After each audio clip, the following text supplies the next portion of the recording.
Thank you for introduction. So today I'll talk about the recent progresses on the propagation chaos and the mean-field Langevin dynamics. So the mean-field Langevin dynamics is a kind of convex extension of normal Langevin dynamics.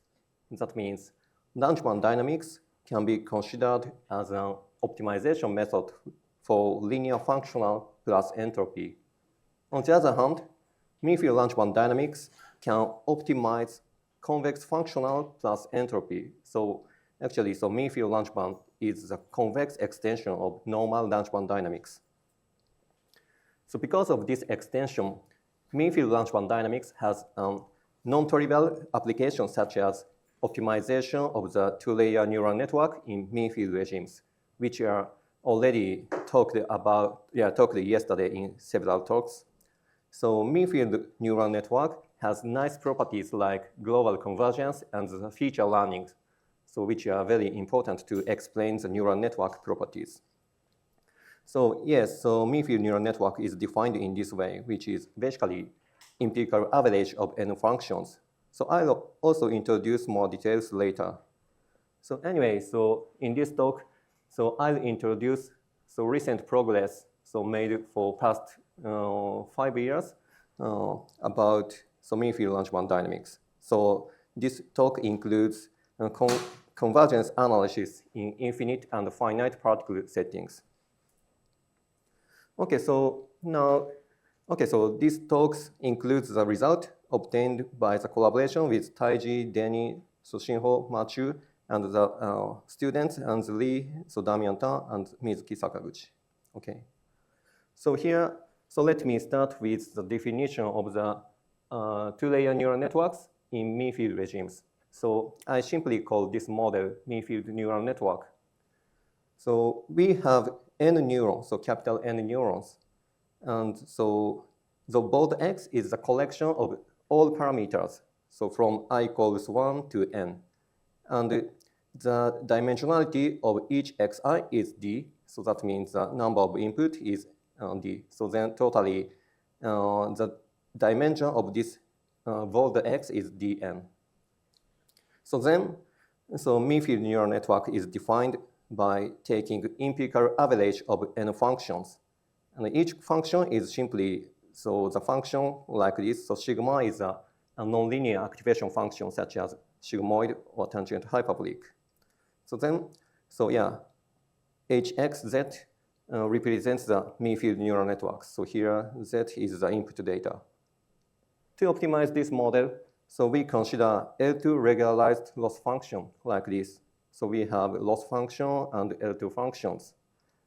So important point is that the coefficient of the L2 term is divided by number of neurons n. So that means by taking the limit with respect to number of neurons, the strength of the L2 regularization in this Euclidean space becomes weak. Okay, so then to optimize this model, so we apply noisy gradient descent, which is just a gradient descent plus Gaussian perturbations to facilitate the convergence. So, and it's well known that this optimization method can be described by Langevin dynamics. So like this, so here, this describes the evolution of the particle in continuous time. So that means bold xt is random variables representing to, this n neurons, okay? So this dynamics is defined in the space of dn dimensional Euclidean. Okay, so now, the Langevin dynamics is well studied in the literature of the sampling, and we know that, this Langevin dynamics will converge to this Gibbs distribution, whose potential function is f of x. So actually, here, this dynamics has the drift term, nabla f. Then we can expect this converges to this Gibbs distribution. That means the probability law of xt mu tn converges to this Gibbs distribution. Okay, in other words, we can say, this dynamics optimize this functional. so defined over the space of distribution like this. So so we can rewrite this objective function as scale divergence from mu star n. So then we can say this dynamics will optimize these convex functionals. So here entropy mu n is defined like this. It's just a negative entropy. So then the question is the convergence efficiency of this dynamics. Actually, so because this is simply Langevin dynamics, so we can apply traditional result regarding Langevin dynamics. However, the one concern is that the dimension of the space where this Langevin dynamics perform is d times n. That means the convergence rate of this Langevin dynamics will be deteriorated when we consider a lot of neurons n. So because of high dimensionality. So then the question here is, so can we obtain the efficient convergence rates of mean-field Langevin dynamics, so free from the number of neuron n? Okay, so also we are interested in the mean-field limit obtained by taking the limit with respect to number of neurons. So what's the limit problem and the limit dynamics, and what's the convergence rates in n? So these are essential questions in this research. Okay, so now I introduced the mean-field neural network written by HXZ, and then by taking the mean-field limit, so that means we take the limit of n to infinity, then we get this continuous representation, which essentially appeared in yesterday's talk. For instance, by Sonoda-san also introduced the integral formulation of two-layer neural networks, which potentially has infinitely many neurons. So also, this finite n neural network can be also written in integral form using empirical distribution rho x. So here, rho x is the empirical distribution defined by n particles, so like this. And the benefit of this formulation is that, so originally, the training problem of neural network is non-convex because of non-linearity of activation function. However, once we lift the problem, the parameter to the space of distribution, the model becomes linear with respect to this parameter distribution. Then we can exploit the convexity of the problems, and we can expect efficient convergence because of this linearity. Okay, so now, this was the objective function optimized by noisy gradient descent for x. And now we noticed that, so basically this objective function can be defined by empirical distribution rho of x. So that means, so we can translate this objective function to the objective with respect to distribution. So then we finally get this functional by taking the mean-field limit. So here, so now we arrive at this objective function defined over the space of distribution by taking the mean-field limit. Okay, so now, so we have two objective functions. So this is original objective functions optimized by noisy gradient descent. And this is objective function obtained by mean-field limit of this objective. So here, so we have two types of the distribution. One is mu n, and another one is mu. So which are somewhat confusing. So I'd like to explain the details more. So here, so mu n is defined on the dn, so dimensional space like this. On the other hand, mu is defined on d-dimensional space. So here is the illustration to explain the two different distributions. So here, so bold x, this represents the n-particle system. And mu n is the joint distribution of this bold x, n particles. So then, so x exists in this space, so Rdn. And then, so because this bold x has n particles, so we can decompose it into n particle systems, which constitute the empirical distribution rho x, like this in RD space. Also, by taking the mean field limit, so we get population distribution of each particles. So basically, so here, so variable mu represents the population distribution of the particle defined over this Euclidean space, okay? So we have two types of the distribution. They are connected by taking the mean field limits, okay? So now, so our research interest can be reduced to this statement. So here, mu Tn is the dynamics attained by Langevin dynamics corresponding to noisy gradient descent. So then the question is, what's the convergence rate of this objective gap? So here is the objective. So here is the objective function attained by noisy gradient descent, and L mu star is the mean field solution. So which minimize this objective function L of mu. So then, so we are interested in to understand what's the convergence rate of this optimality gap with respect to time and number of neuron ends.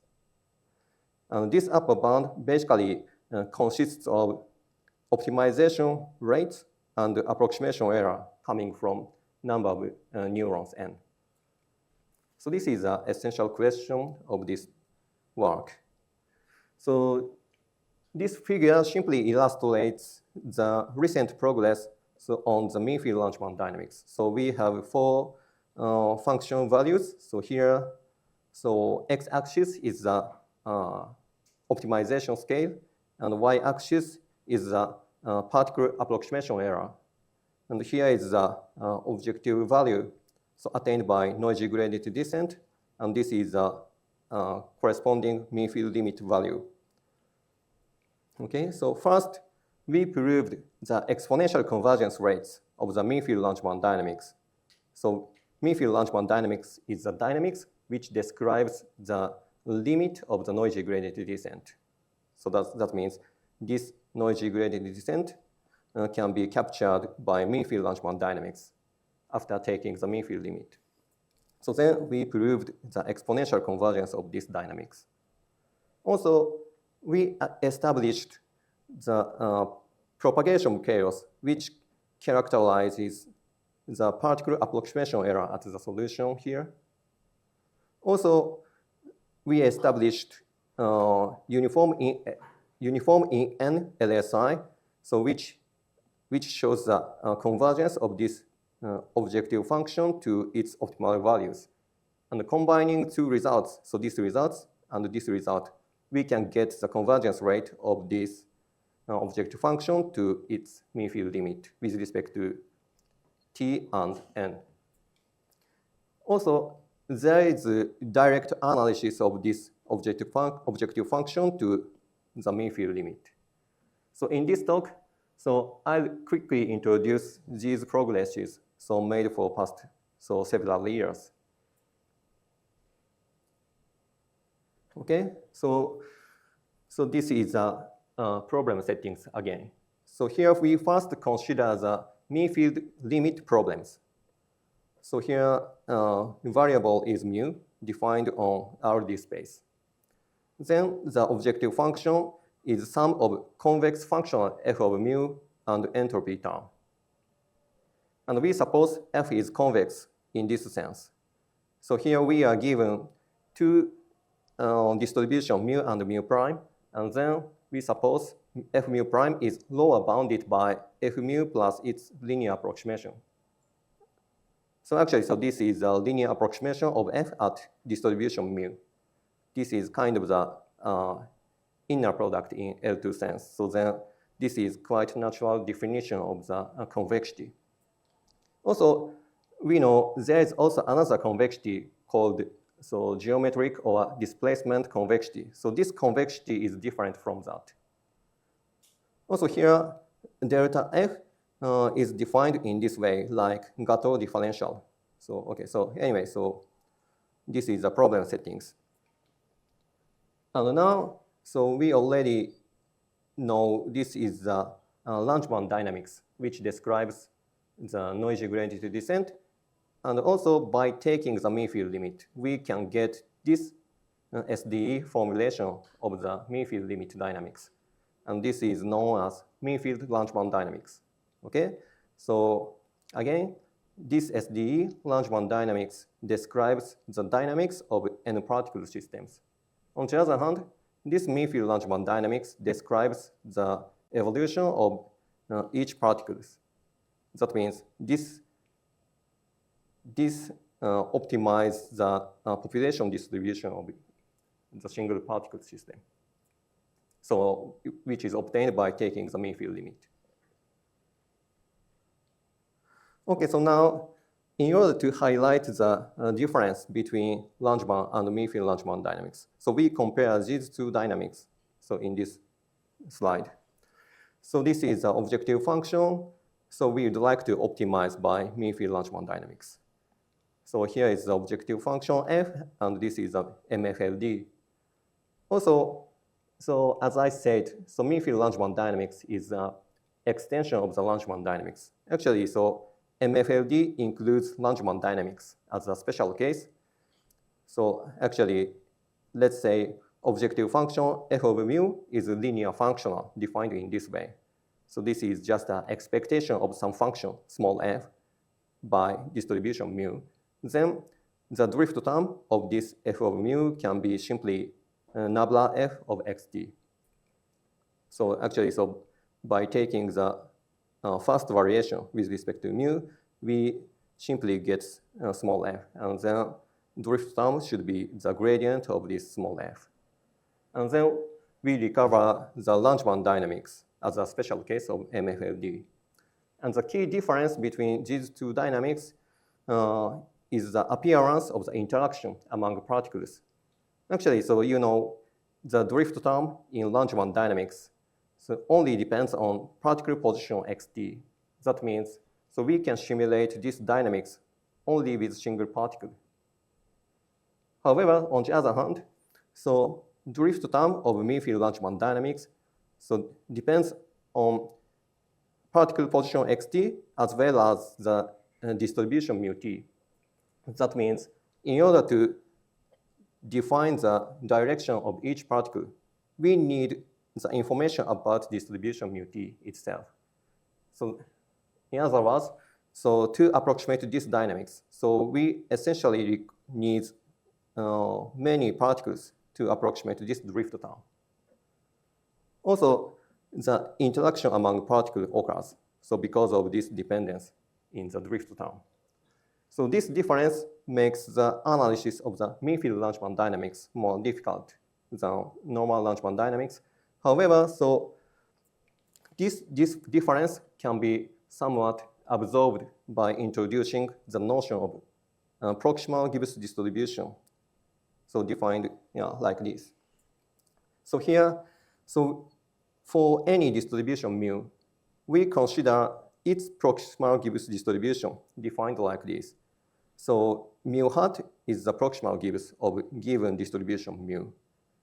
So this is the Gibbs distribution whose potential function is first variation of objective f with this coefficient.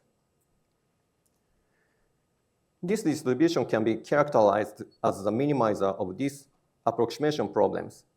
So here, so actually, so given mu, we consider its linear approximation at mu. And we also put K divergence as a regularizer. So then the proximal Gibbs distribution is a minimizer of these approximate problems. That means, so we can simply say, so mu hat is kind of the surrogate for the optimal distribution mu star. Also, I'd like to note that when considering the linear functional f, so then, so yeah, that means we consider this linear functional f mu. So then it's, so proximal Gibbs distribution coincides with optimal distribution obtained by Langevin dynamics. So that means mu hat is kind of an extension of the optimal distribution, or surrogate for the optimal distribution. Okay, so let me explain the intuition behind the mean field Langevin dynamics here. So now so mu t is the trajectory of mean field Langevin dynamics. And this is the proximal Gibbs distribution. And then, so MFLD can be described by this SDE. Now let's discretize this dynamics in time, and then we get this discrete step, which approximate the mean field Langevin dynamics. Okay, so then we realize that this is simply the Langevin Monte Carlo step for this Gibbs distribution. Actually, so this drift term, this drift term is the gradient of the potential of proximal Gibbs distribution. That means this one-step discretization of mean field Langevin dynamics is the Langevin Monte Carlo step for this Gibbs distribution. That means, so when looking at this intermediate distribution mu t, the mean field Langevin dynamics is essentially Langevin Monte Carlo for sampling from its proximal Gibbs distribution. However, actually, so the mean field Langevin is not Langevin. So because, so this mu t hat is also changing, so along this trajectory of mean field Langevin dynamics. So that means, so after taking these steps, so mu t may move to this point, like this. So this is the next step. Then its proximal Gibbs distribution is also moving to new proximal Gibbs distribution. In other words, so mean field Langevin dynamics is momentary Langevin dynamics for sampling from the proximal Gibbs distribution. And so finally, intuitively, we can expect, so mu t follows its proximal Gibbs distribution, and eventually, so both distribution meets at some points, and it should be the optimal distribution mu star. Actually, so this kind of optimality condition has been studied before. So actually, the optimality condition of the mean field problem is like this. So if mu star coincides with its proximal Gibbs distribution, so it should be optimal. This is the intuition behind the mean field Langevin dynamics. Okay, so actually, so we can justify this intuition by considering uniform LSI like this. So this uniform LSI is also an extension of LSI. Okay, so here, given distribution mu, we consider this LSI on proximal Gibbs distribution mu hat. That means, so K divergence from mu hat, proximal Gibbs distribution mu hat, is upper bounded by the Fisher information between mu and mu hat. Actually, so this is pure extension of the LSI.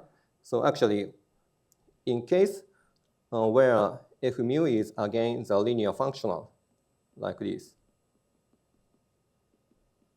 Actually, so this inequality recovers the standard LSI. Actually, so this is very important inequality. Actually, so the Fisher information can be considered as a gradient norm of the objective function along the mean field Langevin dynamics. And then this inequality essentially explains as long as mu is not optimal, that means so mu is different from mu hat, then the gradient norm doesn't vanish, meaning the progress of the optimization of MFLD. So actually, for mean field neural network, we can justify this inequality by applying Hawley-Struck perturbation arguments. So yeah, under these problem settings.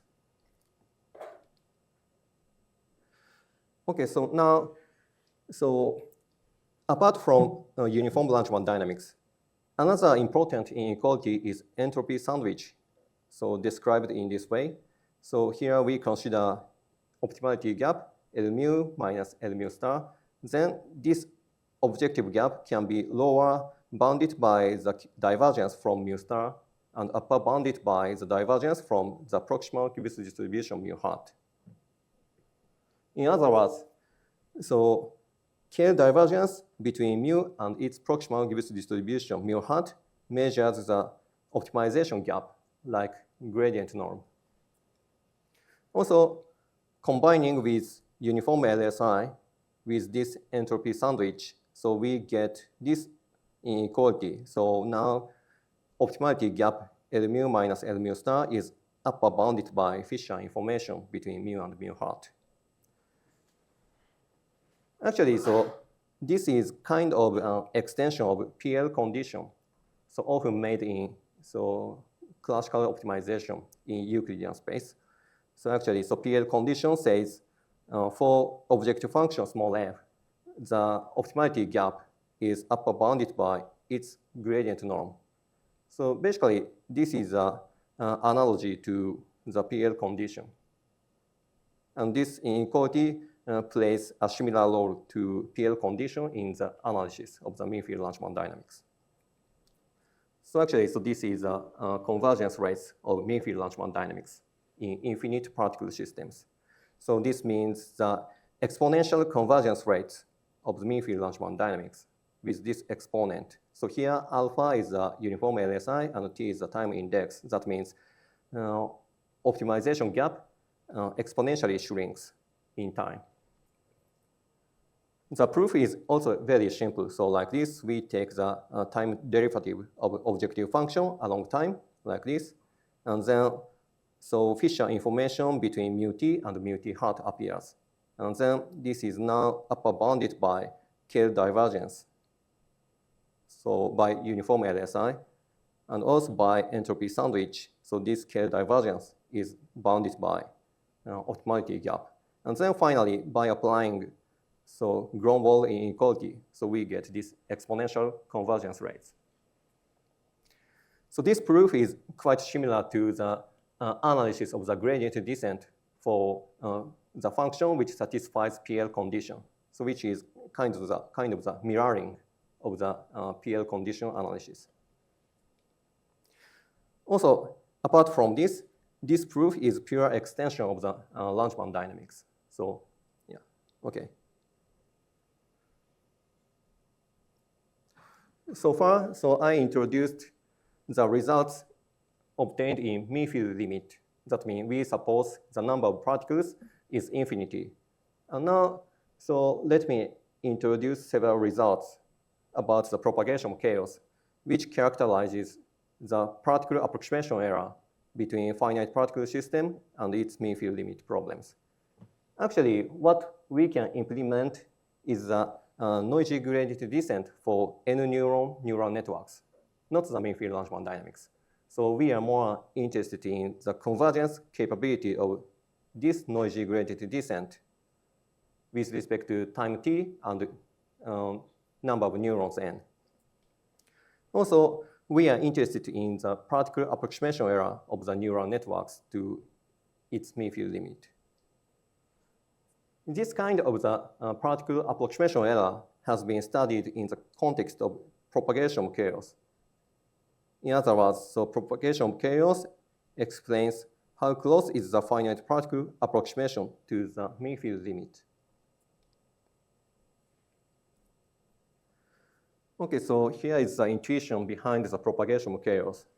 Actually, so we have n particle neural network like this, and then we would like to understand approximation error such as L2 error from the mean-field limit. So let's say all particles xi are independent to each other. So then to evaluate the L2 gap between them, we simply apply the evaluation of the variance of n independent random variables. However, in reality, so because of the interaction among particles, so xi's are non-independent to each other.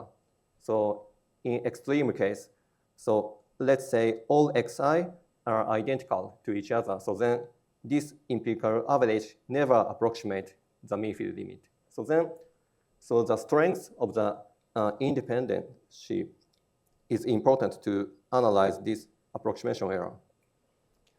Actually, so propagation chaos helps to overcome these limitations. So let's initialize the particle systems independently at the initialization stage. So however, so once we run mean-field Langevin dynamics, noisy gradient descent, so interaction among particles occurs like this. So then during the optimization, so particles are non-independent to each other. However, so finally, after the long run of the noisy gradient descent, the interaction among particles becomes weak again. This is a phenomenon known as propagation chaos. And then because of this property, so we can analyze this approximation error just by utilizing the variance evaluation of nearly independent N particles.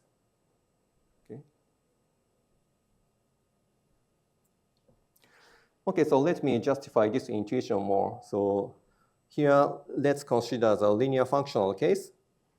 So optimized by Langevin dynamics. So we simply apply this Langevin dynamics. So n Langevin dynamics in parallel. So then such parallel Langevin dynamics, so optimize this functional Ln. And we can easily confirm that the optimal values of this Ln and its mean field limit coincides to each other like this. And optimal distribution mu star n, this n particle system, can be written as the product of mu star. So mu star is the solution of the mean field limit. That means essentially there is no approximation error. So in the case where the optimal objective function f is linear functional, that means the interaction and the particular approximation error essentially arise from the nonlinearity or strength of the convexity of objective function f. So that means in order to analyze the particular approximation capability, so error, so we have to take into account the nonlinearity of f carefully.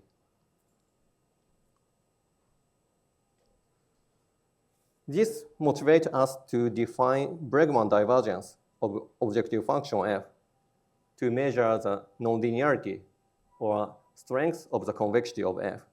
So given two distributions mu and mu hat, we consider the Bregman divergence defined on the space of distribution like this. Actually, so this Bregman divergence is very informative to understand the essential difference between n particle system and mean field limit system. Actually, so here we have mu star n. This is an optimal distribution in n particle system, which minimizes f of fn. Then, so this optimal distribution mu star n can be written like this. So here is the n product of the mean field solutions. And this is, here is some coefficient. This is the exponential, and its exponent is just the Bregman divergence. Actually, so this explains essential difference between n particle solution mu star n and the mean field solution mu star is essentially coming from the nonlinearity of the objective function f. So actually, in case f is linear functional, so Bregman divergence becomes 0. So then, so we can see perfect coincidence between mu star n and the product of mu star. That means essential difference between finite particle and infinite particle system comes from the nonlinearity of f. So in other words, so this Bregman divergence links n finite particle system and infinite particle systems.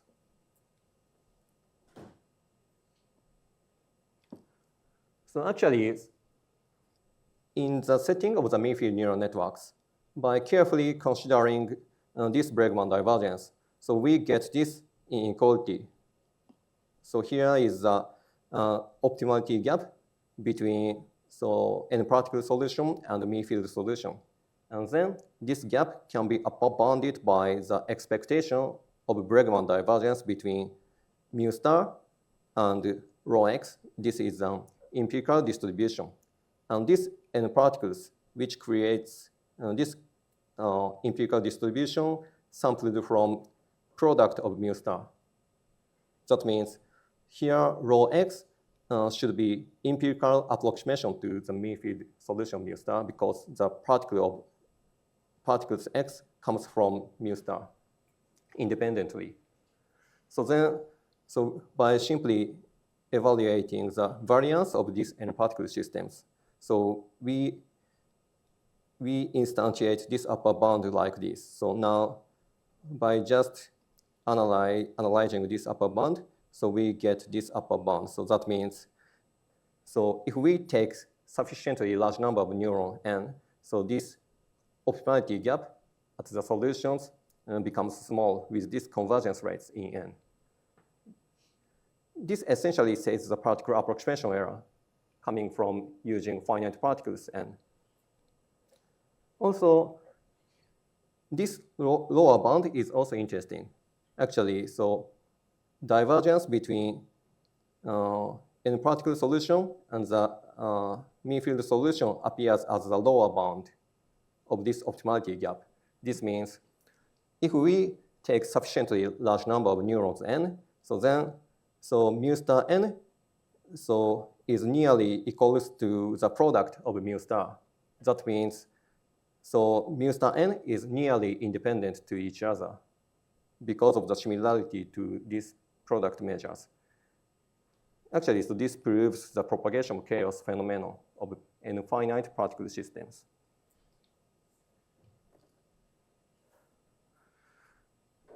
So here, so this propagation chaos inequality has been established at the optimal distribution mu star n. So however, we would like to extend this result to the entire trajectory of the mean field Langevin dynamics. In order to establish such propagation chaos, so we consider this conditional distribution, which essentially corresponds to proximal Gibbs distribution in the mean field limit systems. Actually, so as I introduced, so proximal Gibbs distribution is a very important notion to analyze mean field Langevin dynamics. And this conditional distribution plays a similar role to proximal Gibbs distribution. So we are given n particles both x. So then we consider this conditional distribution given n minus 1 particles except ice particles like this. So we consider this conditioning and we consider the distribution defined over x, small x, which represents ice coordinates. Okay? Then we can easily confirm this relationship between this conditional distribution and the proximal Gibbs distribution, rho x hat. So here, rho x hat is the empirical distribution created by these n particle systems.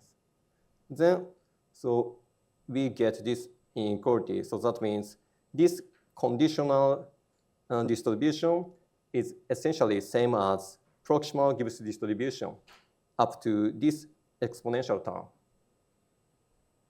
Again, so Bregman divergence appear in the exponent of this additional term. Intuitively, again, this Bregman divergence should be small because so here the difference between these two distributions, these two empirical distribution is just single particles.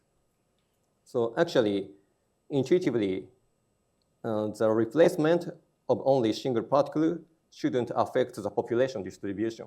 So then this must be small because this distribution is just a replacement of single particle of this empirical distribution. So if we have a sufficiently large n, so the changes of this replacement should be small. Actually, so under some assumptions, under some boundedness or smoothness assumption, so we get the bound on this Bregman divergence, so like this. So this Bregman divergence will vanish by taking the mean field limit. So then, so similar to proximal Gibbs distribution, this conditional distribution so works pretty well to explain the noisy gradient descent. Actually, so if you know the Hawley stroke argument, so the LSI condition of this conditional distribution is inherited from proximal Gibbs distribution. So actually, Hawley stroke explains that if the distribution is the product of the distribution which satisfies LSI, and if another one is the exponential whose exponent is bounded, so then we can inherit the LSI from these distributions by the Hawley stroke argument. And then we can establish this uniform LSI on this conditional distribution. So it comes from this proximal Gibbs distribution. Okay? So under this uniform LSI in n-particle systems, so we get the convergence rate of the noisy gradient descent. However, so before introducing the final results, so another important inequality is defective entropy sandwich. So this is also an extension, generalization of the entropy sandwich in the mean-field limit case. So actually, so please recall that the entropy sandwich was the inequality like this. So we have optimality gap, so like this. So then this gap is upper bounded by the K divergence from the proximal Gibbs distribution. Actually, I said, so this conditional distribution is kind of approximation to the proximal Gibbs distribution mu. So this is basically the K divergence between the current distribution and its conditional distribution. It's an analogy to the entropy sandwich. Also, we have this lower bound as entropy sandwich in mean-field limit systems. And we also have additional error term coming from finite particle n. So that's why, so this is kind of defective entropy sandwich because of this additional term. Okay? Also, actually, so this is very natural extension of the entropy sandwich made in infinite particle system. Actually, so by taking the mean-field limit of this inequality, so we can reproduce this mean-field entropy sandwich. So this is quite natural extension of the entropy sandwich to the finite particle settings. Also, combining this defective LSI and this uniform LSI on the conditional distribution, so we get the defective LSI in this form. This is also again the extension of the LSI in the infinite particle settings. So now, so optimality gap can be upper bounded by Fisher information up to this approximation error by finite particle. And we also have this lower bound as well. Actually, so once we get this inequality, so we can immediately conclude the convergence rates of the noisy gradient descent. This is the final result. So this says the convergence rate of the noisy gradient descent up to this particular approximation error.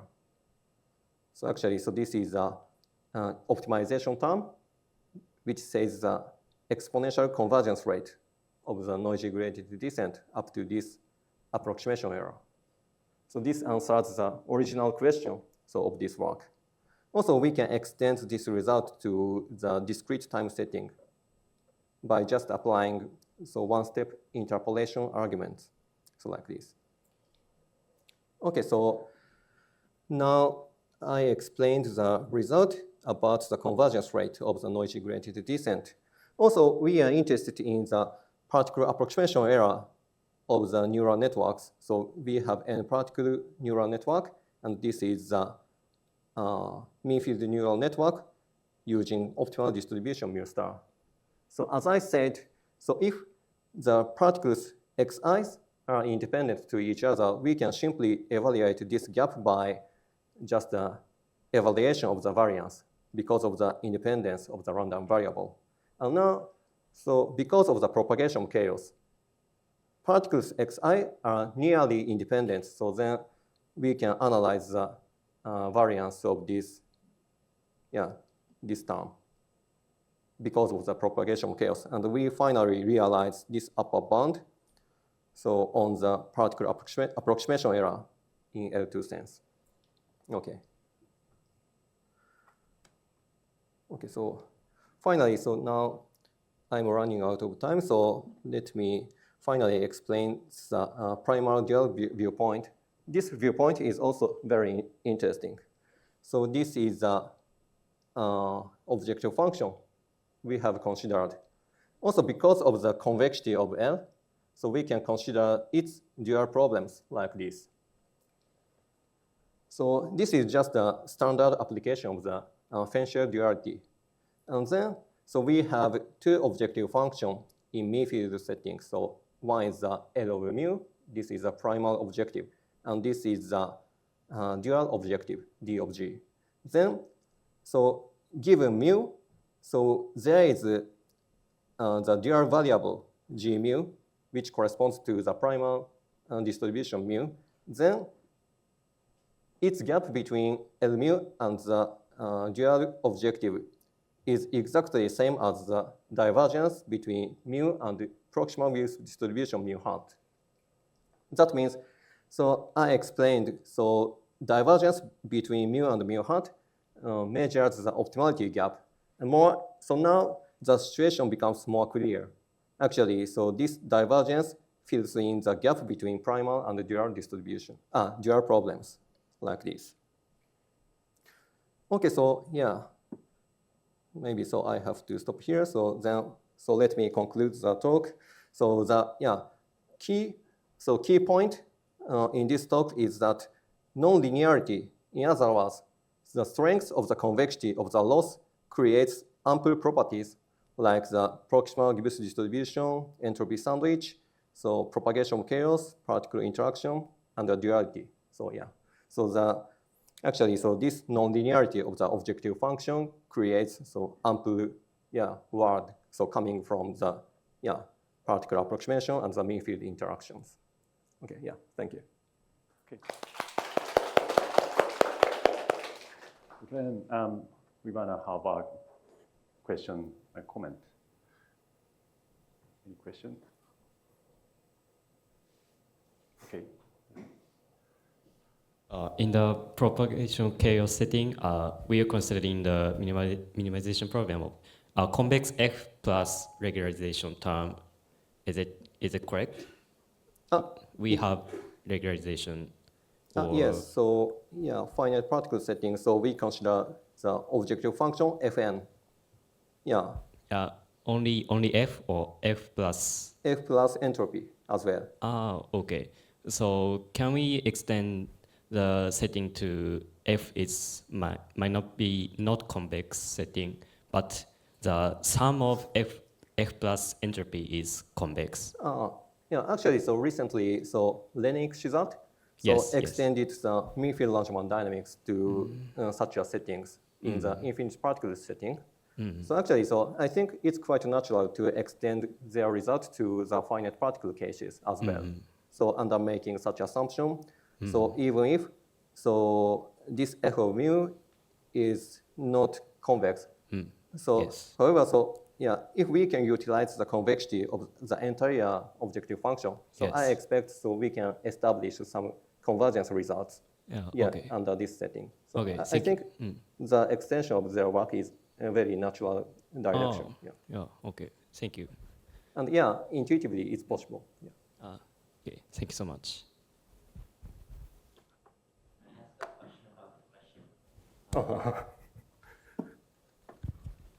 I wanted to ask a question about the question. What is an example where F is non-convex, but the sum of F and entropy is convex? I can't remember the examples, but yeah, that paper you can find some examples for the non-convex setting. Yeah. Okay. What was the example? Does anyone remember the example? Yeah. I don't remember. Okay. But anyway, yeah. So yeah. Anyway, so please refer to their papers. Okay. Yeah. And also, we cannot make lambda to be 0, so lambda should be low-bounded by some constant. So otherwise, yeah, F is non-convex.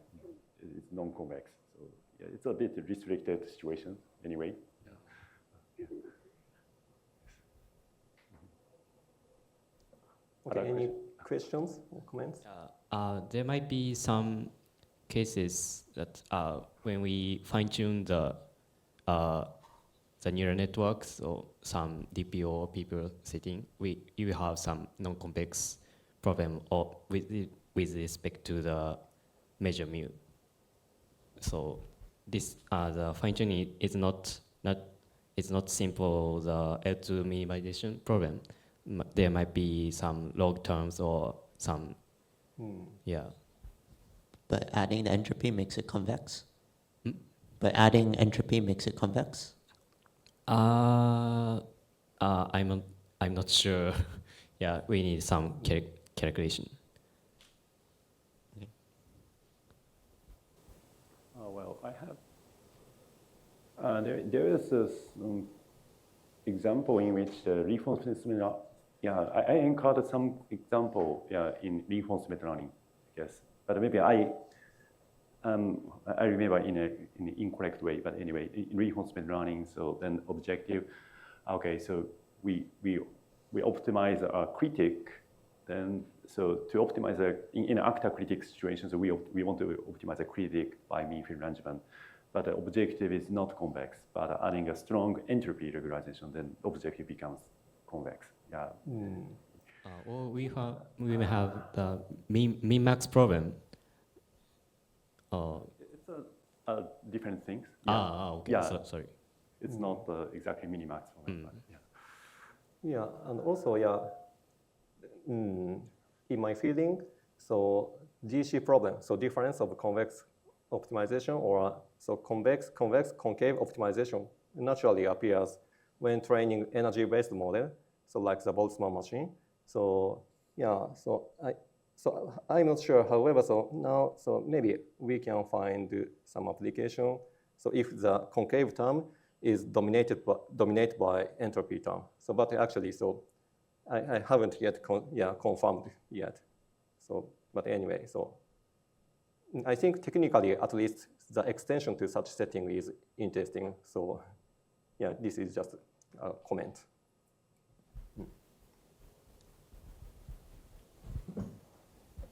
So, other comment? No. For this dual approach, were there any new results or new convergence of any different types that came out of it, or was it just a reformulation? Yes. So actually, so even though we established this dual relationship, so dual problems, so unfortunately, so mean-field-Langevin dynamics is not so efficient to optimize this dual objective function. So instead, we already developed several optimization methods, like the entropic fictitious play, which naturally optimize these dual objective functions. Also, we extended the stochastic dual coordinate ascent to these settings to optimize the distribution.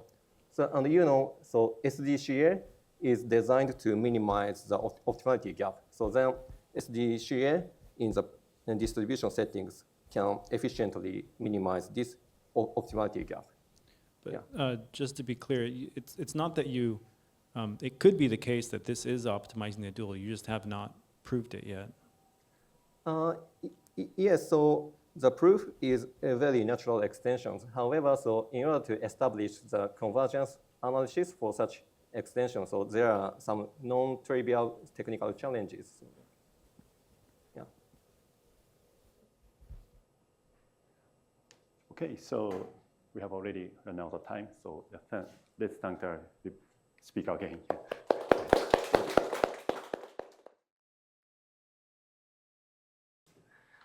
Thank you for inviting me to the wonderful workshop, and thanks everyone for coming.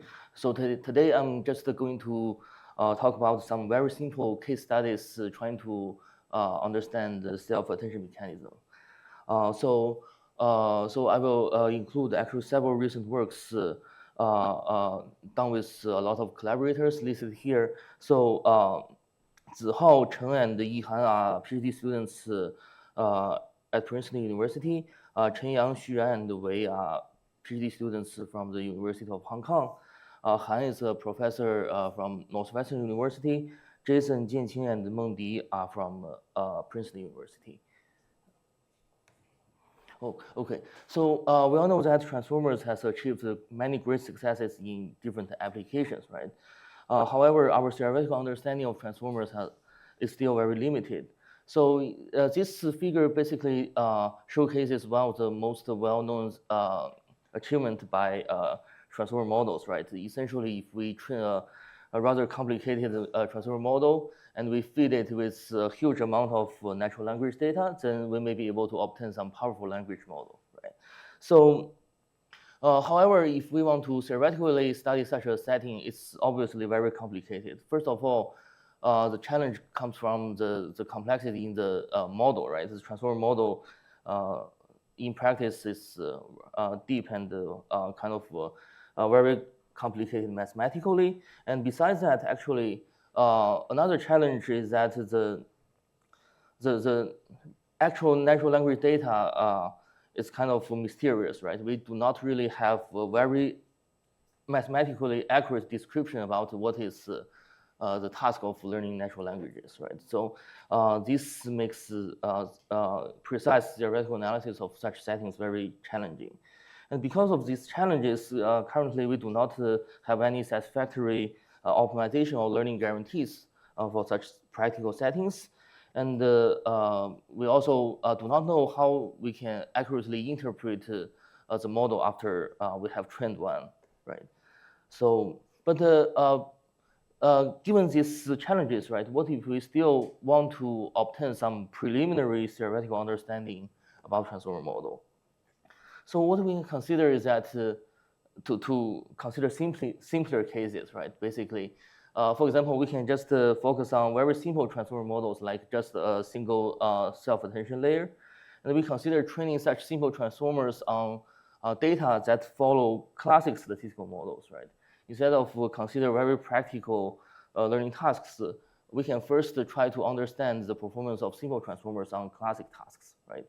So that's basically the idea. And for my talk today, I will cover the simple tasks, including nearest neighbor prediction, group sparse classification, and also random walk prediction tasks.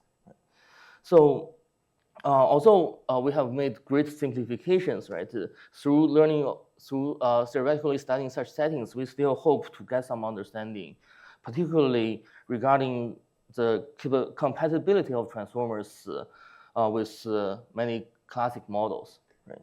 And also, we can try to understand how transformers can adapt to a variety of classic tasks. And by looking at the details, how a transformer model can be trained to handle different statistical tasks, we can try to interpret how transformers can capture the underlying statistical structures that are hidden from the data. Right? And in my talk, I will go over different case studies following such a framework, and I will give training guarantees as well as trying to interpret how the trained model actually works. So here's an overview of the contents covered in this talk. I will first talk about the in-context one nearest neighbor prediction, and then I will talk about group sparse linear classification, and then about random walk prediction. So all these topics are actually very simple. Yeah. So I will start with the first topic about transformers learning one nearest neighbor in context. So I will first give a brief overview about the background of in-context learning. I believe Mahadi already talked about the background about in-context learning yesterday, so I will try to be very brief. Basically, in-context learning refers to the case that the transformers can solve tasks solely relying on the task-specific prompts, right? Without the need for fine-tuning, right? And for theoretical study of in-context learning, a classic theoretical setup is about the in-context linear regression, right? There has been a lot of research studying such setting. So in in-context linear regression, basically we consider such an input into the transformer model. So basically, transformer models take matrices as inputs, right? And particularly for the in-context linear regression task, we can see that the input matrix consists of x1, y1 to xn, yn's. So these xi, yi pairs, they form a training data set, and they are treated as the context part of the task, right? So another part of the input matrix is the X query, right? X query corresponds to another query point you want to make prediction, right? You can see the corresponding Y query, the value is missing, right? It's replaced with a 0, right? And hopefully we can have a transformer model to make predictions for X query based on the context x1, y1 to xn, yn, right? So that's the idea. And here we also typically consider some positional encodings. And for theoretical convenience, usually we consider the case where the positional encodings are concatenated to the other part of the vectors, right? So this is a form of input matrix people typically consider in theoretical studies of in-context linear regression. And so usually xi's and also x queries are vectors, right? And the pi's are position, kind of to mimic positional encodings. And transformers typically take matrices as input, and it also outputs another matrix of the same shape, right? But for such learning tasks, we usually try to focus on the case of some final scalar output. And we typically, and also intuitively, simply consider reading the d+1, n+1's entry of the output matrix of the transformer model, right? So intuitively this entry we read corresponds to the missing value as a position of the Y query, right? So because we do not know Y query in the input matrix, we hope that in the output matrix, the same entry will give a value that is kind of a prediction of the value of Y query, right? So that's the idea. And for in-context linear regression, so the desired output should give the result of the following procedure, right? We first perform linear regression on the context or the training data set part, right? And obtain a linear model W hat, and then we use W hat to make prediction. In other words, we can calculate the predicted value W hat inner product with X query. Right? So this is ideally what we do, or this is typically what we do in linear regression, right? We train a linear model on training data set and then make prediction on queries. So, but here in context linear regression, the key is to obtain a transformer model that can automatically do things like this, right? So we hope that if a transformer model takes inputs of such a form, it can automatically output the value, the result of W hat inner product X query, right? So that's in context linear regression. And clearly, in this case, we can say that the transformer model is not really learning a linear regression task, but it is kind of trying to learn the linear regression algorithm, right? Because the training data set is also part of the input of the transformer model. So given this background about in-context linear regression, so what we want to study is to basically answer whether transformers can be trained to perform one nearest neighbor prediction, right? So instead of linear regression, we want to consider one nearest neighbor prediction, right? So that's what we are trying to do. And we consider a very similar setting, right? We consider input matrices of such a form. And you can see we consider very simple positional encodings simply as indicators of whether the column is corresponding to the query. And in one nearest neighbor prediction tasks, we hope that the corresponding response to this input matrix is given by a one nearest neighbor predictor, right? Essentially, we hope to use a one nearest neighbor predictor as a teacher to teach the transformer model, right? So we hope that corresponding to this input matrix H, the output should be yi star, where I star is the index of the training data input that is closest to the query input. So the idea is to consider setting that we use a lot of these input matrix and output value y pairs to train a transformer model. And we do make some assumptions, mostly technical assumptions on the distributions of x and y. I perhaps won't go over too much details, but the essential part is that we assume that xi's are IID samples from the unisphere. And the essential thing is that the uniform distribution on the unisphere is rotational invariant, actually. And we also have some technical assumptions on the relationship between yi and xi, but these assumptions are actually very weak. We can even cover the case where yi and xi's are independent. Right? So that's actually a pretty challenging setting in a certain sense. However, although yi and xi can be independent, the response corresponding to the input matrix is not independent of the input, right? The response is given by a teacher nearest neighbor predictor, right? So it's still a solid setting. Right? So we consider training a one-layer transformer model essentially just a self-attention layer, right? And we also just read the d+1, n+1 entry of the output of the self-attention layer. And we consider minimizing the population square loss with gradient descent. And here particularly we consider a kind of initialization which is almost like a zero initialization, right? But in the bottom right entry, we assume that the value in this part of matrix in W is kind of initialized with a negative value. So in fact, this entry corresponds to the indicator or the positional encoding part of the input, right? So by enforcing this value to be initialized as a negative value, we make sure that the model kind of have some sort of masked effect, trying to prevent the query to attend to itself. In fact, many existing studies directly consider the case where sigma is infinity. In that case, it's equivalent to introducing a mask preventing attention towards X query, right? So that's the intuition we consider this type of initialization. It's almost like a zero initialization. And for this setting, we have this result.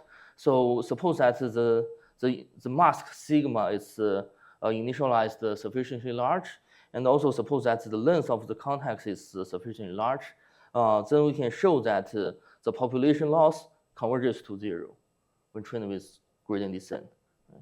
So we can have a closer look about this result, right? So basically, it directly says that one-layer transformers can be trained to perform in-context one nearest neighbor prediction, right? Because the population loss can converge to zero. If we take a closer look at what it means, right? We recall that the predictor can be understood as such a function, right? Because it only reads the row corresponding to the y's and reads the column corresponding to the query column, right? So, so with this definition, it is clear that if the loss is exactly zero, then that is equivalent, or if and only if the softmax part is always gives the one hot vector EI star, right? So this means that since we can show that the population loss converges to zero, it demonstrates that in this case, the transformer model learns to perform appropriate token selection, because the softmax function inside the self-attention definition indeed selects the nearest neighbor token to the query token. So that's what this result implies. Yeah. So basically, in this case, the softmax function serves as some sort of nearest neighbor selector, right? And here is a brief proof sketch of this result. Our proof is heavily relying on the symmetry of the learning setup, actually. But let's first treat this W matrix, which is a weight matrix inside the softmax function. We treat it as such a blockwise form. So the reason we treat it in this form is because of the definition of the input matrix, right? So this W11 term, it characterizes the interactions between X vectors, right? And W33 term basically is corresponding to the mask term, right? So a key observation in our proof is to show that the gradient corresponding to W11 always have such a form. And if given this observation, what we can show is that we can directly observe that this gradient corresponding to W11 is kind of a rotational invariant. If we multiply a kind of orthonormal matrix to the left and is transposed to the right, then it won't change the value of the gradient. That means that the gradient must be proportional to identity matrix, right? So yeah, so with this, actually, we can show that, it's also actually easier to show that the gradients of all other blocks are 0 for all ij except W11 and W33. So you can imagine the formal proof actually consists of induction, right? At one iteration, if we have this observation about the gradients, then we can show that the current gradient for W11 is proportional to identity. If W11 is proportional to identity, then we can further show that inside the softmax function, essentially there are functions of inner product between xj and xi and x query, right? So that's kind of how we do the proof inductively. And with this, essentially we have such a proposition. So along the optimization path of gradient descent, the weight matrix always has such a form, right? So the first part is kind of proportional to the identity matrix with a factor psi 1t, and the last part is kind of corresponding to W33 is a negative psi 2 scalar, right? So, and this basically reduces our analysis of the training of the transformer model to the setting with just training 2 parameters, psi 1 and psi 2, right? So it's a much simpler setting.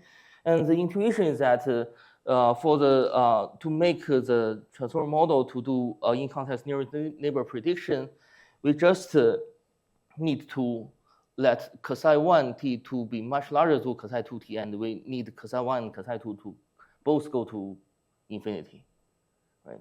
So psi 1 needs to be need to go to infinity because we do not want X query to attend to itself at all, right? We want it to kind of just purely attend to its nearest neighbor, right? So it cannot attend to itself. Psi 2 needs to go to infinity because that's the case when softmax function approximates hardmax function. And here we are utilizing the fact that all the x, they lie on the unit sphere, right? So inner products kind of indicate the distance values, right? So that's the intuition. So with this intuition and this proposition, the proof seems to be pretty simple, but actually we realize that even for this 2-parameter optimization task, it's still highly non-convex actually. So we actually did some experiments and we plot the loss function curve corresponding to psi 1 and psi 2. And it turns out the landscape looked pretty crazy, very highly non-convex. Right? So we still need to make some technical assumptions requiring a relatively large initialization on psi 2 to make the proof work. So that's basically how we prove the result. And we also have a corollary, actually a very simple corollary, considering the setting when we apply the trend transformer to new test data with distribution shift. And particularly, we can freely consider the setting where in the test data, if the data inputs are well separated, then we can have better bounds on the test loss, right? So this is the result. It's actually a simple corollary based on the previous result. And here we have some experimental results, basically just demonstrating the convergence and also the performance on the separated test data. So we can see indeed on test data, actually the test loss decreases even faster than the training loss, because the training loss, in the setting of training loss, there's no separation assumption. But when generating test data, we require that the xi's are well separated, then it enjoys faster convergence. Okay, any questions so far? Okay, I'll move on to the second part about learning variable selection in group sparse classification. So I'll first introduce the so-called group sparse linear classification task. Basically, this is a classic statistical learning task. So we consider a classification task where x bar is a vector drawn from normal distribution, and y is the corresponding label of x bar that is given. It's a binary label given by some ground truth linear classifier beta star. So we consider the case with group sparsity. So we suppose that there are index sets G1 to GD that form a partition of the total dimension of x bar. And G1 to GD are predefined and known to us. Then we call the learning problem group sparse if beta star is only non-zero within one of these index sets. Right? So this is basically the so-called one sparse setting, one group sparse setting in sparse classification. Right? So we just focus on this kind of the most simple setting as a demonstration of what transformers can do to handle such tasks.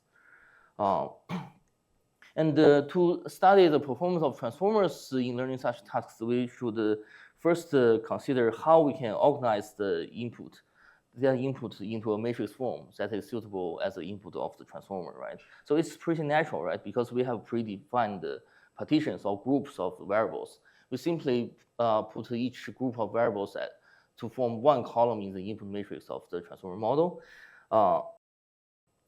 And then we can obtain such a matrix X, right? And then we can, our desired output is then given as this, basically given by the ground truth classifier beta star, or equivalently, we can write it as just the sign of xj star inner product with v star, where v star is the it's the beta star constrained on the true parameter set, group set, gj star, right? So this is the setting. Basically, this y is the label corresponding to the input matrix X, but we also consider adding positional encodings to the input matrix to form this H matrix, right? So we consider the setting of using infinitely many input matrix and the label pairs to train a transformer model. And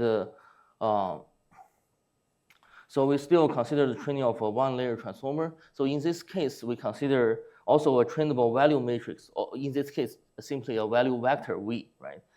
And we take a summation over all columns of the softmax of the self-attention layer as the final output of the transformer model, which is a scalar, right? So, and we train the model to minimize the population cross-entropy loss, and we consider gradient descent starting from zero initialization. So this is the setting, and our result is as follows. Essentially, under certain technical assumptions, there exists an iteration number such that the following conclusions hold. So first of all, the self-attention part extracts the variables from the label relevant group. So this S matrix is the kind of the softmax matrix, and the softmax matrix, the J, we can show that the J star row in the softmax matrix is close to, the values are close to 1. All the rest entries are close to 0, basically. So this indicates that the softmax matrix in this setting can select the label relevant group corresponding to the classification task. So this basically implies some capability of transformers to do variable selection, right? And the second result is that the value vector V successfully learns the ground truth classifier, which is V star, right? So our V actually, so the V vector actually consists of 2 parts, right? One is doing inner product with X, the other is doing inner product with the positional encoding part, right? So we can show that the first part actually converges to V star in direction, and the second part of V, which interacts with positional encodings, remains 0. So this is so this basically shows that the transformer model can further do optimal linear classification based on the selected variables. Right? And then because of these 2 results, it's not surprising to see that the loss function can be minimized. So this is the result, and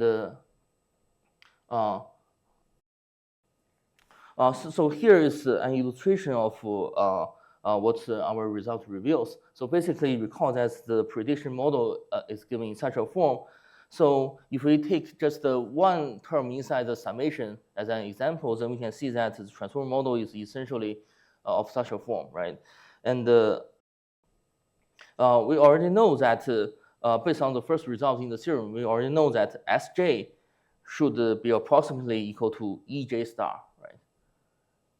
So, and also V1 is approximately parallel to V star, while V2 is approximately 0, right?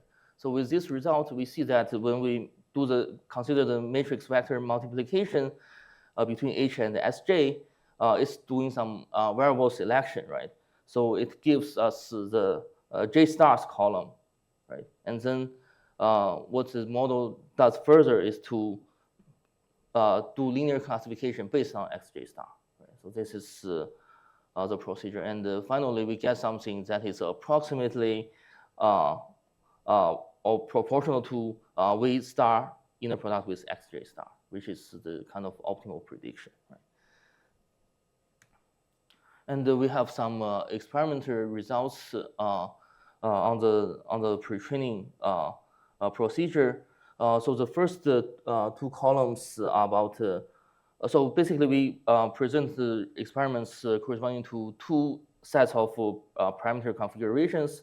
The first column shows the training loss in the 2 settings, and the second column about the cosine angle between the trained vector V and V star. And the third column is about demonstrating that the part of V that is corresponding, that is interacting with the positional encodings are negligible, or after sufficient training, they become negligible compared with the first part of V, which interacts with input X. And the last column is the visualization of the softmax matrices. We can see that indeed, so in both cases, we set J star to be 2, right? So kind of the second column is the variable of X that is related to the label. So we can see that in both cases, the softmax matrix is successfully trained to select the second column in the X matrix, basically. So yeah, this is the result for sparse classification. And at last, I will move on to talk about how transformers can learn random walk prediction. So we consider a simple random walk prediction task, which is we consider random walk on circles. Right? So we consider the case where there is a circle with k nodes on it. Right? And a walk on a circle is basically the process where a walker moves step by step among the nodes on the circle, right? And so basically, we can consider such a walker. It walks clockwise with probability p and counterclockwise with probability 1 minus p, right? So then we can denote the by Si the state of the location of the walker as the I state, and then the goal for us is to predict the location of the next step, which is Sn, right? Based on the historical locations S1 to Sn minus 1. Right? So the motivation to study such a setting is that we know that transformer models are frequently used to kind of learn sequential data, or like natural language kind of such data, right? Here we consider a much simpler setting, kind of a special case of Markov chance, right? Which is random walk. And we hope to understand whether transformers can learn to perform such tasks. And we can take a closer look at such a learning task. So we know that such random walks gives a Markov chain, right? So if we want to predict xi based on x1 to xi minus 1, then we know that such a conditional distribution is equal to the conditional distribution of xi just given xi minus 1. Because xi minus 1 is the direct parent of the node to predict, right? So this is basically the Markov property, right? And based on xi minus 1, we can do optimal prediction because it's kind of a sufficient statistic in some sense, right? So, and the optimal predictor can be written as this pi star transpose xi minus 1, where pi star is the ground truth transition probability matrix, right? So, for example, if the chance to go clockwise or counterclockwise are equal, then that's when p equals 0.5, right? Then pi star is such a matrix, right?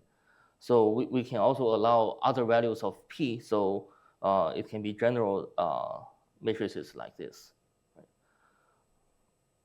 So yeah, then how can a transformer model learn such a task, right? So for a transformer model to handle such data, we consider input matrices of such a form, right? So here, x1 to xn are just the n minus, sorry, x1 to xn minus 1 are just the n minus 1 historical locations we have observed. And the location of xn is unknown, so we replace it with 0, right? And we also concatenate potential encodings here, p1 to pn. Right? So here, we assume that p1 to pn are mutually orthogonal potential encodings. And the corresponding label y is basically given by the random walk model, essentially. Or we can say that it follows the distribution pi star transpose xi minus 1. Oh, sorry, it should be xn minus 1, right? So just following the random walk model, right? So this gives the kind of input label pairs for us to train the model, right? And we consider training the model still just a one-layer transformer model, but here we consider some simplifications. You see that in this part of the matrix, we do not use the H matrix with positional encodings, but we purely use the X matrix without positional encodings, right? So this is actually the major reason we consider this case is to make the results look nicer, actually, because then the V matrix is just it can be directly related to the kind of probability transition matrix, as you will see later. Right? So that's why we kind of ignore the potential encodings in this matrix here. But inside the softmax attention, we still have potential encodings included, right? And we consider using gradient descent with zero initialization to minimize the population log loss, yeah, still zero initialization. And here is the result. So basically, our result says that for p larger than 0, strictly larger than 0, and strictly smaller than 1, and for constant level learning rate, and so here this epsilon is simply this quantity this constant we include in the log loss to make sure that the loss is well defined around 0 actually. So epsilon is also a constant for constant learning rate and constant epsilon. So under certain assumptions, for sufficiently large iteration number, we have the following results. So the first result is that the softmax attention part selects the direct parent token. Right? So the softmax matrix, for the softmax matrix, or for the last column in the softmax matrix, the n-1's entry is close to 1. All the rest entries are close to 0. So this basically means that the softmax function is selecting the direct parent token of the position to be predicted, right? And we also know that we also have the result as the value matrix converges in direction to the true transition probability transition matrix. Right? So the convergence rate is also characterized here. Right? So yeah, this is the two results we have. So we can also try to illustrate what this result means, right? So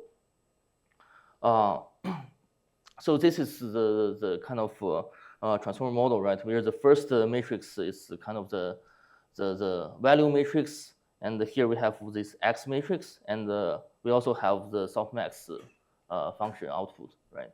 So we know that yeah, softmax matrix, the n-1's entry is close to 1, while all the other entries are close to 0, right? So that's why when we multiply X with S, essentially it's doing some sort of token selection to select the direct parent to the position to be predicted, right? So that gives us such a vector X n-1, right? And then what this model does is that it performs a one-step probability transition based on X n-1. And we also have the result that the matrix V is kind of proportional to the true, to pi star transpose, right? The true probability transition matrix. So essentially this multiplication between V and X n-1 is performing a one-step probability transition, which gives us the probability of Y given X n-1.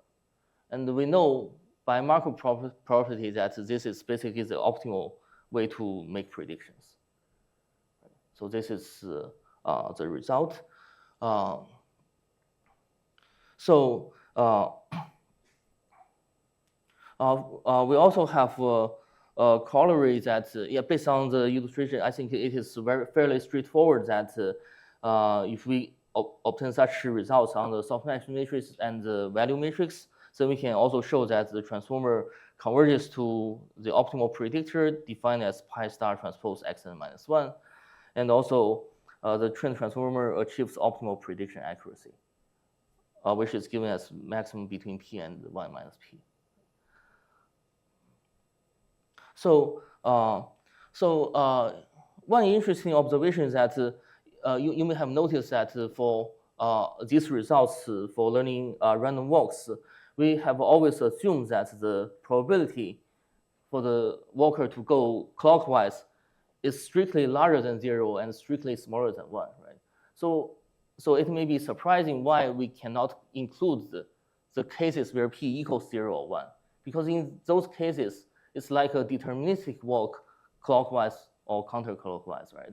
That should be simpler cases, right? However, in our setting, we do realize that the cases of deterministic walks with P equals 0 or 1 kind of may introduce some optimization issues because of zero initialization. So, so here is the result.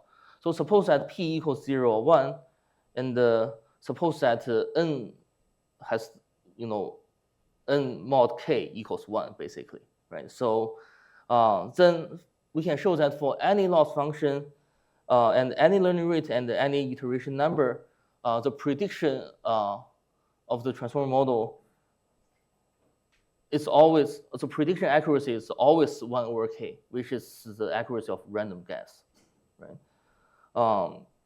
So that basically means that the transformer fails to learn anything meaningful. Although the learning task is actually simpler, it's just a deterministic walk, right? Very simple learning task, but it still fails. And we can also show that for all training steps, the value matrix is proportional to an all-one matrix. And the softmax function outputs something that is just purely doing average, that purely does average. Right? All the entries are equal to each other in the softmax function. So that's the result. So the reason for such a failure case, for the failure and simple case when P equals 0 and 1 is because of the kind of perfect symmetry in this learning task. So, and it is actually due to zero initialization. So when we have zero initialization, so as a first iteration, you can imagine that the softmax attention serves as an average, right? And we realize that the average over all historical locations is not informative for us to make prediction, right? Because if you average all those historical locations together, then you can no longer know, the exact location at any time point. It's just a pure average. And actually, we can show that when n mod k equals 1, then x bar is always proportional to 1, no matter what's the initial state. Right? So in this case, the average x bar is not informative at all to help prediction. Right? So that's why it's a failure case. And unfortunately, training with gradient descent cannot break this symmetry situation. So that's why along training, it keeps it can never really learn anything meaningful, right? So so in some sense, this optimization can stuck at a kind of saddle point or bad local minimum, something like that. But it's not exactly the case. It's something similar to a saddle point, but more rigorously, the optimization is not stuck. So the parameters are still being updated. It's just the symmetry can never be broken. It's kind of the parameters are being updated along a terrible ridge. So that's what happens in such a situation. And clearly, zero initialization is the main reason for this failure case. So it's probably not very essential result, right? It's just an explanation why in our positive guarantees we cannot cover the cases when p equals 0 or 1. Yeah. So yeah, if we consider random initialization, then we can observe that the issue in optimization is resolved to a certain extent. Especially if we use very large random initialization, then learning random walk is very easy actually, because you just randomly focus on one historical location. That suffices to make 100% accuracy prediction for deterministic walks, right? So that's the result. And we also have some experiments. So this set of experiments is for the random walk with p equals 1/2, and we can see that the accuracy goes to 0.5 fairly fast, and after training, the value matrix indeed has such a shape, kind of the same as the ground truth probability transition matrix, and the softmax attention also selects the direct parent token. And we also did some experiments when p equals 1, and indeed it's a failure case with zero initialization. Yeah, I actually didn't explain the full set of experiments, but we actually included in our paper many different settings with random initializations or even other learning tasks. Yeah. Essentially, if we use small random initializations, then we can still observe that the learning of the case p equals 1 is much slower than the case p equals 1/2. Although eventually it can succeed. Yeah. But if we use very large initializations, then learning deterministic walks becomes trivial. Yeah. So so in summary,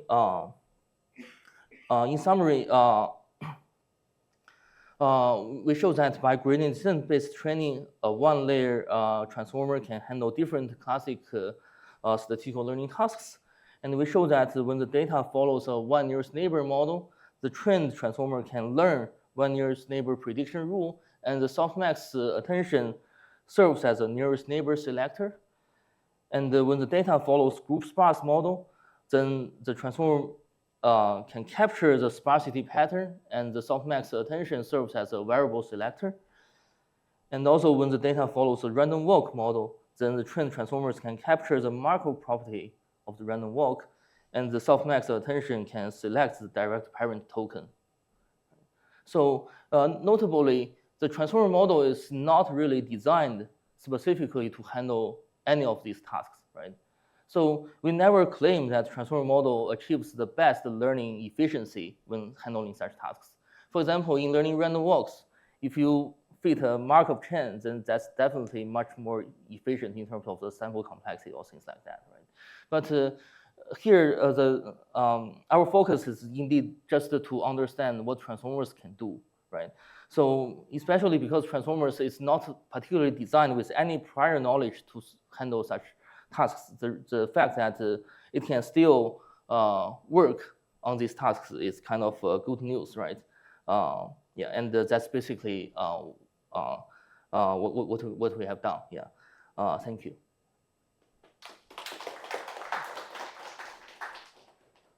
So questions? I have one question. So in the last part, so then you learn the Markov process. So then, which point is essential to consider the circular structures? So maybe so we can consider more general Markov chains. Yeah. So in fact, I do believe there are some negative examples where one can probably show that transformers won't be able to learn arbitrary Markov chains. I think there are such examples. Yeah. So regarding random walks, the reason we consider walks on a circle is because we hope to utilize the kind of symmetry to simplify our proof, right? So since I didn't include any proof sketch for the last two results, but in all these studies, actually, we realized the symmetry is very important and very helpful to kind of simplify our proof, right? So if it's kind of a random walk, perhaps with absorbing boundary on a kind of lines, then the process may not be that symmetric, right? And all the gradient calculations and the proofs may be kind of more tedious. Yeah. That's why we consider random walks on circles. Yeah. I see. Thanks. Yeah. I have a question that's in your last part here about random. Okay, thanks. About the random walk. So you mentioned that if we use random initialization, and we can learn this deterministic work, right?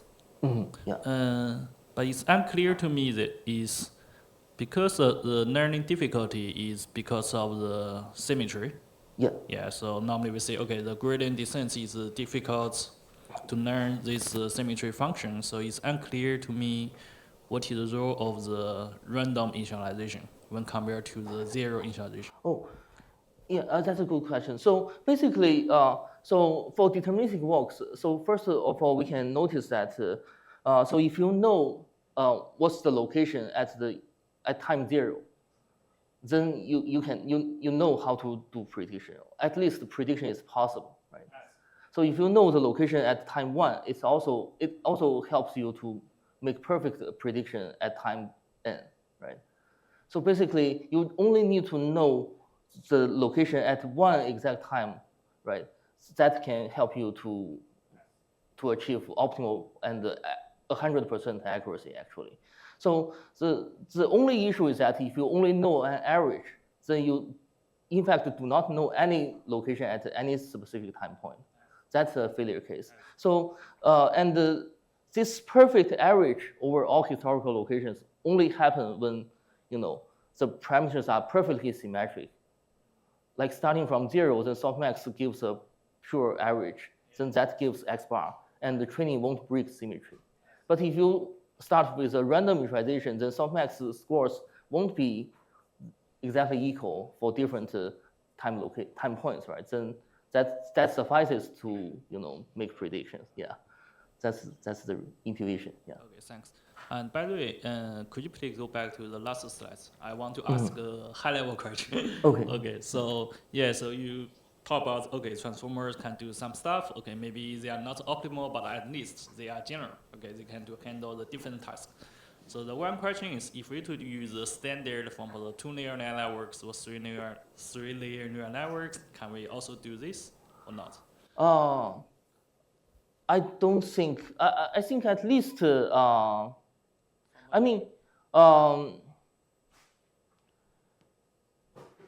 So I think it depends on what you mean by can it do it or not, right? So I think for nearest neighbor prediction, it won't be able to do it.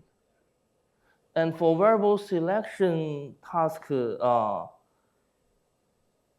yeah, it depends because it's motivated by linear classification, right? So we can't say that kind of fully connected neural network cannot do it. It definitely can do it. Linear regression can also do it, right? It's just about different formulation, whether it helps variable selection or not, right? It's yeah. So actually, I omitted some results for this variable selection part. We do have some guarantees on downstream tasks. If we train on population loss, if we have one learning task with infinitely many data, but we have some downstream task with a different classifier, but the same sparsity pattern, then the pre-trained model can be applied to the downstream task, can be fine-tuned to handle the downstream tasks very efficiently. Yeah. So in terms of that type of sample efficiency on downstream tasks, I do believe the transformer model architecture has advantages. Yeah. Thanks. Other comment? So, yeah, if no, so yeah, let's thank our speaker again. Yeah, thank you. Okay. Thank you for the introduction. Good afternoon. My name is Huang. Currently, I'm a research scientist in the deep learning theory team at Riken IP. So this is like I'm one of the co-organizers of the Deep Learning Theory Workshop 2025, and welcome to our workshop. And I want to thank you for coming. Today, I'm going to talk about my research on understanding benign overfitting in weight-string transformers. So to begin, I use one slide to introduce my work at Riken IP. So I joined the Riken IP from June 2022, and now so I have almost 3 years of research experience in Riken. My research goal in the deep learning theory team is to understand the behavior of the large language models, including large foundation models, including large language models, and diffusion models, generative models, and the deep learning systems from the perspective of the learning theory. My research focuses has been in benign overfitting, and we have work on graph neural networks, understand the behavior of the graph neural networks and weight-string transformers in terms of benign overfitting.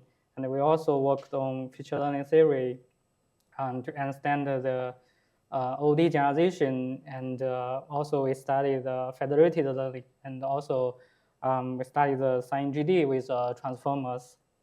For the in-context learning, we worked with students here on the classification setting and also autoregressive setting. We also work on try to work on theoretical perspective of the diffusion model through the feature learning process, focusing on the training dynamics of the neural network in the diffusion model. And also co-organized with Taiji here and also like colleagues from AIP, the iClear 2025 data workshop. So let's go to like research on transformers. So we all know like the emergence of the large foundation models, including like very popular LLMs like Llama and the GPT, Gemini, and the Grok. So most of these like SOTA, like large language models, use transformers as a backbone, and so it is begin from the like very famous work from 2017, like the attention is all you need. And also like transformers also have been used in the computer vision area, like they also realized the computer vision regime through the vision transformer. So this vision transformer like adapts the transformer structure to the image understanding. Also like replacing the traditional convolutional neural networks. So this research try to like understand the behavior of the transformers, especially like vision transformers. So because like despite this kind of network achieved a great successful empirical, however, like it's remain unclear why this like model prepares so well, and also we try to understand these models through the perspective for like optimization and generalization. And maybe the long-term goal is to like with a deeper understanding of these aspects of the neural network or transformers, we can like unlock the potential of the impractical like application. So here I list some challenges in understanding the optimization and generalization in transformers. So from the perspective of the optimization, like how can we choose the optimizer? Like nowadays most famous optimizer is Atom, and also new optimizers are also coming like Yuan, also other famous optimizers. And how to set the learning rate, and especially like in the different learning rate regime, the dynamics of the models are different. And also like how can we understand the role of the different elements in this model, like layer norm. And we also try to, we are curious about like an implicit bias of this optimization. And also like for the large language model, we also we are interested in fine-tune stage and also post-train stage. How can these training dynamics evolve in different stages? In terms of like generalization, we are interested in like overfitting phenomenon, especially like in this work, I will introduce our work on benign fitting.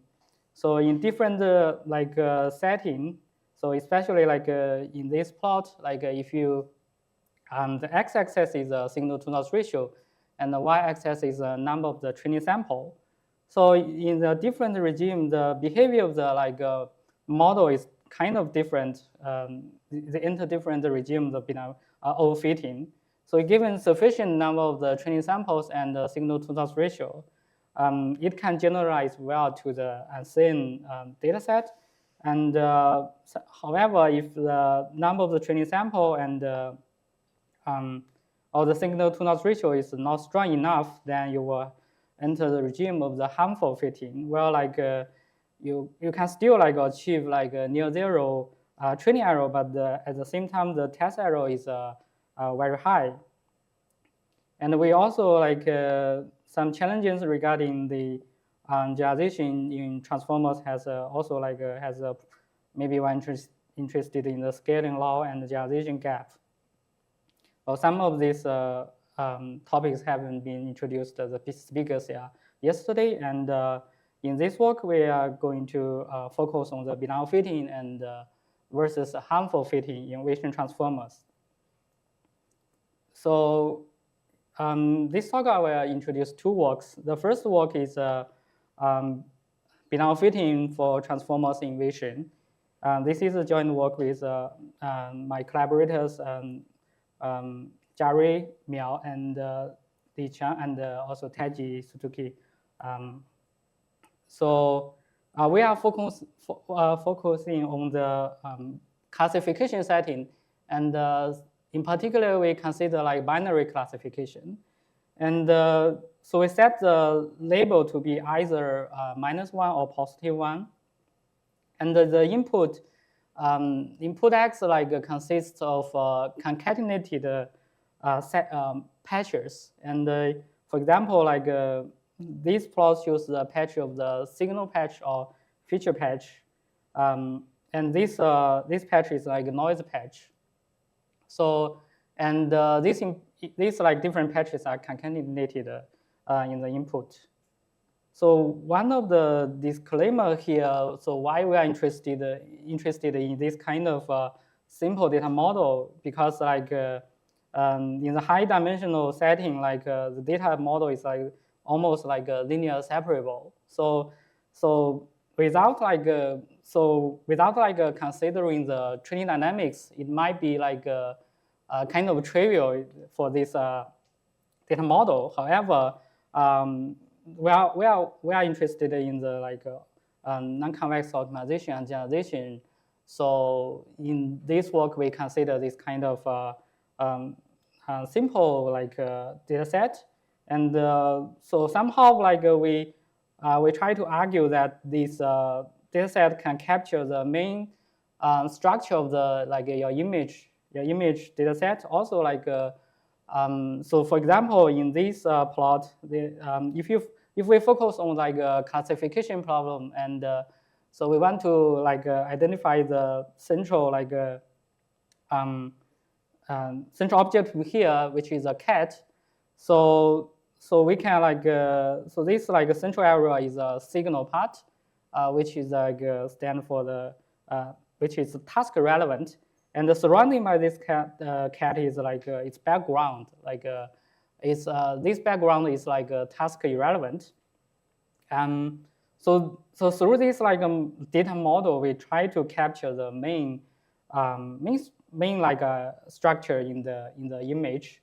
And also for the like language, if we consider the situation like bag of words, we can also like say like if you focus on some like classification task, this like patch structure, signal noise patch structure also like can be used to model the language model. And so last thing is that we want to introduce like signal to noise ratio here for our data model, which is defined as a ratio between L2 norm of the signal and the noise vectors. So here is a setup for our Weixin transformer. So we consider like a 2-layer transformers neural network, and with one self-attention layer and one fixed linear layer. So here phi is a softmax, and inside of its attention, well, the weight are Q and K for query and key, and outside is the softmax is a value, and this WO is like a fixed linear layer. And we consider to learn these parameters by optimizing the empirical cross entropy loss, and in binary classification, it is like logistic loss.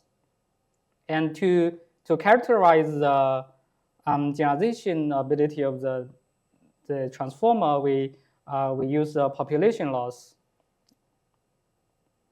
So we can also consider like random initialization with Gaussian for the neural network weight. And also we try to use the gradient descent to optimize the QKV at the same time with gradient descent. So here is our main result. So for the vision transformer with gradient descent training, and we have two regimes. We find two regimes. The first regime is about like a benign fitting. And the condition for that vision transformer can enter this regime is that we have sufficient number of training sample and also like a signal to noise ratio. And so this is a condition for our vision transformer can enter the regime of the benign fitting. So with polynomial time training step, we find that the training loss can converge to almost zero, so small training error, and at the same time, the population loss is also like very small. So this is for like a benign fitting regime. And opposite to this regime is a harmful fitting.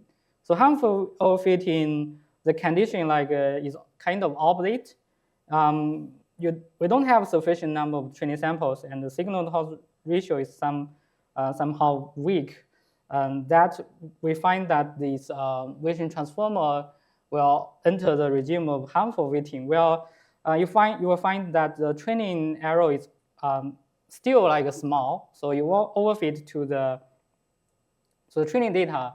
But at the same time, you will find that the test loss is at least constant order, which is very high here. So this result shows two different regimes for the vision transformers, depending on the training samples and sample size, and also the signal to noise ratio. So we want to make our comparison with a convolutional neural network, which is by Cao. So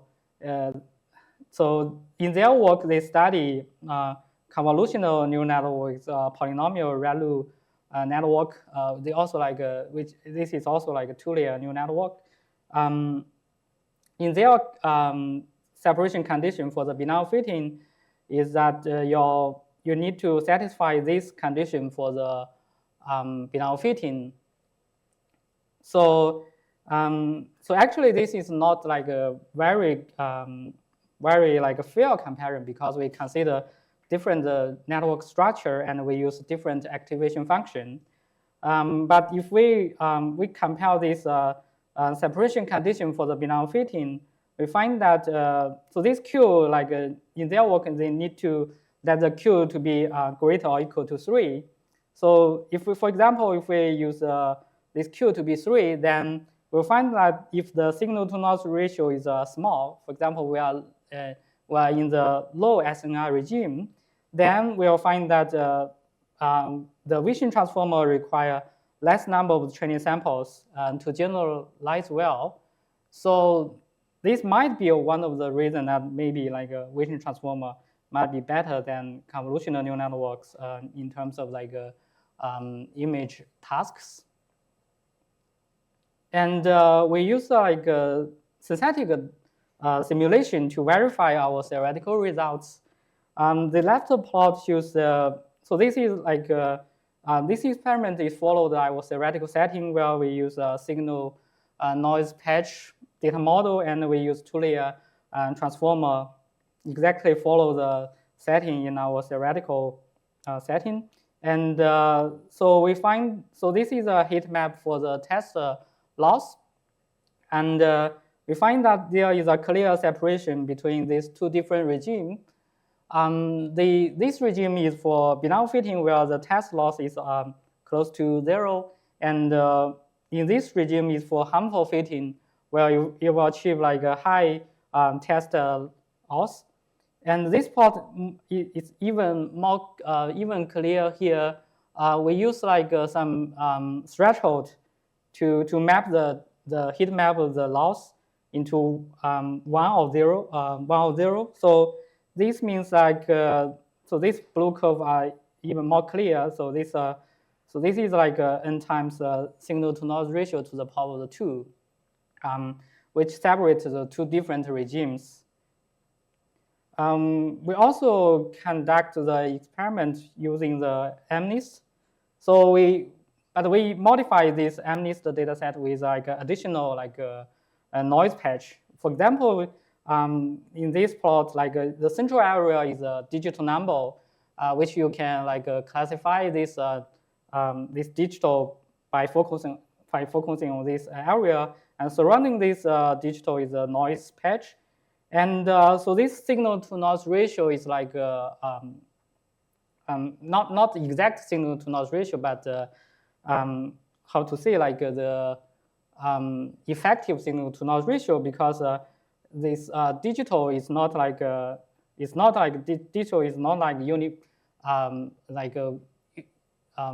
we don't like normalize this digital. So this SNR is like a effective signal to noise ratio between the strength between the surrounding noise patch and the digital in the central area. So this plot we like modify this central area with like a higher factor. So this is correspond to like a higher SNR. And so the last is plot is a test loss heat map. And x-axis is a signal to noise ratio with a definition in here. And the y-axis is a number of training sample. You can also see the separation between benign fitting and harmful fitting for this simple modified MNIST dataset. So let's go to the proof sketch. So to understand the behavior, like optimization and generalization behavior of this Wishing transformer, we use like kind of feature learning training dynamics. We use like a high dimensional setting which correspond to the over parameterization regime.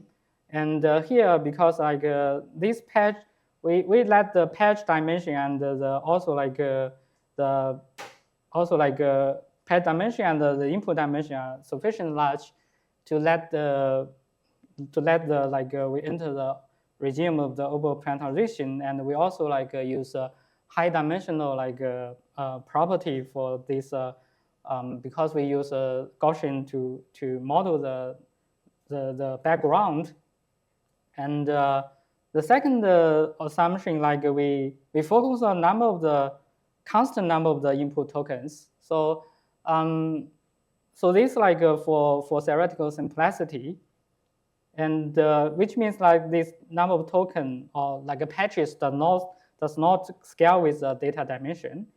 And we also like use sparsity assumption for the noise patch. So in this work, we use one signal patch and number of like m-1 multi like a noise patch. So like one signal patch with a multi noise patch. And so because we need to characterize both benign fitting and harmful fitting regime, so for the benign fitting regime, we find that the transformer and attention like focus on like signal learning. So it's okay to let the other noise patch to be almost similar with a similar magnitude or variance. However, when we try to characterize the behavior of the harmful fitting, we find that we need one noise patch to be like have a higher like variance. So this is because like for the harmful fitting, we need one of the noise patch to dominate all the like attention in this case.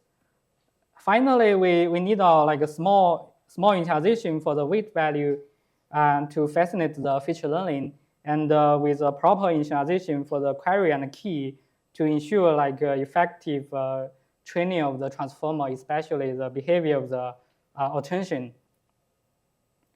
So here is a roadmap for this work. So the technical challenges is that we consider like multiple like interdependent like weights, like we use a gradient descent to optimize the query, key, and value with matrix at the same time. And also we consider nonlinear like softmax in the self-attention. And so our main tool is that we introduce to characterize the query and key, and we scalarization the value to reduce the matrix intersections into a trackable element. And so this is also based on previous techniques to decompose the weight into different directions, where these directions is in the high dimensional setting, where the noise and the signal, the different noise are almost orthogonal to each other. And we decompose this complex training dynamics into 3 stages, and we also carefully handle this nonlinear soft-attention softmax, and we design the final stage as a convergence stage, and we try to characterize the convergence rate. So here, the behavior of the training dynamics, we separate this whole training dynamics into 3 stages. In the first stage, where we find that the earliest phase, where for example, this example for the signal learning, where it corresponds to the Benign fitting regime. So in the first stage, the value weight will evolve linearly, and this value attention will focus on a signal patch, and which means signal patch will dominant in value weight learning. And in the second stage is mostly because in the first stage we let the value to dominate in the signal learning other than noise memorization. And then in the second stage, we'll find, because in the first stage, the softmax are almost equal to each other, so it's kind of uniform for the softmax attention.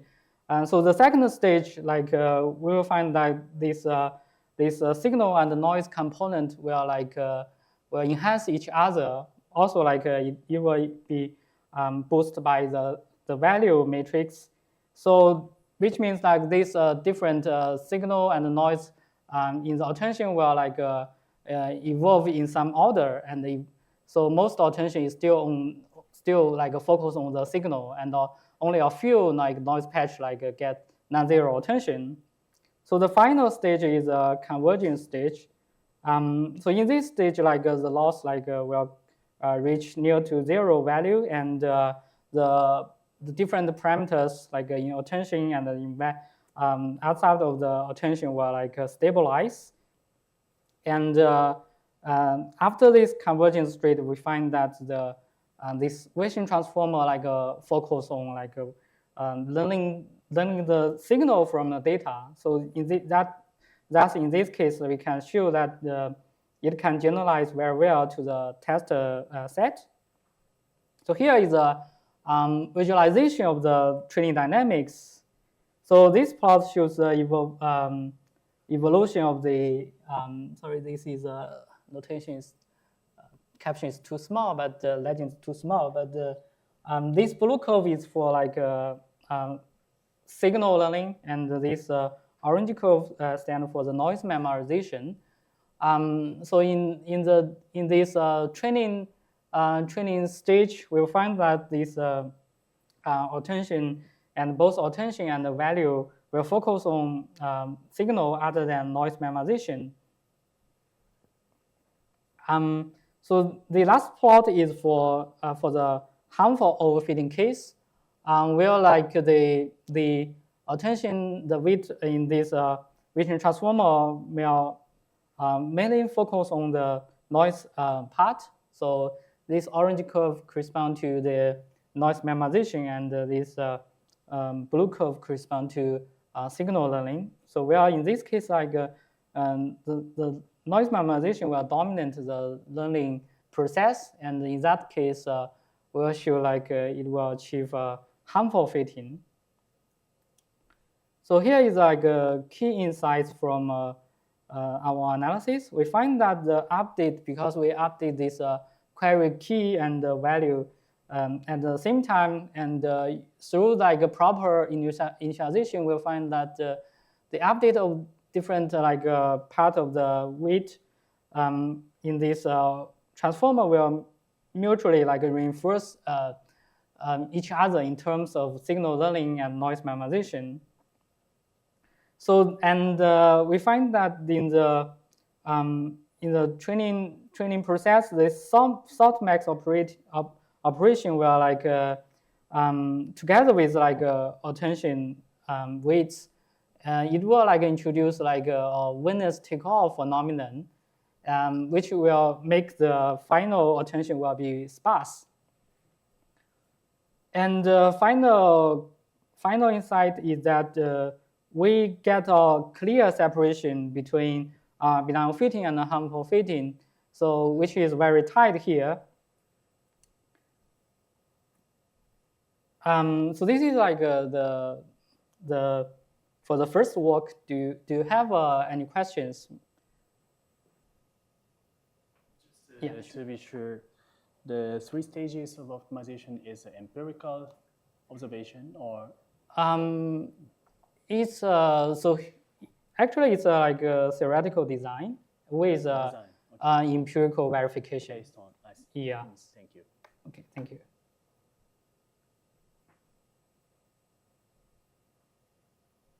Okay, so let's go to the second work. So the second work, we try to understand the behavior optimizer in this vision transformer training.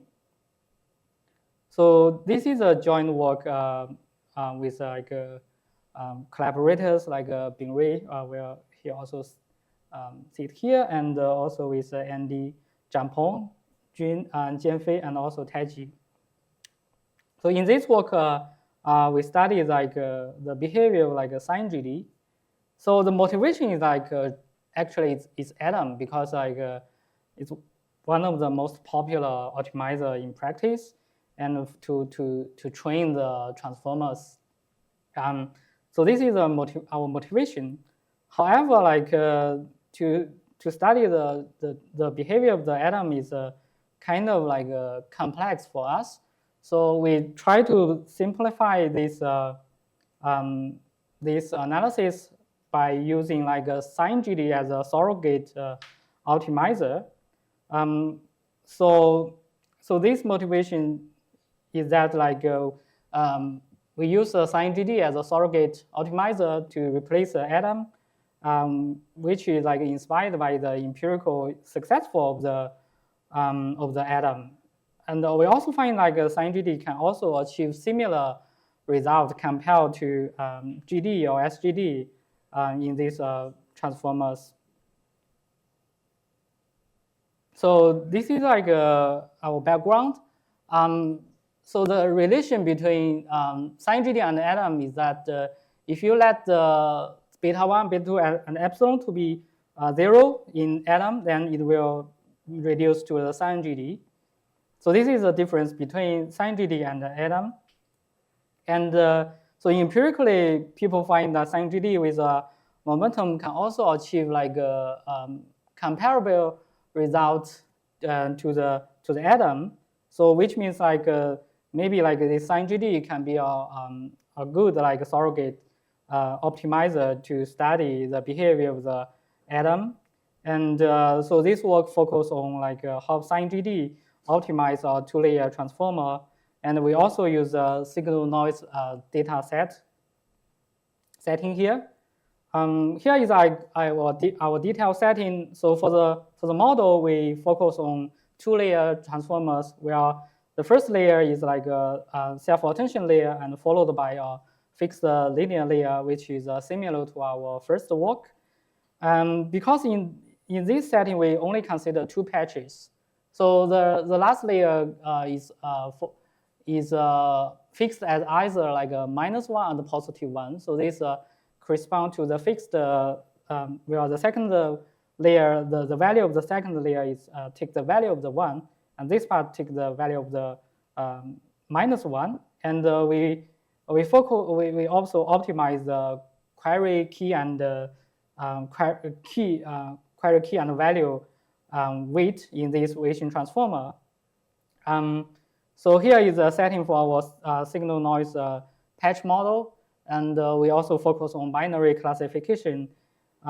So this patch the signal patch is a sparse signal, and the noise patch is like we use a Gaussian noise. Also like I want to emphasize like this noise patch also has a sparsity setting here, and so we training the training is similar to the first work. The difference is that for the first work we consider gradient descent, and in this work we consider sign GD, and we also use logistic log as an empirical loss of the finite training sample size. The technical challenging is also like consistent with the first work, where we consider softmax attention, and we consider like a non-diagonal like Gaussian initialization, and we also optimize the query key and value matrix simultaneously using the sign GD. So here is like our optimization result. So in this work, we split the whole training dynamics into four stages. But it's quite similar to the previous one. But the key difference that in this work we use sign GD, and the previous is use like gradient descent. So this actually will make the training dynamics different from the previous work in terms of the requirement on the signal to noise ratio. So in this plot, we will show the result actually in the regime of the benign harm overfitting, where the transformer will focus on like noise minimization. So we separate the whole training dynamics into four stages. The first stage is like a evolution of the value matrix. This plot shows the very early stage, the evolution of the value matrix, like its mean value will with a noise shift to shift very earlier here, and the second stage like is so by the way, for the first stage, this is a focus on the value matrix, and this behavior is linear because the value matrix is like just a linear weight in our Bayesian transformer, and the second stage is about like the sign of the query and the key. So in this stage, we are from like also like very early stage from 2 to 10. The sign will align align the sign to each other, and the third stage is about like evolution of the signal part. So after like for the second stage, the sign of the noise will like stabilize and align to each other, and then like followed by this stage, the signal will like determine its sign based on like a majority voting. So in this intermediate stage, we find that the noise will first dominant, and the followed by like a signal evolution of the signal. So the final stage is like keep the trend of this the domination of the noise minimization, where like a signal softmax decay like exponentially, and their query and key noise align their sign to signals. So this plot shows the final stage will correspond to the very fast convergence stage. So this is like a result for the training dynamics of the Bayesian transformer in the case of sign GD optimizer. And we want to show the result here. So we find that there is like Compared to our first work, the sin GD will have a faster convergence rate with like a linear convergence rate.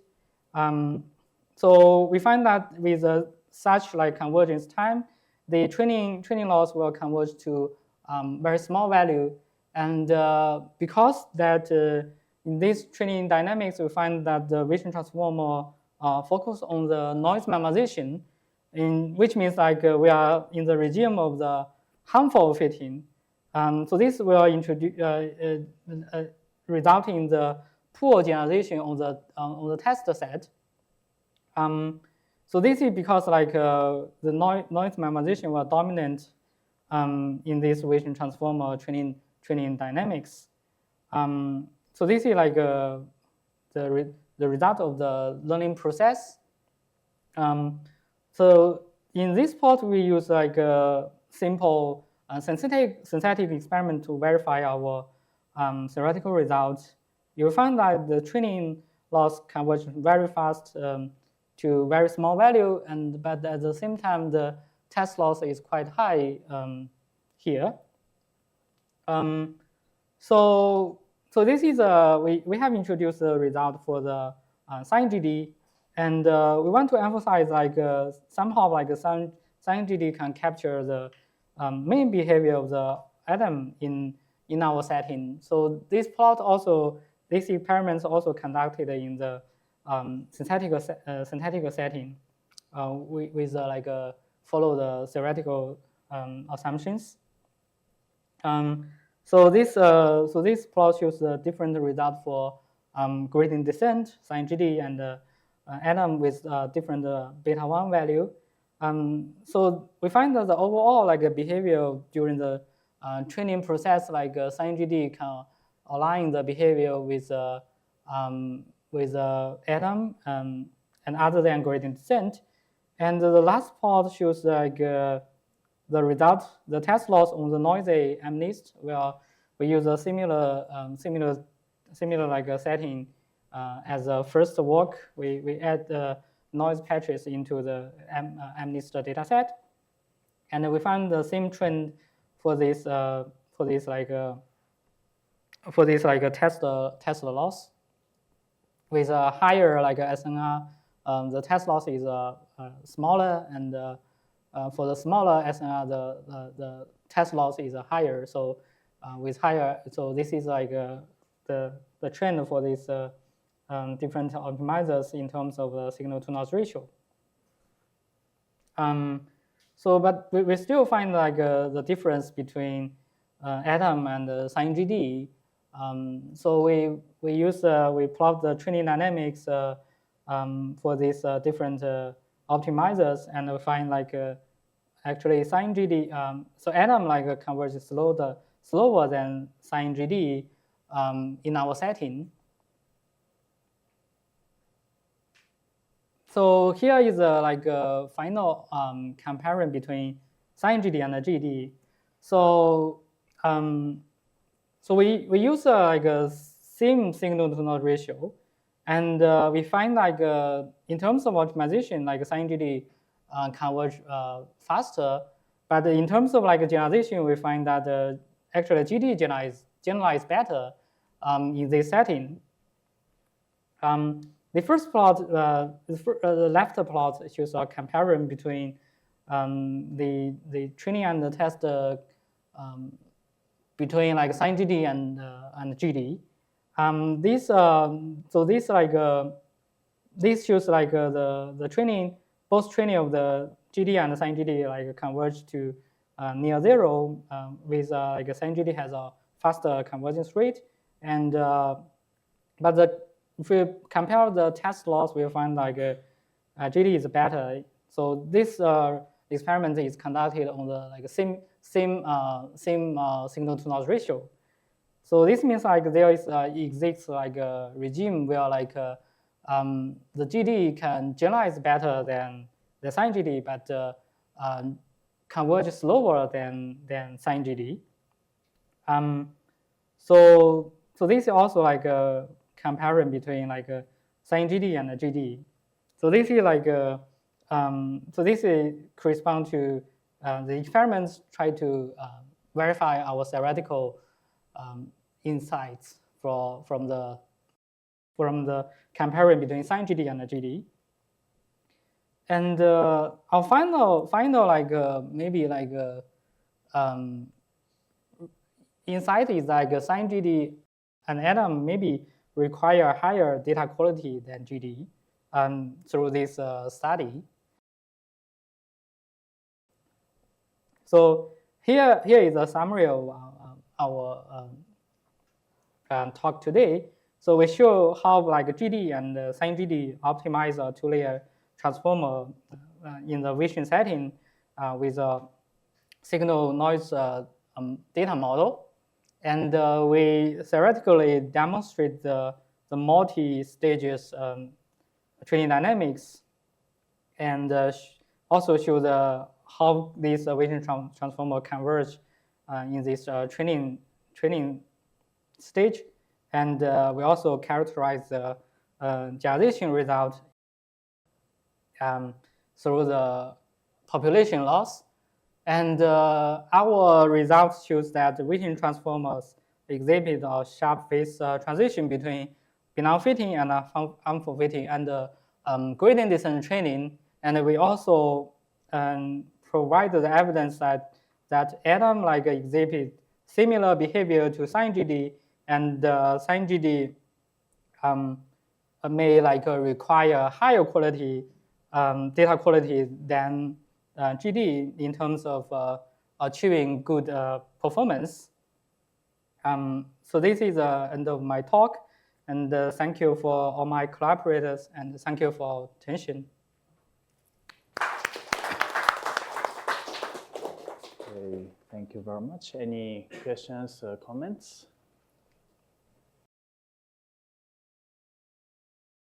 Thank you for the great talk. I have one question regarding the sin GD work. I think one crucial assumption on that work is that signal vector, the direction of signal vectors exactly align with the coordinates of sin GD uses. Can this result extended to more general direction of signal vectors, or something different happens in general cases? Thank you for your question. So, actually, like this result, like I want to give two directions. So your first question is like, does it can like extend to like more general cases? I think in this work, signal vectors is something like standard basis, right? Can we generalize this to the more non-standard basis vector? Because if we utilize the standard basis, its direction exactly matches to the coordinates that sin GD update uses. Okay, I understand. So, yeah.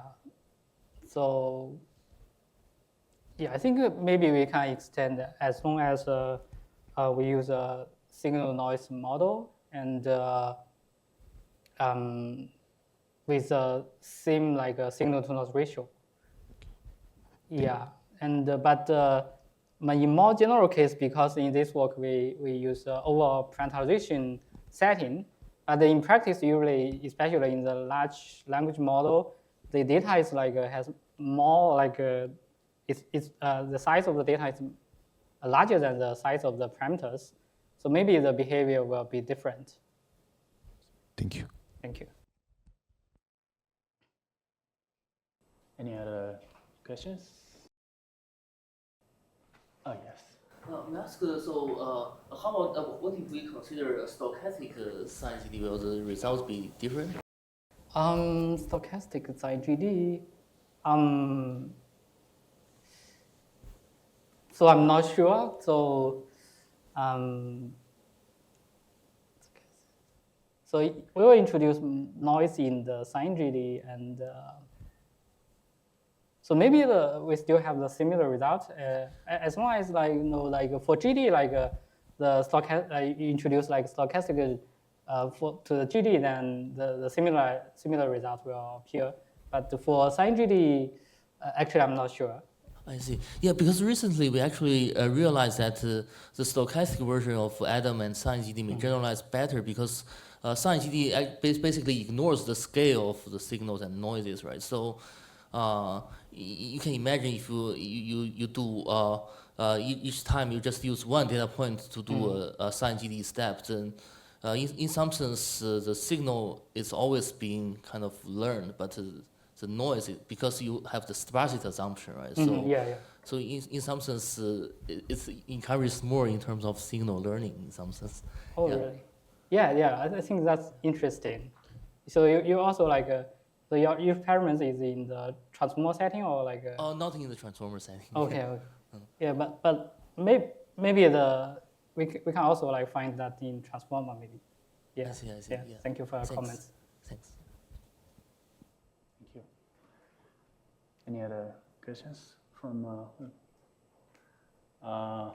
one technical question in the first half?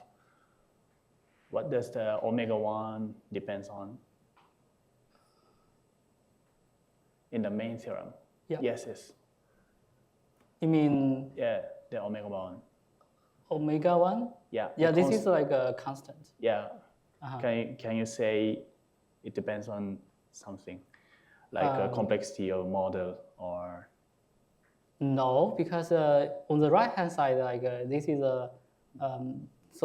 this is for the signal quality. For the data, we have dimension and we have the signal strength, and we also have the Gaussian variance in this part. And so this T depends on other quantities. So this is a pure constant. Pure constant. Yes. Okay. Thank you very much. Yeah, thank you. So if there is no other questions, let's thank the speaker again. Hello everyone, I'm Fanghui. So thanks for Taiji organize this workshop. And this is my first time to visit Japan. Okay. Today I want to talk about the one-step, the flow gradients. Okay. So actually the one-step gradients have already widely started in this workshop from previously. Danny, Taiji, and also Maraz have some theoretical results. And also yesterday, Mahdi also talked about the one-step GD you can use for the test time training. Okay, today I want to show that how does the one-step gradients is sufficient for the LoRa, for the LoRa fine tuning, provably and efficiently. So this work is collaborates with my PhD student, Yuan, and also collaborated with Yudong from medicine. Honestly, so fine tuning actually is empirical stuff. So if we just want to do the theoretical sides, this is definitely not enough. So this is reason why I want to see how can we to say the theory can contribute to practice. So we want to bridge the theory to practice. So how does theory contribute to practice? I will explain this in 3 aspects. So firstly, we definitely need to do some theoretical understanding. So we have to show that how does the LoRa, the AT and the BT, I will explain this in detail to show that how does the LoRa, the training dynamics will behave, and in terms of the subspace alignment. And secondly, we want to show that based on our theory, we want to give some design, some theory grounded algorithm. This can indeed improve the performance in the real world benchmark from what we fine-tune some of the real-world large language models.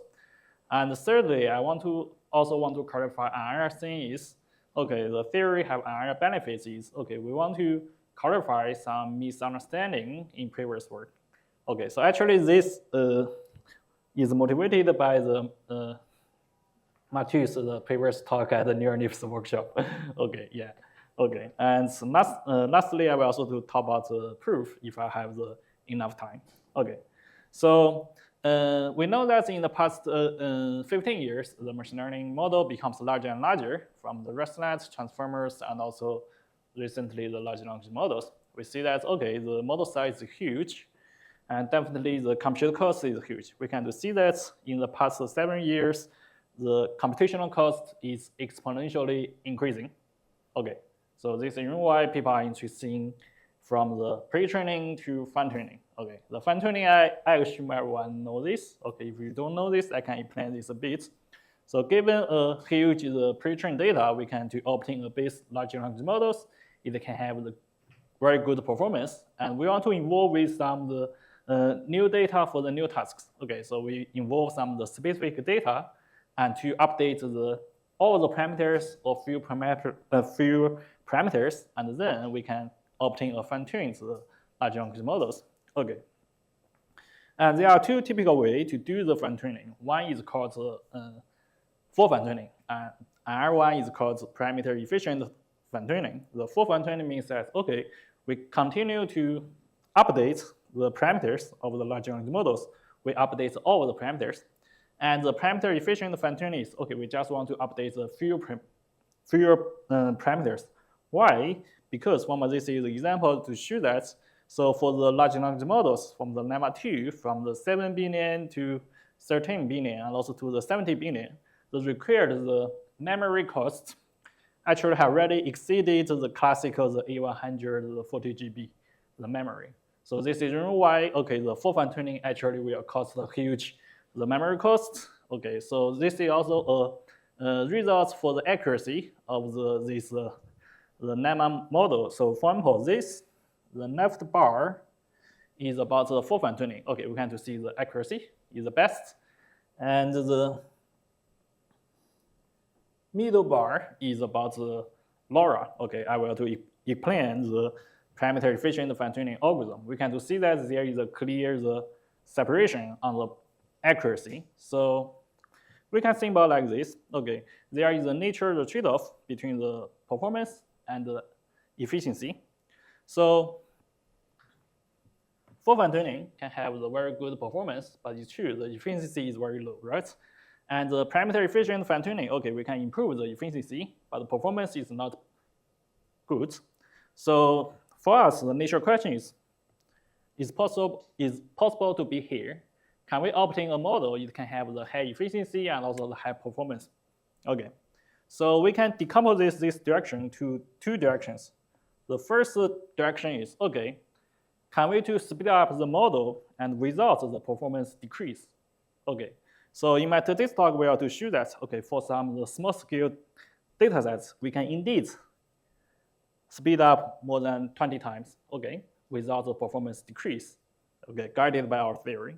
And our direction is we want to show that, okay, under the same compute budget or under the same efficiency, we can indeed improve the performance. Okay, we'll explain this in these two directions. Okay, and about the parameter efficient fine-tuning, and our today's talk is based on the LoRa. Okay, it's called the LoRa adaptation. It have already widely used in practice, and it also have received very great attention. Okay, so you can see the authors from the Alan Zhu and also the Yuan Li. Okay, as Matus mentioned that, okay, actually they are very famous theoretical guys, right? But in their work, they didn't do any theory, right?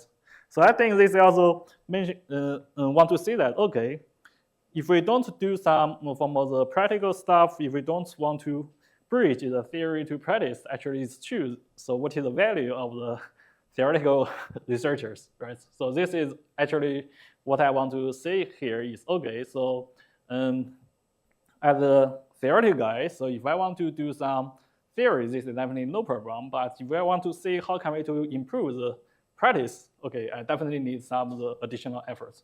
Okay, so the LoRa, okay, let me explain this. Okay, so the LoRa, okay, the algorithm is very simple. So the WPRE is the pre-training the matrix, and the WFT is the fine-tuning matrix. So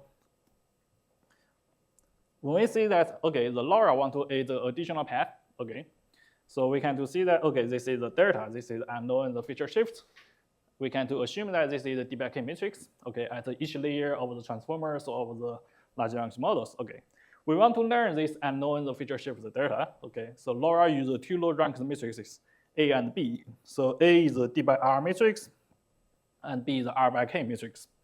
Okay, so if we to assume that the rank of the delta is R star, So actually, we will have the three cases: R larger than R star, R equal than R star, and R smaller than R star. So the above two cases, actually, we can do think the LoRa, okay, the A and B can provide enough the model capacity to recover this unknown feature shift. Okay, this can be called as over-ranked or exact ranked. Okay, so the last case is if the R is smaller than R star, that means the LoRa doesn't provide enough the flexibility to recover the unknown feature shift delta. So in this case, we cannot ensure that okay the LoRa can recover the delta. So in my today's talk, we are mainly focused on the first two cases. The R is larger than the R star. Okay. About LoRa, you will use the standard initialization. A is use the random Gaussian initialization, and B use the zero initialization. Okay, this is called LoRa. Okay, the algorithm is very simple, but it's powerful. Okay, so you can see the citations. Okay, okay. And today I want to show that okay, the LoRa is not optimal. So the not optimal means that okay, the performance is not optimal, the efficiency is not optimal, because it uses not optimal the initialization strategy. So we want to improve the LoRa. So we want to choose this in three aspects. So firstly, we want to provide the theoretical understanding to show that how does the AT and BT will behave. So what is the training dynamics of the AT and BT? And based on these results, we are to show that okay, how can we to design the theory-grounded algorithm? We call it as LoRa1. This can indeed improve the performance and the efficiency. And lastly, we want to clarify some of the misconceptions. Okay, as a learning theory guy, okay, when we talk about the whatever problem, we definitely will start with the linear problem. Okay, okay, even though this is simple, but this can definitely also to show some stuff. Okay, so if the pre-training and the fine-tuning model are linear, but the dynamics is still not linear because we want to update the AT and BT. Okay, we can write it as a dynamic system, the style. Okay, so we write it the AT and BT in the recursive relations, and we can find that if we don't have this linear term, this is the classical the linear dynamic system, right? We can directly obtain the closed form the solution of the AT and BT, and it's controlled by this the state transition matrix, and this state transition matrix is dominated by G. G is the one step, the four gradient. So this means if we do the full fine-tuning, we just pick up the first, the step, the gradient. Okay, this is called the one step, the four gradient. Okay, so the formulation is like this. I will explain this in detail to talk about, okay, how can we do obtain this? So this is from how we start from the pre-trained matrix and compute the gradient. So here the L is the loss function, we use the square loss. And we can find that, okay, the x tilde is fine-tuning the data matrix, and the delta is over the unknown feature shift. If you see this formulation, you can find that the G, the one step, the four gradient, have already included this, the unknown the feature shift. Okay, so the intuition is, okay, the dynamics of AT and BT is dominated by the G, right, by the one step, the four gradient. And if we can control this nonlinear term, okay, we can to obtain the dynamics of AT and BT. And definitely AT and BT, they will have the close connection with G, right? So in the next, I will talk about, okay, how can we to analyze this? We can to give the theoretical results about the subspace alignment and also to give the theory-grounded algorithm. And after that, we will talk about the experiments. We indeed to run some of the NEMA2, the model on some of the NLP tasks, okay, also some of the mathematical reasoning tasks. And lastly, I will talk about some of the theory. Okay, so actually the framework or the pipeline of our work can be shown in this figure. So we obtain this one step, the four gradients, okay. We want to prove that, okay, if we to run the LoRa, AT and BT will stay in a certain subspace. And this certain subspace will related to the one step, the four gradients. Okay, so to mathematically to formulate this, I need to introduce the problem setting and assumptions. So we normally start with the data generation process, okay, as a learner theory guy. Okay, so for the downstream data, okay, y theta is the label, okay. The label y theta is generated by a target function and also with the data, the x theta, right?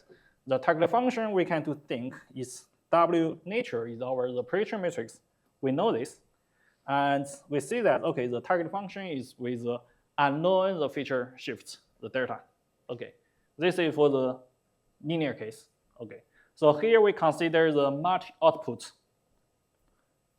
So that means the y theta is in RK. Okay, so the output is a vector. Why? Because we want to ensure that A and B in the LoRa is a matrix. Okay, and the X, we assume that this is a sub-Gaussian. Okay, this is standard. We can also consider the nonlinear model. So here the nonlinear model is we add the activation function here. So this we consider the ReLU activation function. Okay, so if you are familiar with the multi-index model, actually this is a special case of the multi-index model. So here we know the activation function. We assume this is ReLU. We just want to recover or to estimate the unknown the feature shift. Okay, this is the data generation process about the data. And about our model, we can consider the two models. Actually, one is the full fine-tuning and another one is the LoRa. So LoRa, okay, we see that we introduce the two low-ranked matrix, right? Okay, we want to update use the form of the gradient descent. Okay, by optimization by the square loss, we do the gradient descent. Okay, and you can see that, okay, if we do use the LoRa, okay, we use this model of the outputs, and we use the square loss here. And if we don't introduce A and B, if we directly introduce the matrix W, this is the full fine-tuning, right? Okay, because we want to show what's the difference between the full fine-tuning and the LoRa. Okay, so any questions about the problem setting? Is this clear? Okay. W sharp. Yeah. W natural must Yeah. be shared. Yeah, this is a prediction matrix, so we know this. Yeah. Okay, so our target is we want to estimate the unknown the feature shift. Okay.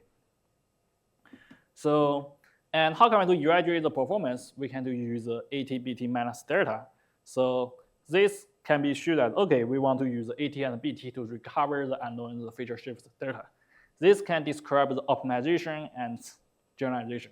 For optimization, this is clear, and for the generalization, if we to write the generalization, the test error here, right? We take the expectation over the new data, the x theta, and we compute the test error. And because we use ReLU, we can use one Lipschitz the property. Actually, it can be upper bounded by the AT, BT minus delta. Okay, so this term can be described the optimization and the generation. So this is the target. Okay, we want to start it. Okay, so in the last, we want to show the first results. How does the AT and BT will behave, right? What is the training dynamics of the AT and BT? So recall that we mentioned that, okay, the one step of the full gradient, the G, okay, it's the first step of the full fine-tuning, the gradients, okay, from the W nature. And you can see that it includes the delta. Okay, so we can show that if we do the SVD of the G, we can obtain the left-hand singular subspace and the right-hand singular subspace, right? If we do the SVD of the AT and BT, we can also obtain this. So for BT, we can show that, okay, in the linear case, if we use the LoRa, and we can prove that we can achieve the alignment between the G and also the BT in terms of the right-hand the singular subspace. Okay, the top R star the singular subspace. What does it mean? That means, okay, if we run LoRa after training, BT at each step, it will always stay in the right hand, the top R star of the one step of the full gradient. Okay, so that means the BT will align to G in terms of the right hand, the top R star single subspace. How to prove this? Actually, the proof is very simple. So if we write the gradient, the update for B from the B1, okay, after the first step, we can find that in the right hand, it already includes the G here, right? If we do SVD of the B1, that means their right hands will align to G, right? Okay, so this is for the first results between the G and also BT. And how about AT? AT, the results is a bit complex because BT is start from the 0 initialization, right? The B0 is 0, okay? And for A0, we use a random Gaussian initialization, right? And we can prove that, okay, if we to use a small initialization for A, and if we to run the gradients after the log D step, okay, and AT star and G will align in terms of their the left hand, the top R star, the singular subspace. But here the angle, okay, between these two subspaces is not 0, okay, it's small, okay. So here we can conclude that if we to run LoRa, we obtain the AT and the BT. BT will align to the right hand, the singular subspace of the G, and AT will align to the left hand, the singular subspace of G, right? Okay, even though the result is for linear, but actually we can prove for the nonlinear case, but the nonlinear case is indeed very complex. Okay, I will not talk about here, but at least we can do some numerical results, right? So for example, this figure is we fine-tune a T5 model on the real world, the NRP, the dataset, the MRPC. So this is for the one block from where we have the QKV in the transformers and also the ReLU, the inputs and outputs. And at the beginning, the angle is 1, okay. After the LoRa, the training, the angle is indeed decreased to around 0.2 or 0.4, okay. So for the real world model, okay, the angle is not close to 0, but at least we can observe this, the alignment of the performance. Okay, so this, we want to use this information to design our theory. And the left figure, we want to show that if we use a smaller the initialization for A, okay, the variance, the alpha is smaller, okay.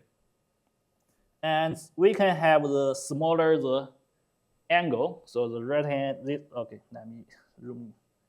So this is our angle. That means if we use a smaller initialization, we will have the smaller angles. That means this is a better the alignment.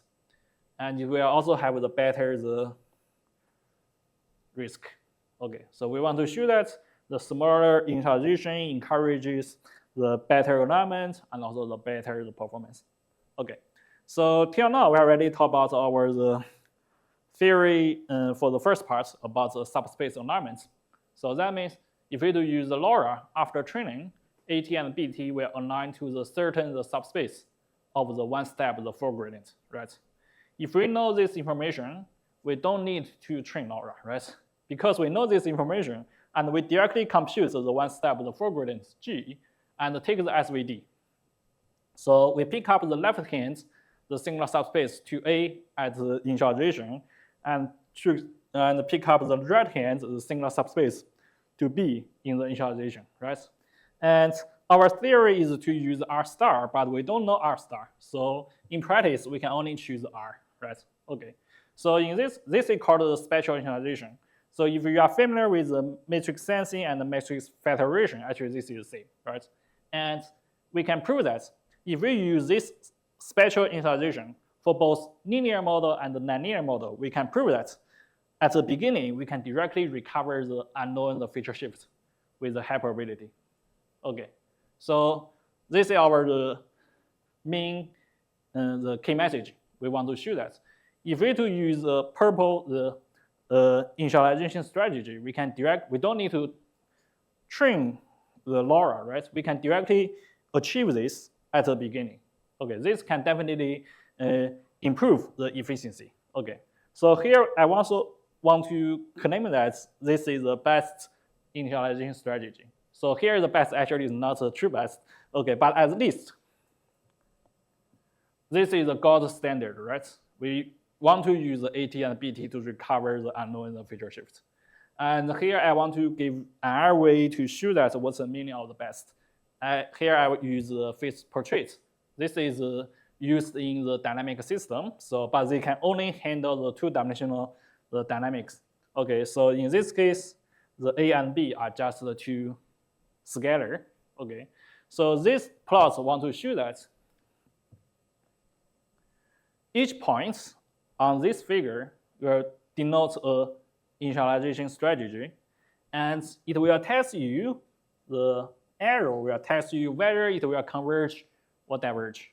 For example, if we to use the LoRa initialization, okay, A is a random Gaussian initialization and B is 0, actually its points is here, and then it will converge to this global minimum.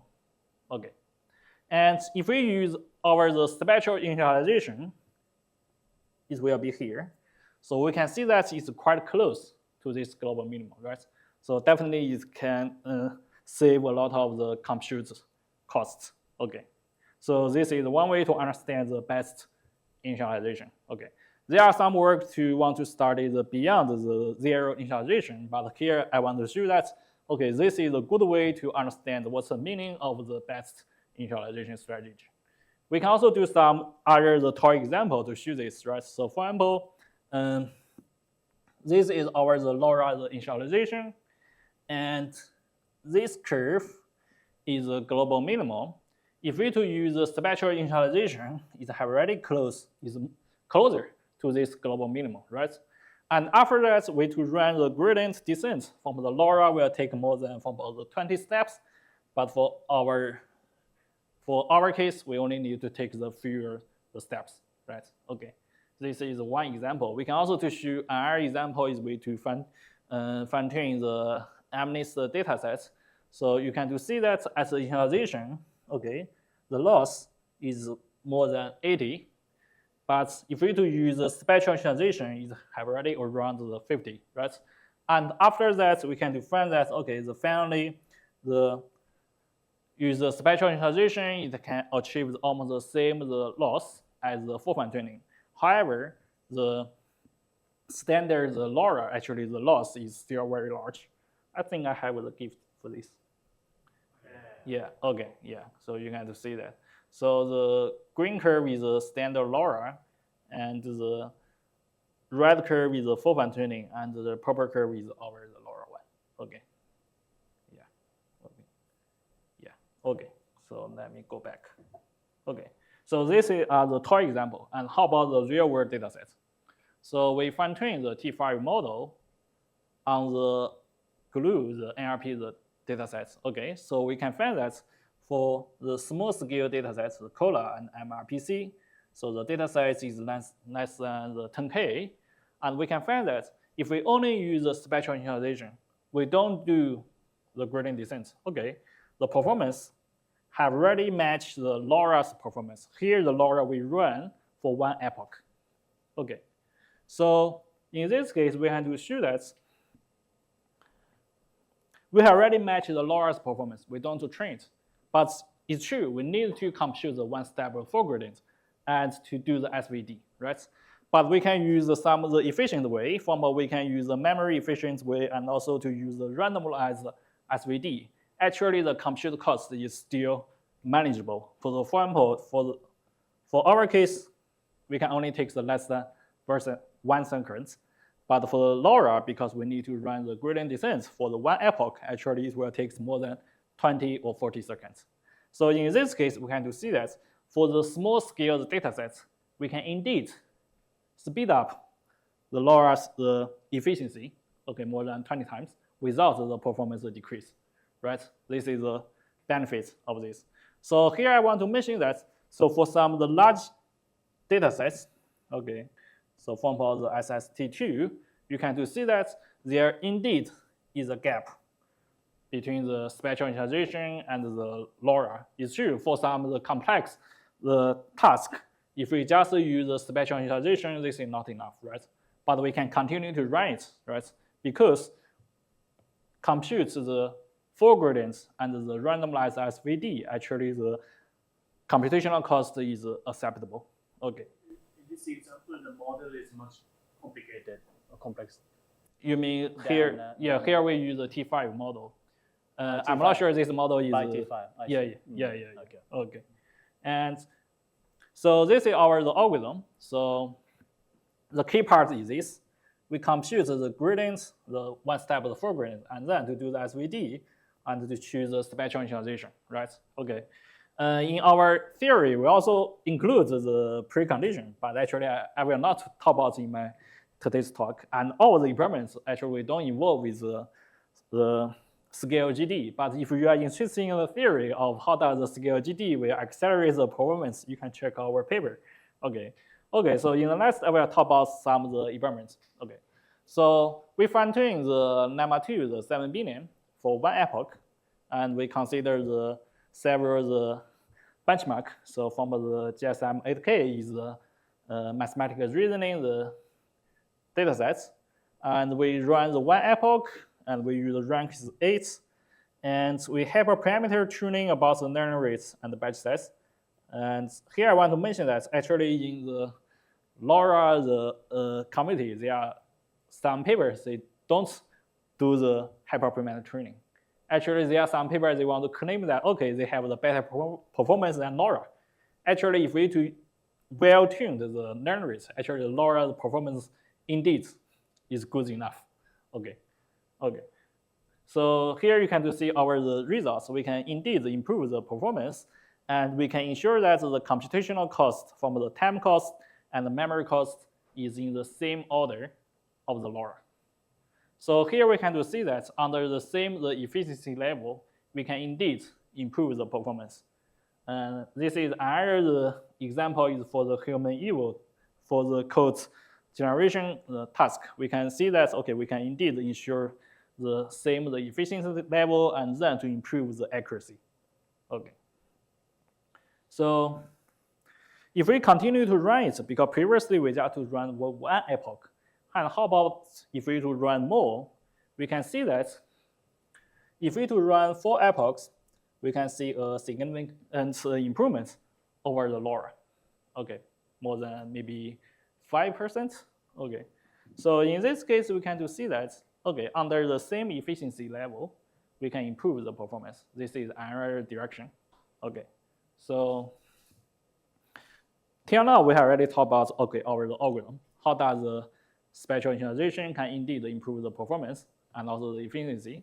And the last point about the theory, the benefits is, okay, can we to clarify some of the misunderstanding or misconceptions in the previous work.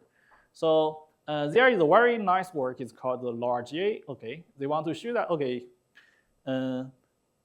actually the motivation is, okay, why do we introduce LoRa? Because the full fine-tuning is too time cost. Okay, and there the idea actually is very nice. Okay, if we can ensure the LoRa's gradients can align to the full fine-tuning's gradients, and then we can ensure that, okay, the LoRa's performance can behave as a full fine-tuning. Okay, so they find that for the gradients of A and gradient of B, actually find that, okay, the rank is smaller than R. So that means the LoRa can provide the 2R, the degree of freedom. And in this case, they want to find the best 2R approximation of the full fine-tuning of the first step. In this case, they will to choose first the top R, okay, to the A, and the right hand is R plus 1 to 2R to B.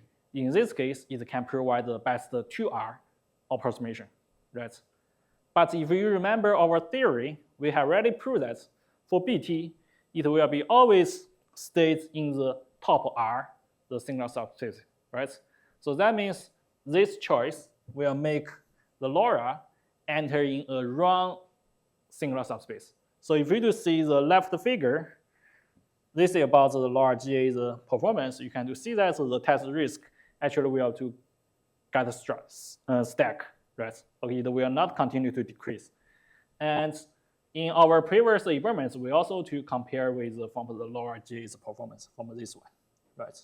Okay, and you can see that in some cases actually it's not perform well when compared to the other from the LoRa plus the algorithm. But indeed, we can see the significant improvement over the LoRa-GA. Okay, so this is the third point is, okay, when compared to the gradient alignment of the work, so we have already clarified that, okay, how does AT and BT will behave. It will align to a certain singular subspace.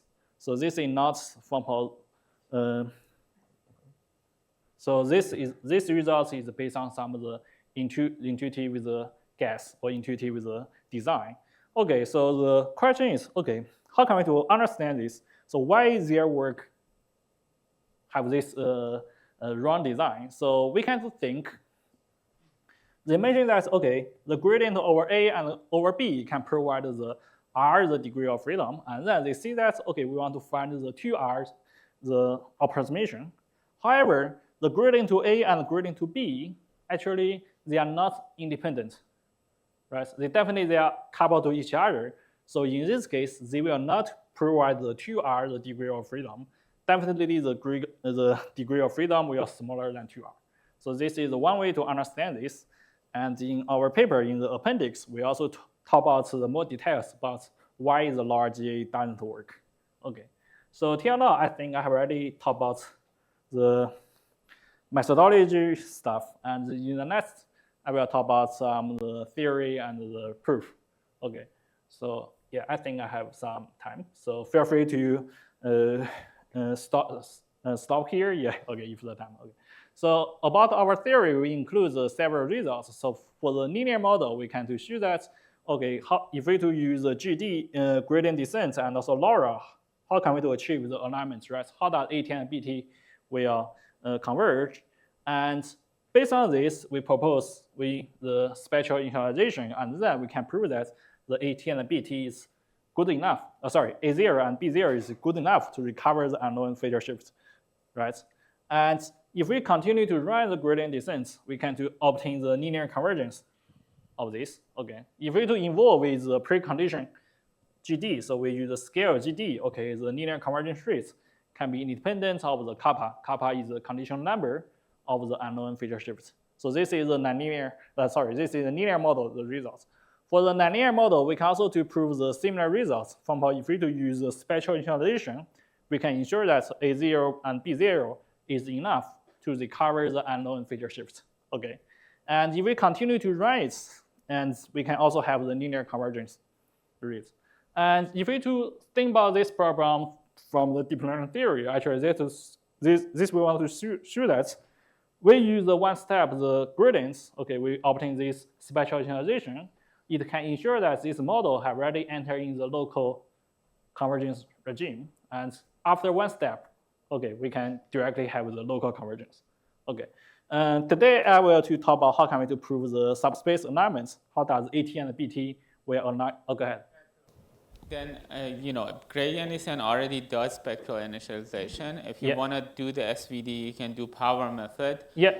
I don't see how there's a computational benefit because, the complexity with which gradient descent finds the spectral solution versus power method on SVD finds the spectral solution should be the same, right? In theory, yeah, we use power methods, but in practice, we don't use this. In practice, we directly use the randomized SVD. Yeah. In theory, I will to tell about how can we to prove the subspace alignment. Okay. So that suggests that maybe if you sketch gradient descent also from the beginning, then LoRa would be similar, right? So in our the codes, we just use the batch, the gradients. We don't use all of the data to compute the full gradient. Yeah. And for the batch size, we also track the. We also use the hyperparameter tuning, and we find that the batch size is 4 or 8. This is enough. So actually, the batch size is quite small. Okay. Got it. Thank you. Yeah. Okay. And I will talk about one is about the subspace alignments, and our one is the global convergence. Actually, strictly speaking, actually this is the local convergence, right? Okay. So about the subspace alignments, if we do write the dynamics of AT and BT, so this is the linear dynamics, and this is the nonlinear term. If we can control the nonlinear term, and we can control the AT and BT, right? So the idea is, okay, we do the decomposition of this state transition matrix, and we can obtain the linear dynamics. And we want to ensure that, okay, the difference between the linear dynamics and also the original dynamics, if we can control this difference, okay, everything is good, right? And we can control the norm, okay, in the log D step. Actually, this is combine the subspace alignments and also the difference of the ZT. And actually, we can build the connection with ZT and also the A0. A0 is our the LoRa, the A is the random Gaussian initialization. So here you can also think why we require a small initialization. Okay, so and after this we will to use the marked results. Okay, previously the marked results on the matrix sensing. So we want to transfer the linear dynamics to the original dynamics, and we have to track how does the subspace will behave from the linear dynamics to the original dynamics. Okay, so this is about the proof sketch of how can we to control the nonlinear term, right? So in the log D step, we can control that, okay, this term is controlled by the A0 at the initialization. And after that, we can transfer the subspace alignments from the linear dynamics to the original dynamics. Okay. And in the next, I will talk about the global convergence. So here I give an example is about the nonlinear model, and we want to give the linear convergence results. So here you can see that the eta is the step size, and you can see that this is the linear convergence results. And here we take the precondition. So we use a scale GD. So this is why the linear convergence rate is independent of the kappa, okay, of the conditional number of the unknown feature shifts. How can we to prove this? Actually prove, we need to split this into several parts. So at the beginning, we want to show that if you remember, we mentioned that if we do use the spatial initialization, at the beginning, the A0, B0 can directly recover the unknown feature shifts with a high probability, right? So that means we want to control that this term is small, right? Okay. We can split it into several terms, and it has the three terms, and we denote a gradient. Actually, this is part of the gradient over A and over B. We denote it as JWT. So if this is our W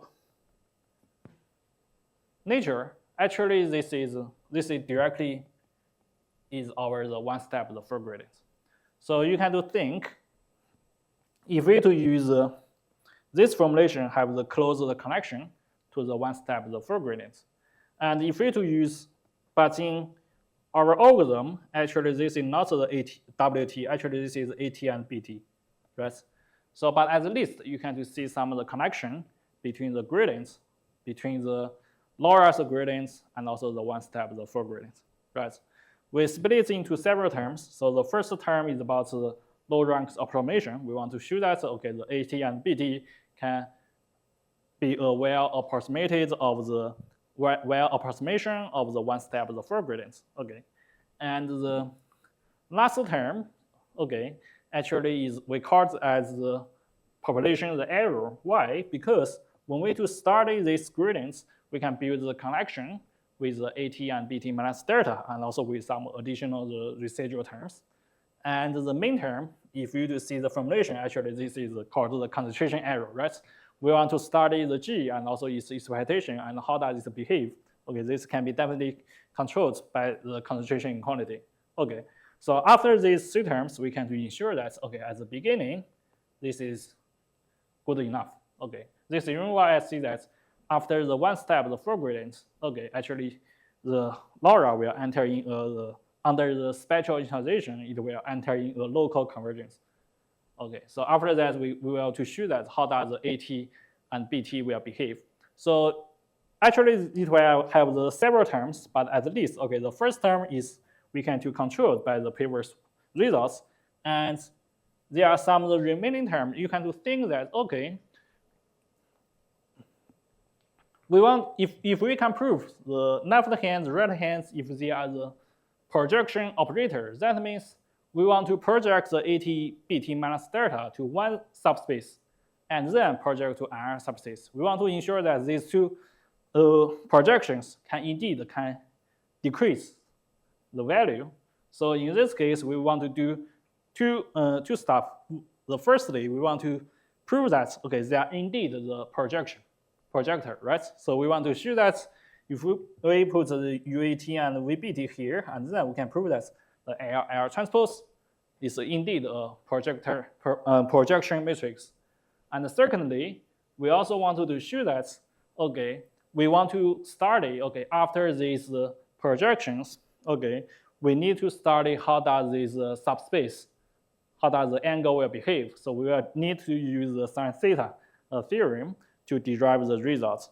Okay, so we need to give some upper bounds or lower bounds. So finally, we want to ensure that okay, this can be well controlled. Okay, so this is a high level scratch about how can we to prove how does AT and BT will have a linear convergence results. Okay, so let me summarize today's talk. Okay, today we want to show that okay, how that our theory can contribute to practice. We can to show that okay, if we to use the spectral initialization, and we can indeed improve the LoRa's efficiency for some of the small scale data sets. And our direction is okay, under the same efficiency level, we can indeed improve the performance. We evaluated by some of the large language models on the real world data sets. Okay, this is from the empirical sets. Okay, and we have already released the codes. If you are interested in, feel free to check this. And this work is accepted as the SML or has the oral presentation. Actually, I have already given this 2 weeks ago. And from the theoretical sides, especially from the deep learning theory sides, so here I want to see that if we to use the spectral initialization, it can indeed enable feature learning. And after the spectral initialization, actually we enter in a local convergence, the results. Okay, and our stuff I didn't mention that in our work is the precondition can help the convergence. But the interesting stuff, we also find that the precondition is doesn't help improve the performance. Okay, this is the interesting stuff. Okay, and actually, if we do think about this talk or this project, actually we always want to handle how to handle the nonlinearity at the theoretical level, right? How can we do handle the nonlinear term in the training dynamics? And our thing is okay. So in practice, is how can we do precisely and efficiently to approximate the nonlinearity, right? Okay. So actually, this is what my research targets. I want to explore from the theoretical sides and also the empirical sides. Okay, this is my today's talk, and thanks.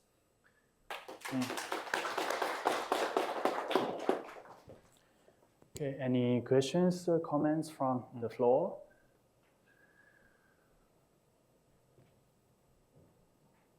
I'm a bit interested in the major drawbacks of using SVD, like noise sensitivity, or do you have any idea? You mean in practice or in our implementation, or you mean? Or in practice? In practice, we use randomized SVD. Yeah. So So this can indeed avoid the huge compute costs. Okay. I see. So, what about the noise stability, noise dependence? So where is the noise? You mean from the maybe on the data? If the data is noisy, Actually, this is a good question. So it's true. In our setting, we don't consider the neighbor noise. Yeah, and if we have the neighbor noise, the alignment, the results will be quite tricky or not easy. Actually, I think marketing is the experts can answer this question. So if we have the neighbor noise on the data, so how can we to obtain the subspace alignments? Yeah, I think this is a non-trivial question. I think you have some work, right? No, I don't actually, but Dominique and I did, like a colleague at USC, they actually do have a result that does that. So in matrix sensing. Yeah. Thanks. Go ahead, Taj. So your theory, the convergence theory, is based on about the two-layer network, like. You mean the nonlinear model, or?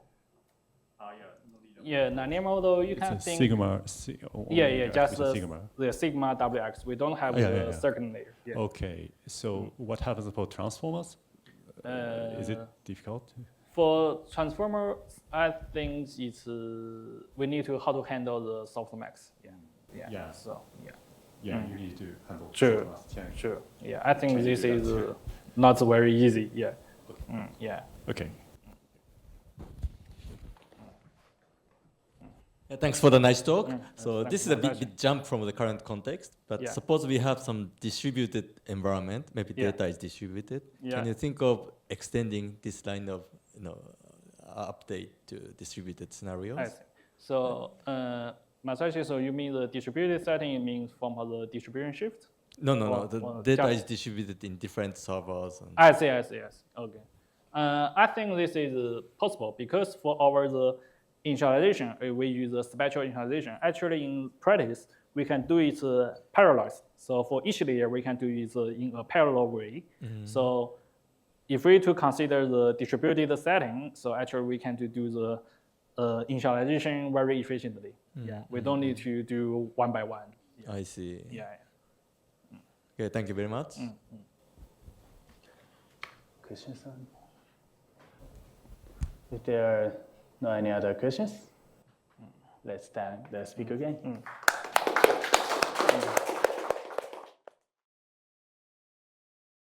Okay, so I'm going to tell you about two things today, and I don't mind if we don't cover everything, we'll just see how we do.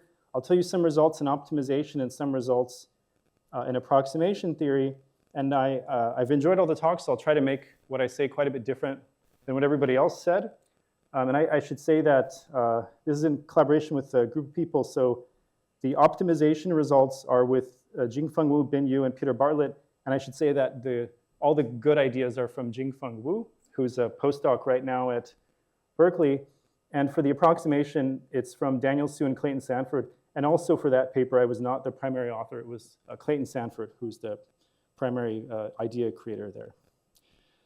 Okay, so I will tell you about two things. So for optimization, I'm going to highlight that I think for a lot of good results now, we have to study actually the path gradient descent follows. Let me explain this.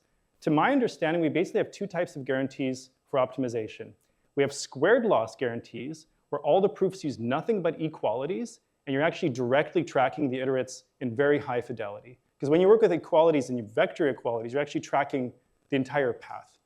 Then we have general objective function results, where you just track the objective function and maybe contraction with some auxiliary metric or divergence. But we have nothing in between, okay?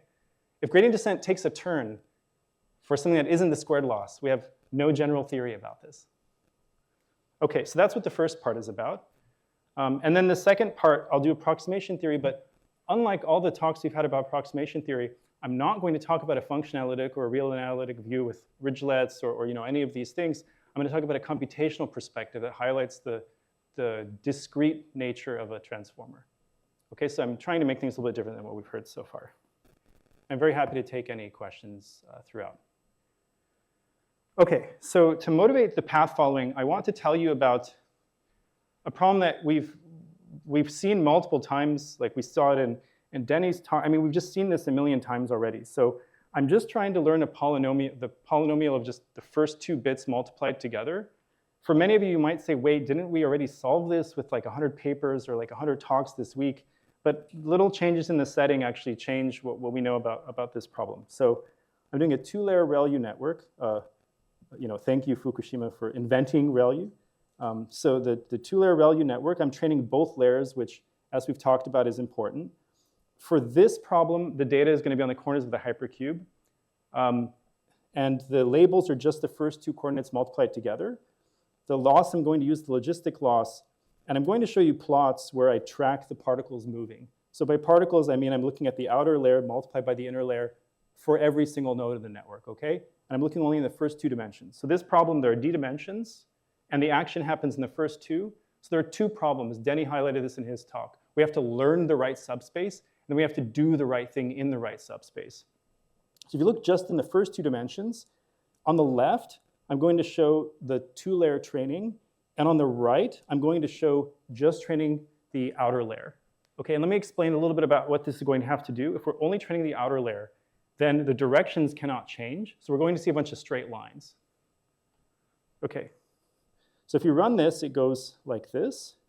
So the right plot has these straight lines, and both of them get to zero loss very quickly, both training and test, but this one follows 4 lines. The particles curve and they move in these 4 directions, okay, in this initial subspace. So this for me is just a completely astonishing phenomenon. You could say the one on the left is learning features, but yeah, this is very reliable. It handles many different initializations, many different data distributions, many different architectures. It works for Atom, it works for GD, it works for SGD. It works way more broadly than any of our theorems, okay? So as I've depicted it, this has not been proved. The setting here is a little bit different than, this is standard PyTorch initialization. It does not match any paper. Okay, and I want to show you that I mentioned that this problem has 2 aspects, learning the subspace and doing the right thing in the subspace. In this picture, I'm only showing you what happens in the right subspace. If you look at the other dimensions, so what I'm showing you here, okay, so this is the first 2 dimensions. This is 1 and 2, where you have to move in these 4 directions.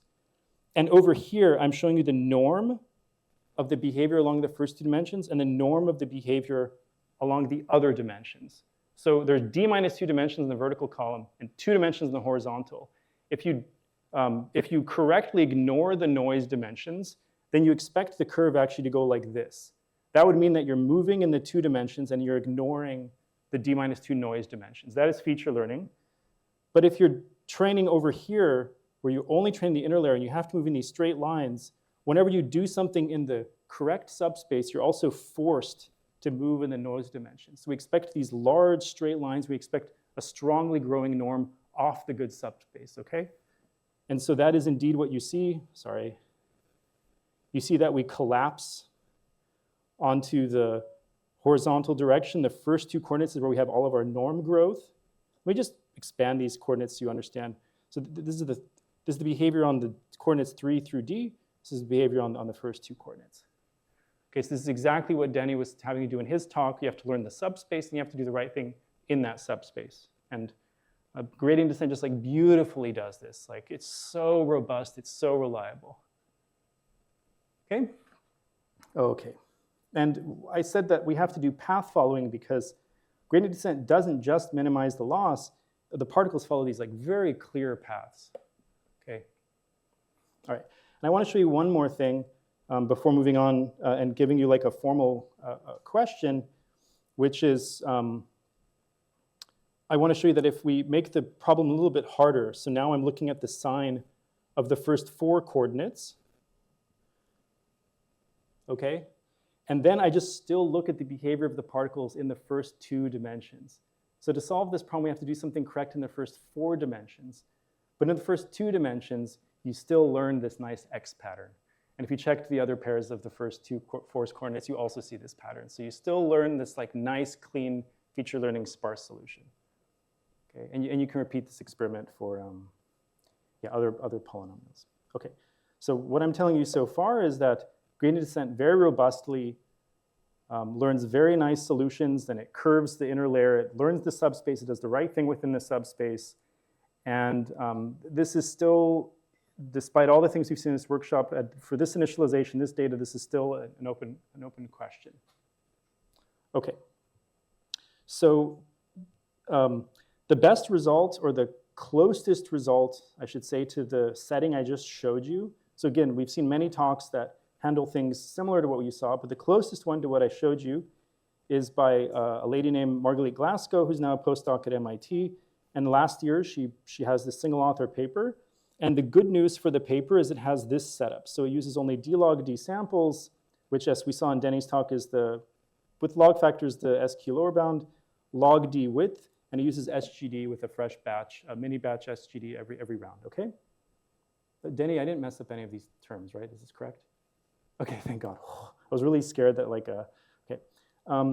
But the reason this does not handle the previous slides is, well, I showed you one with k equals 4, but also her proof, it has balanced initialization. You need the a's on the outside to be the same norm as the vj's on the inside. You might say, oh, that's technical, I'll say, okay, put me on a desert island, give me 10 years to remove this assumption, I might get trapped on a desert island for life, okay? It's hard to remove that assumption.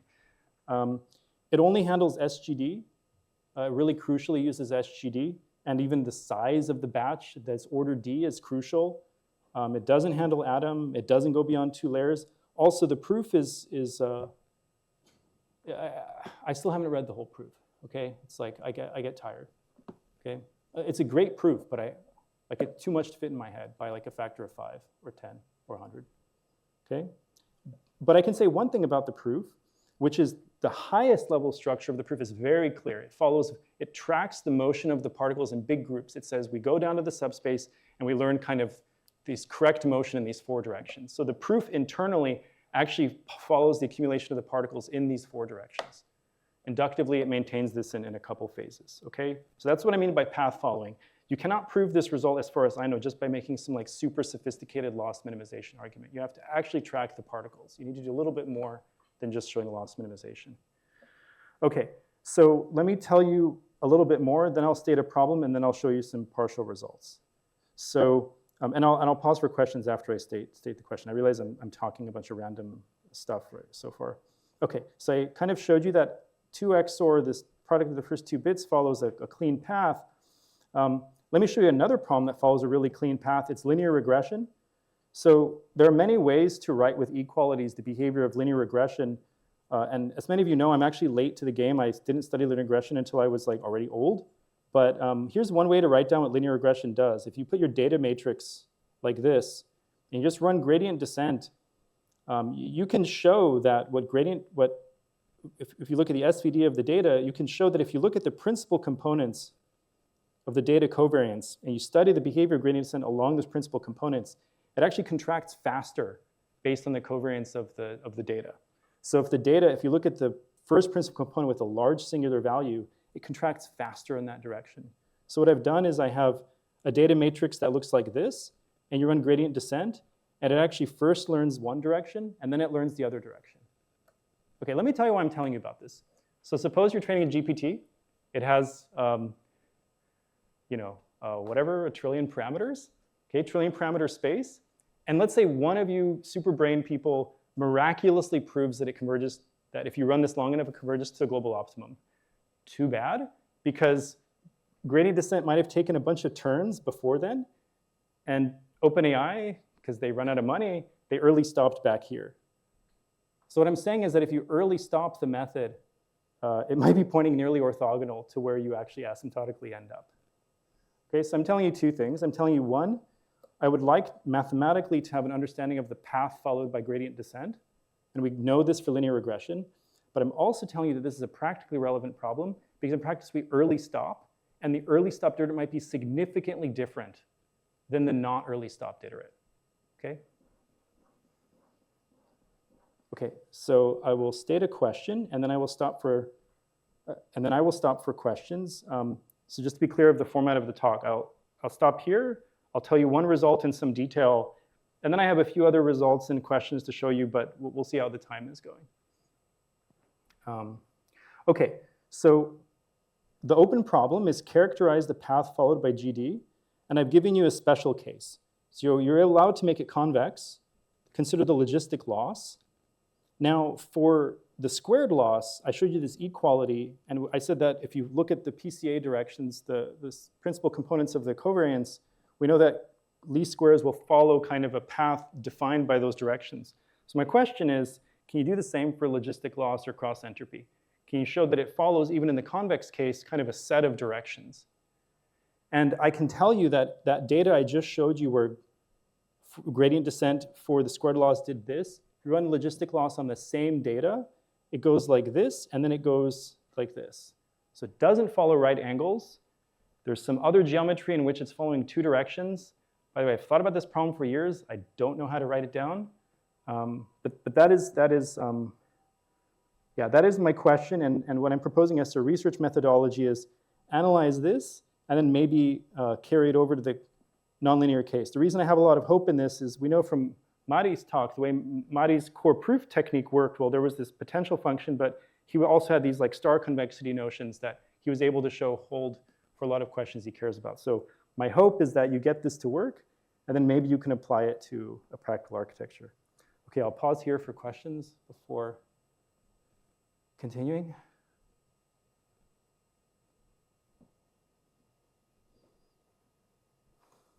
So I said scattered results, but the ideas for this are in a lot of places. So for squared loss, now when I look at squared loss proofs, like benign overfitting, if you look at the benign overfitting paper, most of the paper is equalities.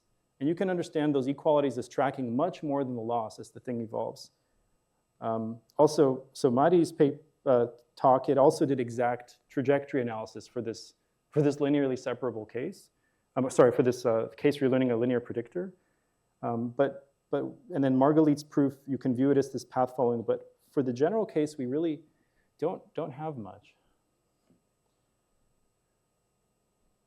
Okay, so I will continue, and I'll tell you about one result. This is due to Jingfeng. I mean, me, Peter Bartlett, and Benign are on the paper, but this is really, Jingfeng did all the hard stuff here. This is an ICML 25 paper, so it just was presented recently. So what I'm going to explain to you here, I'm going to give you a setting. It's going to be a Gaussian high-dimensional setting where gradient descent follows this curve. Okay, logistic loss, high-dimensional data, gradient descent. And what's going to happen is gradient descent is going to follow this curve, and early on, it's going to hit the population optimum. So early on, it's going to hit a solution which gets optimal test error. Then gradient descent's going to curve, and it's going to get a garbage solution. So if you run a long time, and for instance, if you get the max margin solution, you'll have a garbage solution. What I mean by garbage is that for this particular setup we study, you can show, and I just realized I forgot to write the theorem down, so you have to look at the paper for the formal statement, but we show that if you look at the asymptotics, not just the max margin solution we know we converge to, but if you look at any solution which gets zero training error for this problem, we know that the excess risk, so if you look at the excess logistic loss, it goes to infinity. If you look at the excess misclassification rate, it's like 1 over log n. Okay, so in other words, you need exponentially as much data as the early solution to get a good answer. If you don't have exponentially as much data, you point in a bad direction, right? Because the 0-1 loss doesn't care about direction, so you're pointing in the wrong direction. And then I won't discuss it here, but for large language models, we care about the probability model. We care about the conditional probability model that's used to generate the next token. You can, of course, convert anything that uses cross-entropy training into a probability model, and you can study the it's called calibration, recovering the correct probability model. We also get the wrong calibration, the wrong probability model. So any objective function you could possibly care about is bad if you run gradient descent a long time. And if you stop here early on, all of those quantities are bounded by 1 over root n. Okay, so basically everything works early on, nothing works late. Go ahead. Yes, so I should say, so let me repeat the question also, and I should say that for the positive result for the upper bound, I will give you the theorem in just a second.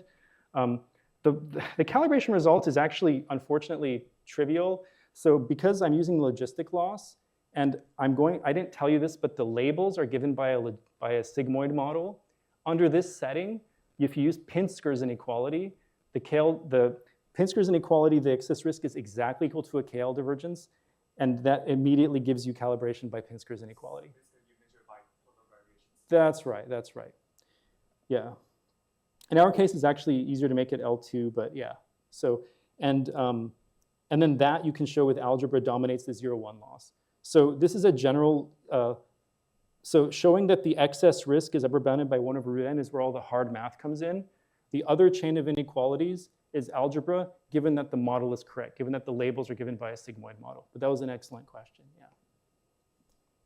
For the upper bound, it actually requires a separate proof for each of the claims that they're bad. And so yeah, at a high level, this is some progress to what I just showed you because the gradient path curves and we were able to analyze it. And it depends on what your background is. It is also a high dimensional paper in the logistic case. Yeah. So any other questions about this? Yeah.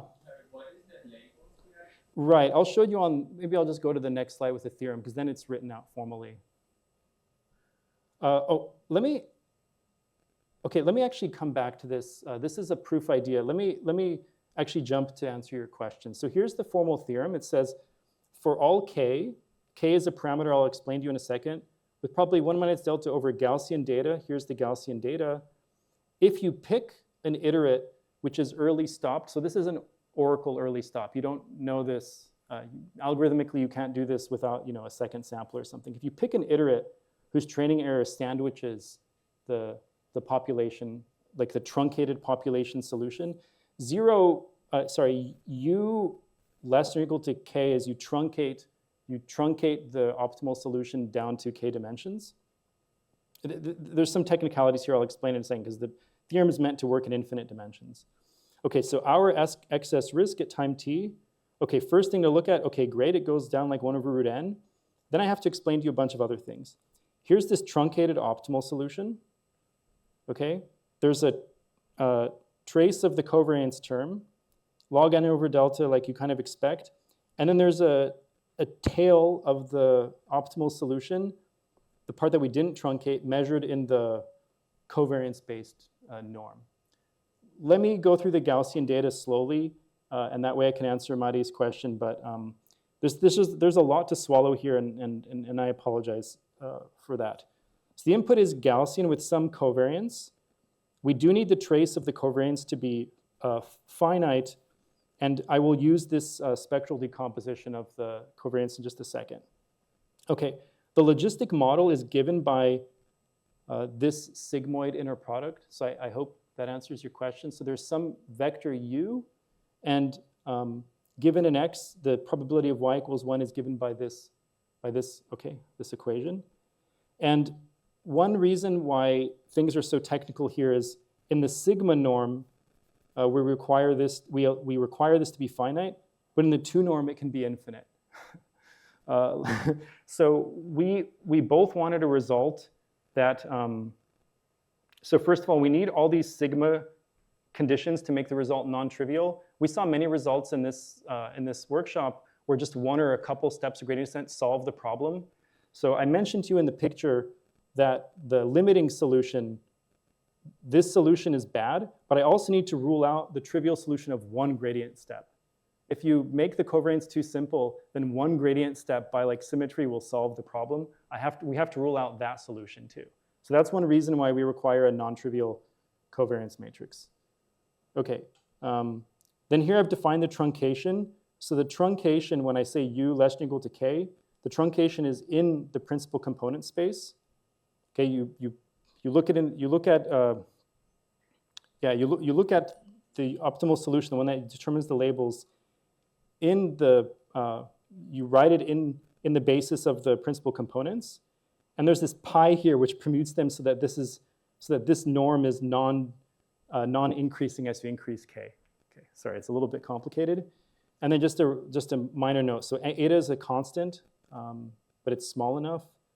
And then we use the logistic loss. Okay, so does the setting slightly make sense? Go ahead. So if you see the data plotted, you're not seeing different clusters of different things? Yeah, there are no clusters. It's just zero mean, Gaussian with some covariance. And then there's some vector u that labels things. So the u is not aligned with the principal components. So maybe that's one thing the covariance can be like this, but the vector that gives the labels might go some other way. If it was aligned with the main principal component, then there would be symmetry that... Not a clear decision boundary if you plot it, right? Sorry? Like the decision boundary would not be like clear to humans. Yes, it would not be clear because of this labeling probability, which is strictly between 0 and 1. So, yeah, Madi? Sorry, I kind of blank now. It's really complicated, so yeah. I'll ask later, sorry. Yeah, so I should say that another reason this is kind of complicated is we were sort of going for the generality of the benign overfitting type bounds, which also have like if you've seen them like this little case RK and a capital RK, we were going for something similar to that. So. Are you running both gradients and... This is full batch, sorry. Repeating the samples, yeah. So the proof uses concentration inequalities internally. So yeah, I should have explained that this R hat is the empirical risk with the logistic loss on some batch. And n is the size of the batch, yeah.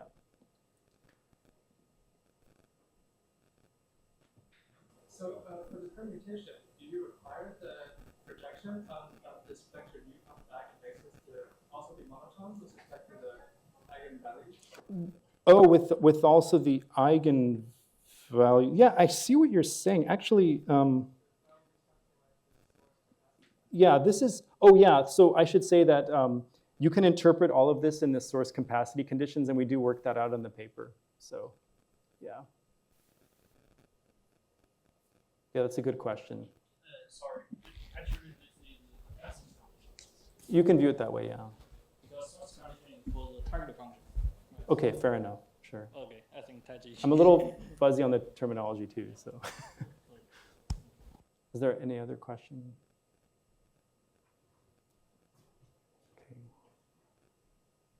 Okay. We can come back to this because I can tell, I mean, I'm not just trying to like flatter the audience. There's this technique, right, to avoid questions by flattering the audience. I'll just say straight, a lot of you are more experts than me on these types of Gaussian settings. So I'm not trying to hide the last slide, but let me at least say a quick interpretation for the people that are less expert. So one of the points is that if this sigma norm is finite, like I said I required, then you can always choose it. You can choose a k and an n going to infinity such that everything goes to 0. So in particular, there's a way to make this go to 0 and this go to 0 together as n and k of n go to infinity. And then by the argument I said by Pinsker and all these other things, this makes all the other quantities go to 0. Okay. I'll comment on the proof in a second because I skipped a slide. I'll also say that if the actual 2 norm is, sorry, this should be a strict. If the 2 norm is finite, then we do have a 1 over n type bound. I should say that Jingfeng really tried hard to get the 1 over n type bound to work in general. This is sort of like way out of my league to say what would be required to get a bound that looks more like both of the bounds simultaneously, but I can tell you at least a little bit about how this is proved, because that at least is fairly natural. But yeah, we do have like a 1 over n bound under an additional condition. And I'll mention the proofs in just a second, because actually the proofs are fairly, they're modular. Some of the steps get complicated, but the proofs are kind of clear how they work. Okay, so are there any questions about the non-proof part of this slide? And then I'll go back to the setting and see if there's a question about it.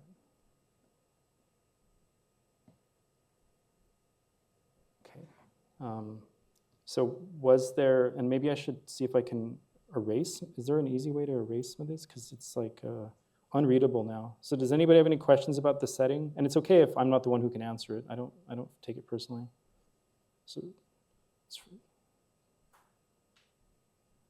is there any question about this? It shouldn't look like cheating. I mean, it shouldn't look like super cheating, I hope.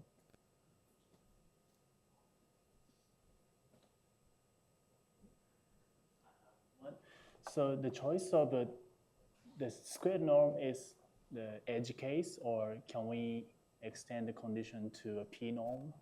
Oh, okay. So this, okay. So, okay.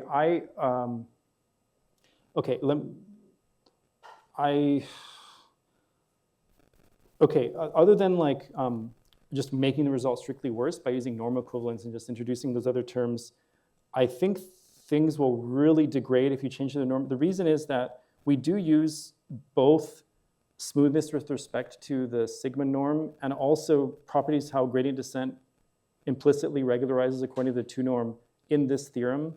I mean, we do use like a standard Rademacher bound, which is why the 2 norm appears there. That's not really important, but the fact that these quantities are controlled is fairly inherent. So that's a very good question. Without changing the algorithm, I think the result will be significantly worse, but we can revisit that. But definitely, I don't know how to get rid of 2 norm geometry, like if you use a different gradient descent. It's a good question. So about the choice of t. So t is divided by k. So it's a random variable function. Yes. You take the expectation.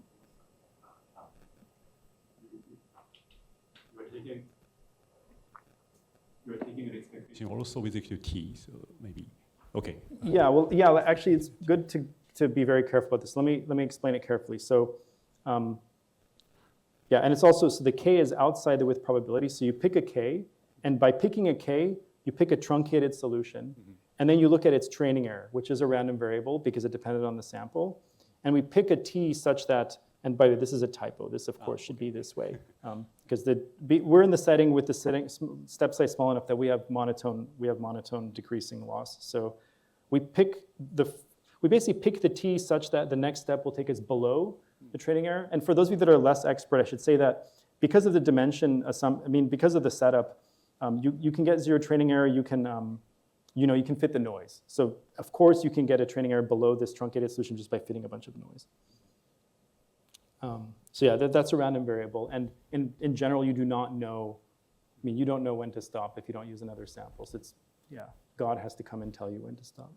Thank you. Yeah.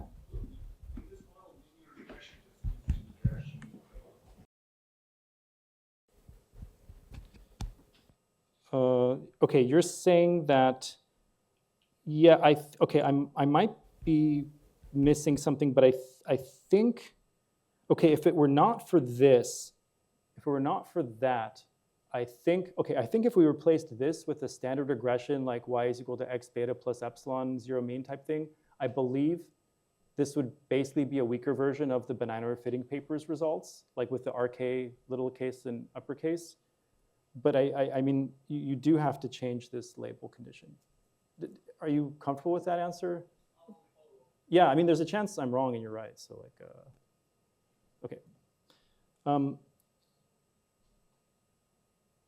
Okay, so I'm looking at the clock, and don't worry, I'll stop on time. I'll just be very quick on the things I didn't cover. I want to tell you how the theorem is proved, or a key part of the proof. So stepping back from this special case, and the point of the paper was to say that there is a case with the logistic loss where it follows kind of two directions or three directions, and we sort of know what they are, okay? This lemma is the strongest, this is the only general lemma I know to say something about the path followed by gradient descent. Now for the experts in the audience, you'll know that if you open any book on convex optimization from the past 50 years, they have this bound, okay?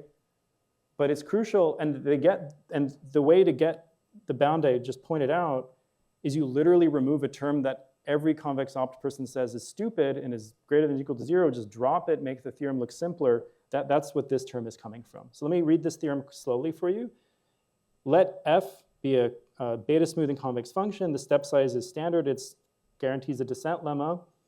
Pick any iteration t and any comparison point. Perhaps not the global optimum. You know, for the theorem I just showed you, you're going to plug in u subscript less than or equal to k for this w bar, okay? And this lets you plug in that object for any k. So this theorem says that gradient descent automatically controls both the objective value and the norm.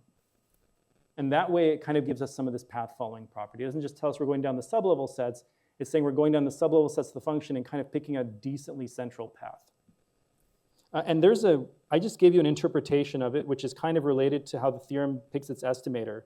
It's guaranteeing that there exists a t such that you sandwich the loss of this reference point and your norm isn't too much larger. Now let me give you a couple comments about this. You might say, okay, factor 2 is really, really bad, right? Like it could be, or it could just be pointing at it could be pointing at 45 degrees. I was actually pretty surprised. So for this, Jingfeng and I worked on this problem in parallel, and I tried to prove the result by tightening the 2. I believed it was necessary to prove something tighter than 2, that the path is very close. Jingfeng basically hardcored like a really simple way that you could actually use the factor 2. So to prove this, you used the lemma I just showed you with u subscript k, and then you do some careful analysis, and the 2 does not hurt you. You're still close enough to the reference solution to get this 1 over root n with no extra dimension factors bound. So I'm a little bit surprised by this, but yeah, this factor 2, which is like a very loose control on the path, is enough to get that theorem. And let me just say another interpretation of this theorem. It says that gradient descent is not too far away from the bridge path for any f. So for any f, you look at this sequence of ridge solutions, you can just plug in this for the reference point. It says gradient descent is kind of similar.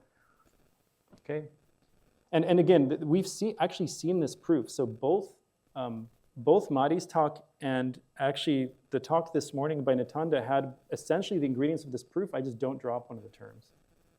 Like we've basically seen the proof of this. She don't drop this term. Okay, so I'm running out of time. Let me just tell you that what I didn't tell you in the proof. So this was a Jingfeng observation that was based on Jingfeng's understanding of least squares. So maybe that also clarifies Murat's question. But Jingfeng noticed that the objective function logistic loss is actually not only smooth in the L2 sense, but it's actually smooth in the sigma norm when you look at an expectation. And this was actually crucial to making the proof go through. So the proof of this is actually really short. It's basically the lemma I just showed you, which has like a 4-line or 3-line proof. And this smoothness thing, and like a careful splitting argument. But when he first proved it, I was just like, what's even happening here? What is this thing I haven't been able to prove for a year?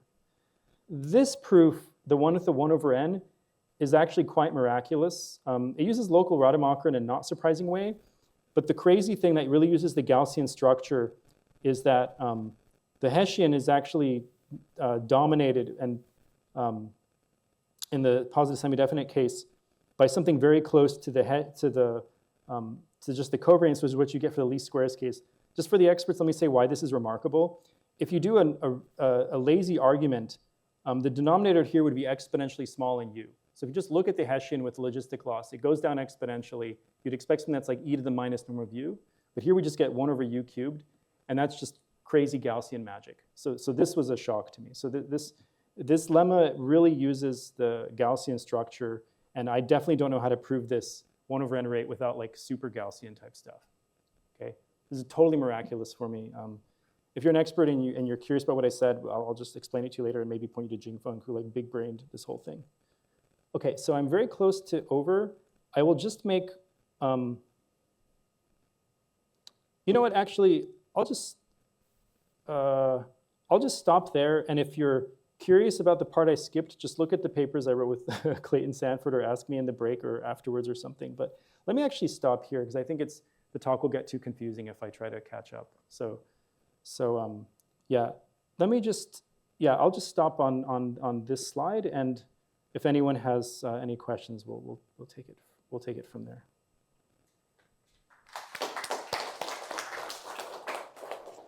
So any questions and comments from the floor? So I'm wondering, how does the norm of the WT behave? Oh, you mean beyond what this theorem gives you?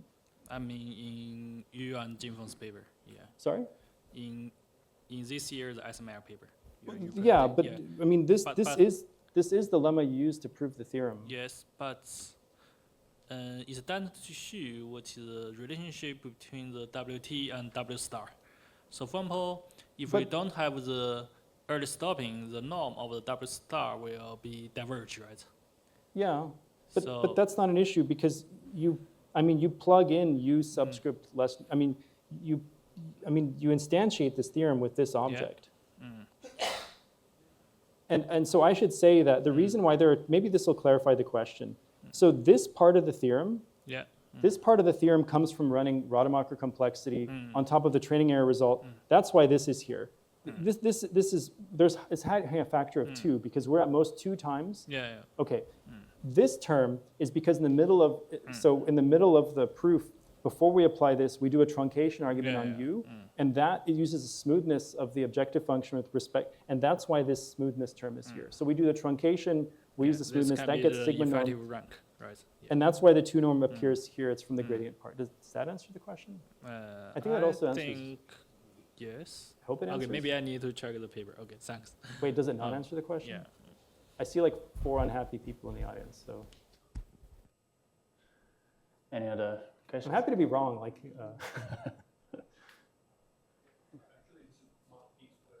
excellent.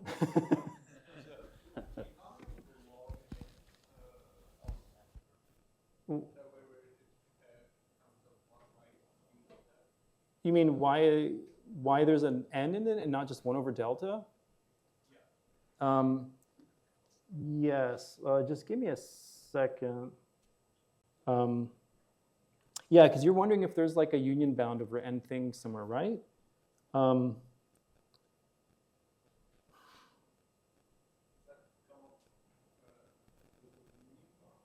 Well, there is no union bound, though. Yeah, why is it log n over delta? I mean, I have I'm actually, yeah, I'm not sure why the n is in the numerator there.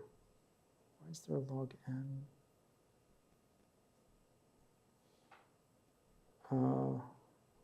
Yeah, I actually don't know. I'm really sorry. I totally forgot. Because I don't think I'm hiding any steps from the proof. So, and it's nothing subtle. I mean, it's really just Rademacher. So we're only going to pay the norm. No, I don't know why the log n is there. I'm really sorry.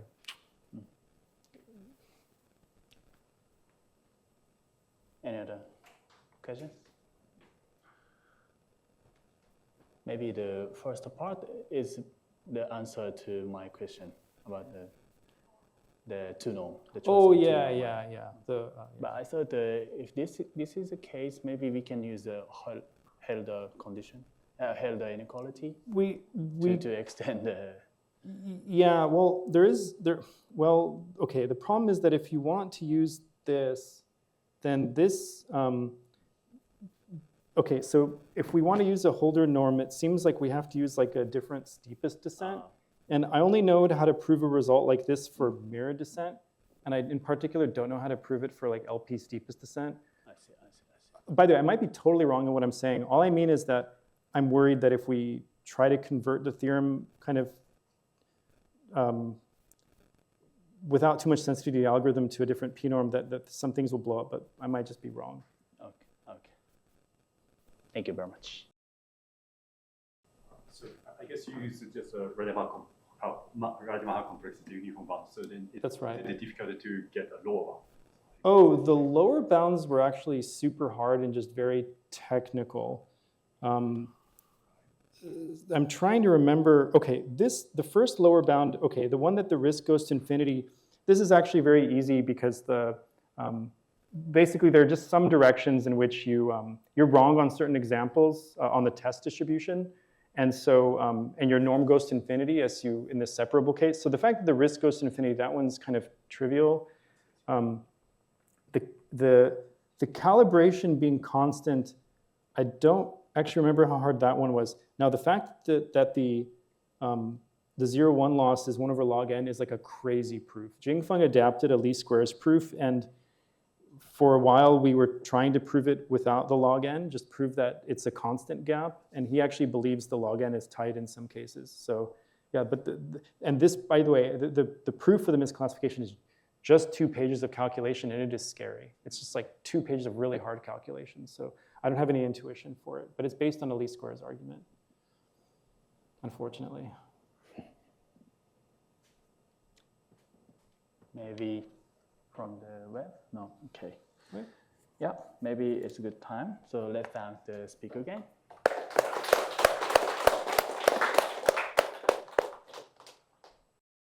Thank you for inviting me this workshop. I'm very happy to talk here. So I did not prepare my background, but my background is originally not statistical learning. Background is partial differential equation and its inverse problem. So recently I'm working on the more operator learning, like neural operator and PIN. But this is the different topics, transformer. This is today simply that this is universality result of the transformer. Actually, transformer is mapping from the matrix, but I'm focusing on the transformer style in contextual mapping. That means normally that in contextual mapping is mapping from the vector and the matrix to some vector. I'm focusing on this type of the universality here. Okay, maybe first I explain the several notation.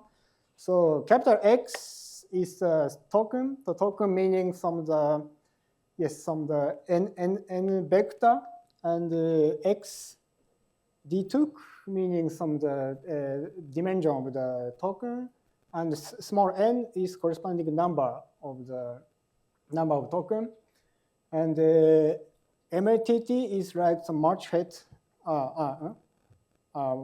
attention. This also like mapping from vector to vector, matrix to matrix, and maybe you already familiar, but this is the definition of the march head. There is some skip connection and also march head.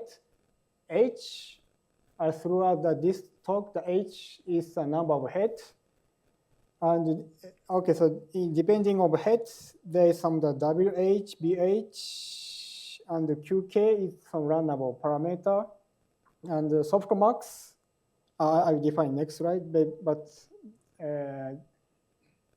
yes, and this is the parameter space.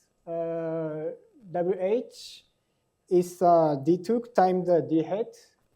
And the K is a key matrix. This is the K times the D2. And the Q is K times the D2. And the BH is D head times the D2. And sometimes I use some the dependence of theta. Theta is some the every parameter WKQB.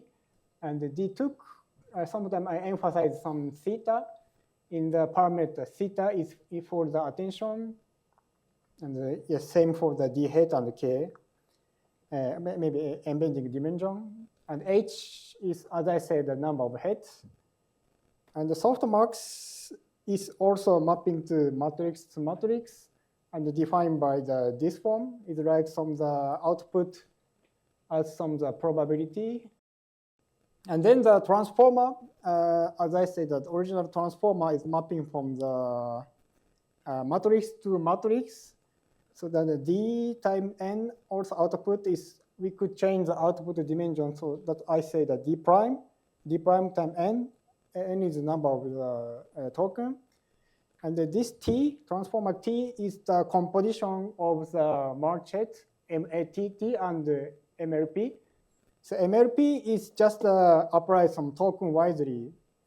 So that token wisely meaning if I say MLP, GUZI is some parameter for the MLP.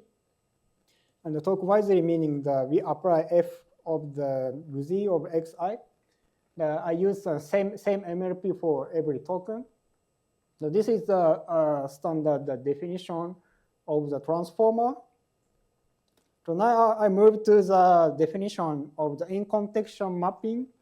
As I said, the in-contextual mapping, as drawn this picture. So X map to something. So here the G theta X of capital X of X. But this map depending on the surrounding the token. So I say capital X.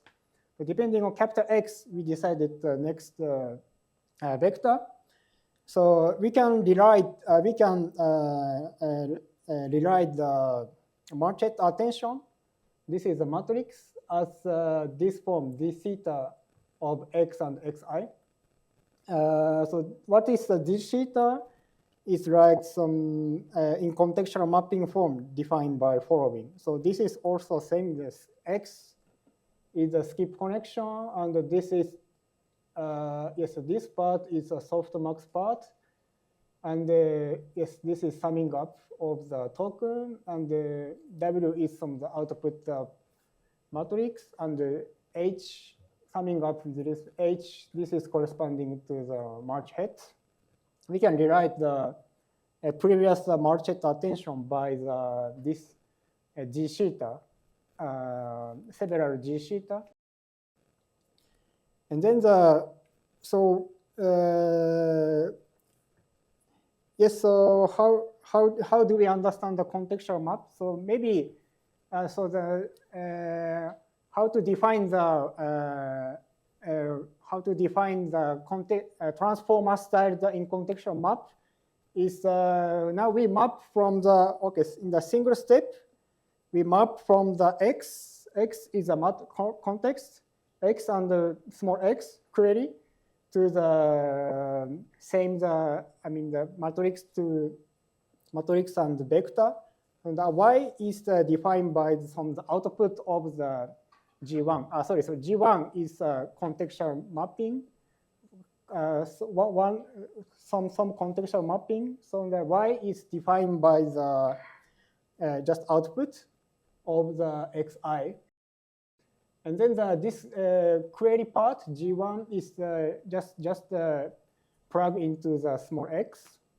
So we define, so this single step is mapping from the pair of the context and the query to the new context, new context and the new query.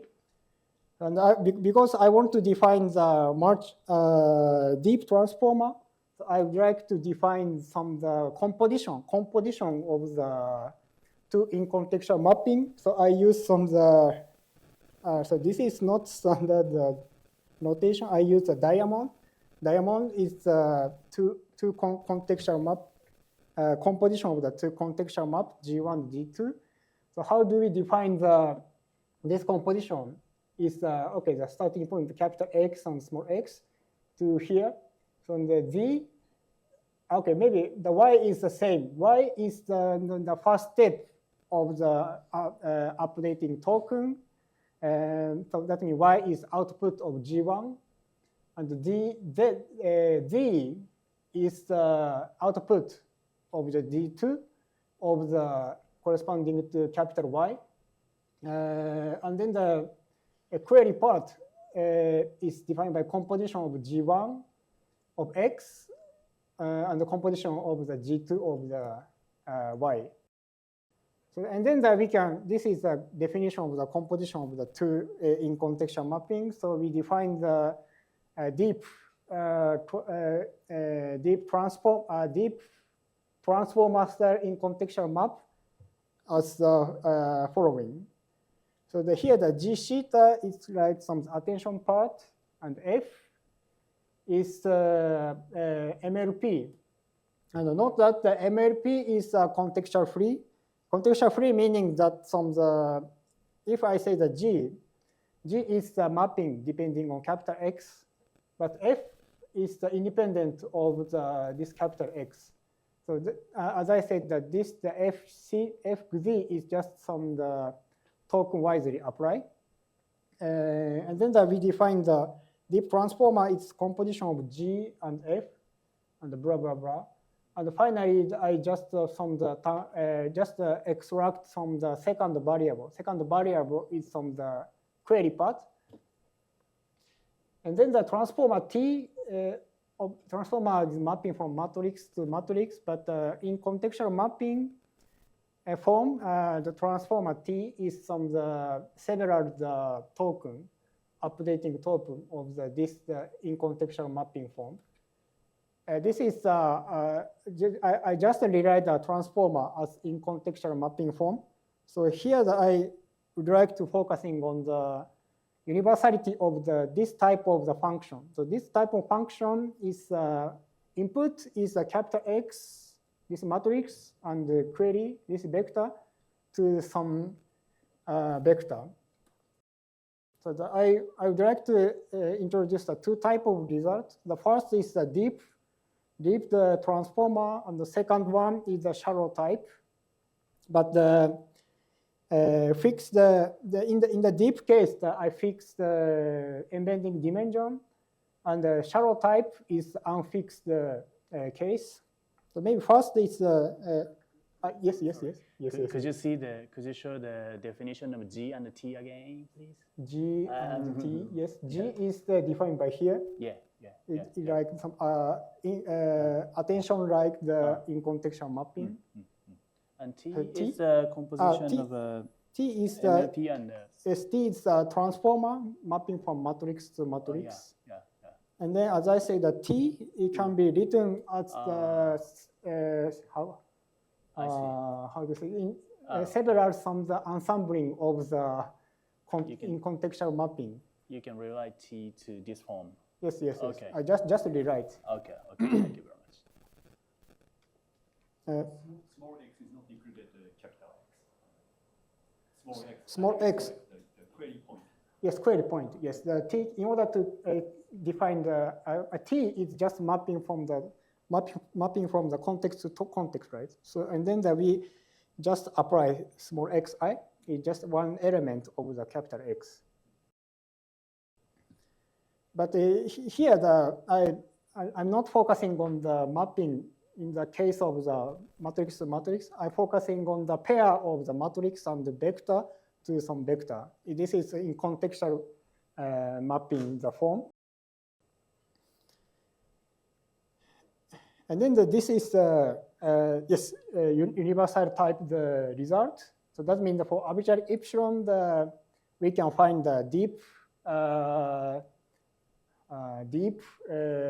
transformer like the in contextual mapping. So that means okay. So let omega be of course a compact set, and here the target function I say that the gamma star is like mapping from the matrix times the vector to vector, but I focusing restriction on some of the compact set. That means omega times n.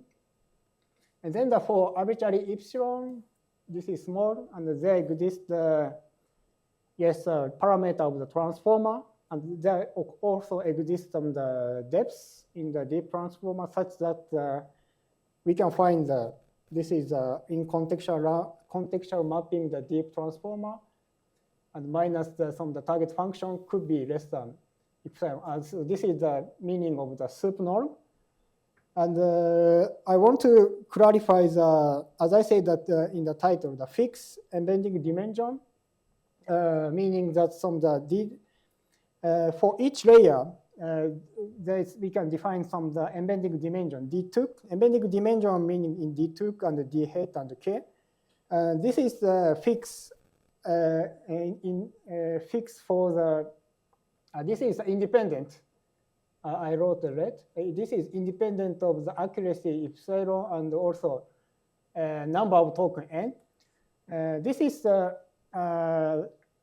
So sorry, this red part is from the novelty of our works. So the previous works, one of the universality of the transformer is if I correctly understand that this type is the embedding dimension maybe depending on the number of token n.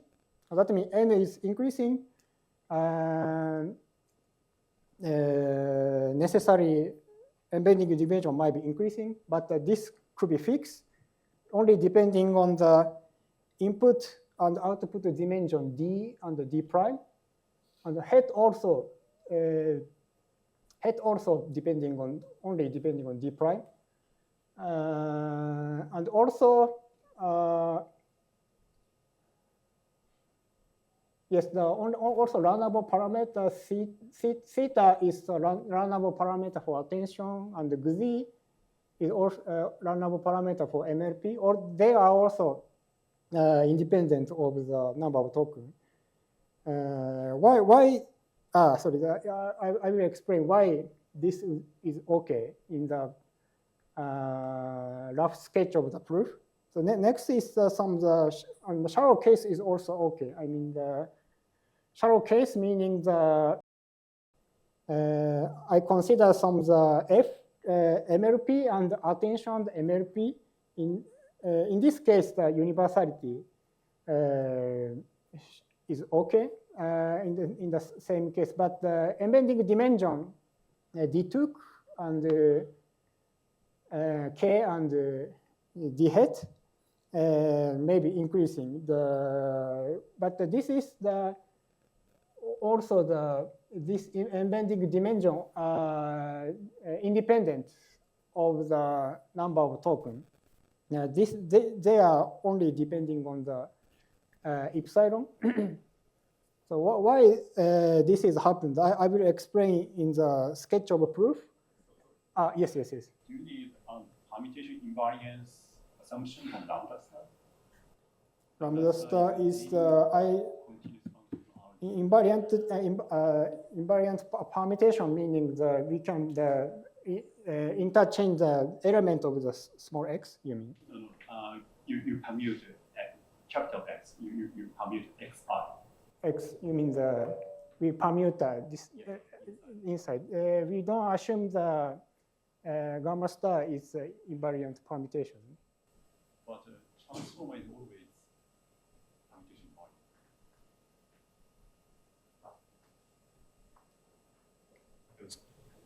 Are you using position encoding? But if I correctly understand, I did not use some property of the permutation invariant in the gamma star. In a transformer, you take the average, so then the position information of the position is lost. Maybe it starts from MLP, the information of But the MLP is applied token-wise, so then yes. MLP doesn't know the position. Yeah, right. If you append the position on the XI, then yeah, I can understand. But if you don't append any position position information, so then each layer of the attention lose the information of the position. So then it looks like. So maybe sorry, just a moment. So the actual main result is I generate transformer to the measure theoretic. Measure theoretic meaning the input could be the probability measure. Okay. And then the gamma star, target gamma star is just mapping from the P of omega time omega to some vector. So I proof, and the proof is I just apply the Stone-Weierstrass theorem. Yeah, so then the empirical measure doesn't have any information of the order. So yes, so just the position of the XI. Yes. So but your question is there seem to be contradiction because the target function is not invariant permutation, but the target function transformer is invariant permutation. This is seem to be contradiction, right? Your question. Okay, sorry, maybe. So the output is just a vector. So output is just vector. It's not a set. Okay. Because this is in contextual mapping. Yes. You're right. Oh, then maybe that's okay. Yeah. Okay. That's okay. Yeah. So I thought so. If the output is like a sequence, so then that's a problem. But output is just a vector, so it's like a summary of the distribution. So then, yeah. Okay. I think that's okay. Yeah. Maybe I have understood it, but yeah, I just apply Stone-Weierstrass theorem, so we didn't consider invariant. Yes. Yeah, I guess along with the same question, I think just a clarification, so maybe it would be easier to understand all the input and output spaces were probability spaces. Because then the equivariance would be clear. Because what Taiji is saying is that, I mean, you have a non-causal transformer, and you did not use positional encoding, which means that it's equivariant, which means that permutation of the input permutes the output. But because you're in this measure space setting, you fixed that problem. But since your output space is not a measure space, I'm just saying if you put calligraphic P omega for the output space, I feel like it would. Is that theorem is true, right? If you put calligraphic P with the omega as the output of the mapping, then this theorem is true, correct? Yes. And what Taiji was saying was that by mapping it down to d prime dimension, it's like a summary of the, right? That's what, it's like a sufficient statistic or something. Wait, no, yeah, maybe we can take it offline, but I agree, I understand the concern, yeah. Thank you. Yes, so I forgot where I start from here, how to prove. I already explained the original transformer is the finite sum. This is just a definition of the softmax, but I consider some integral form of this attention. So like the input, this form is input is just a finite number of tokens, but input could be generalized to the probability measure. So that means I say the gamma star is mapping from the probability measure time vector to vector, could be naturally defined by here. And then the empirical measure, if we choose the mu, is the empirical measure. This is coincide with original theta. If the capital X is if capital X is the support of this empirical measure, this is the coincide with the original attention. So that this is a key trick. So that means in the main result, I don't consider some of the specific number of tokens. I just generalize to the probability measure. And that's why I wrote the red. The arbitrary number of tokens can be inputted. And then this is we could just generalize the previous notation. So that means now we sync the map from the probability measure and the vector to the probability measure vector. So this is just defined by the push forward here. The gamma 1, if fix the mu, this is just map between vector to vector, and consider this the push forward, we define mu. This is like the modified token probability measure. And then we could also define the composition of two types, the measure theoretic in contextual mapping, same way. And also we could also define the measure theoretic transformer. So measure theoretic transformer is mapping through probability measure to probability measure. This is defined by the push forward of this contextual mapping form, sharp of the input measure mu. And also the MLP also same role. This is contextual free. And then in this general framework, this is actually the main result. So that means the gamma star, target function gamma star is the mapping from the probability measured and the vector to some of the vector. And then here we consider some of the weak topology here. And also, the gamma star is continuous in the sense of the weak topology. And then the statement is just universality. So that means for arbitrary epsilon, we can find the transformer, and then the two distance bounded by epsilon for the sup norm with respect to mu and x. And yes, the same the order here. So this is in a special case, if the mu is resurrection on the empirical measure, I mean the fixed number of the token, and then we obtain the theorem 1. And we could also get the shallow case by the same way. So the proof, as I said, that the idea is very simple. Just consider how to apply the wireless, stone wireless theorem, because this theorem is very powerful. This is the general framework. Probably set of the probability measure could be also okay. So how to define the algebra here? So the question is we defined algebra A, which is our target function, the transformer. The algebra A is the mapping, yes, the probability measure and the vector to some vector. But how to define this is the multiplication of the gamma, several gamma, and this is summing up. So what is the gamma here? Is the gamma is some of the I call some of the 1D elementary block.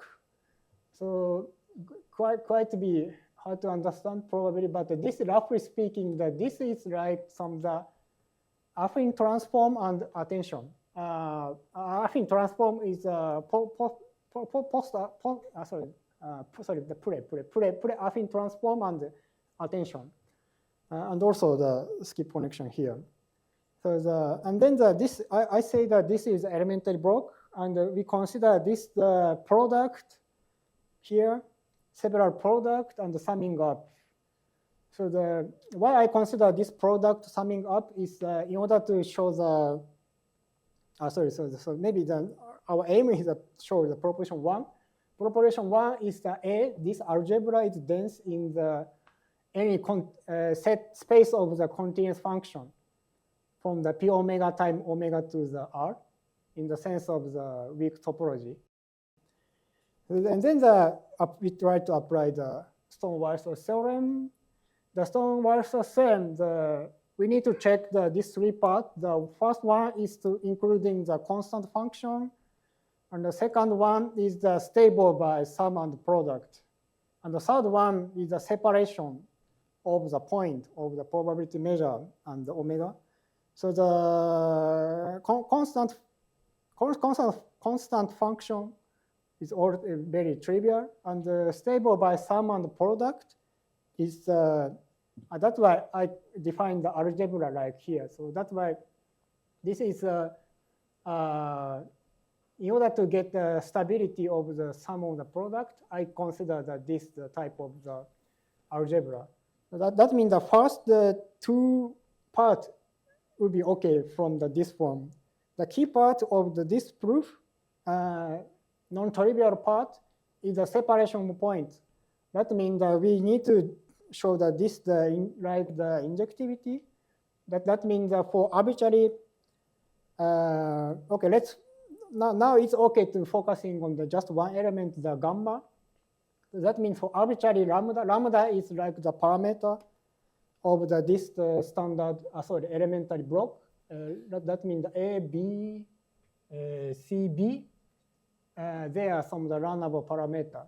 They are corresponding to key query value, and or yes.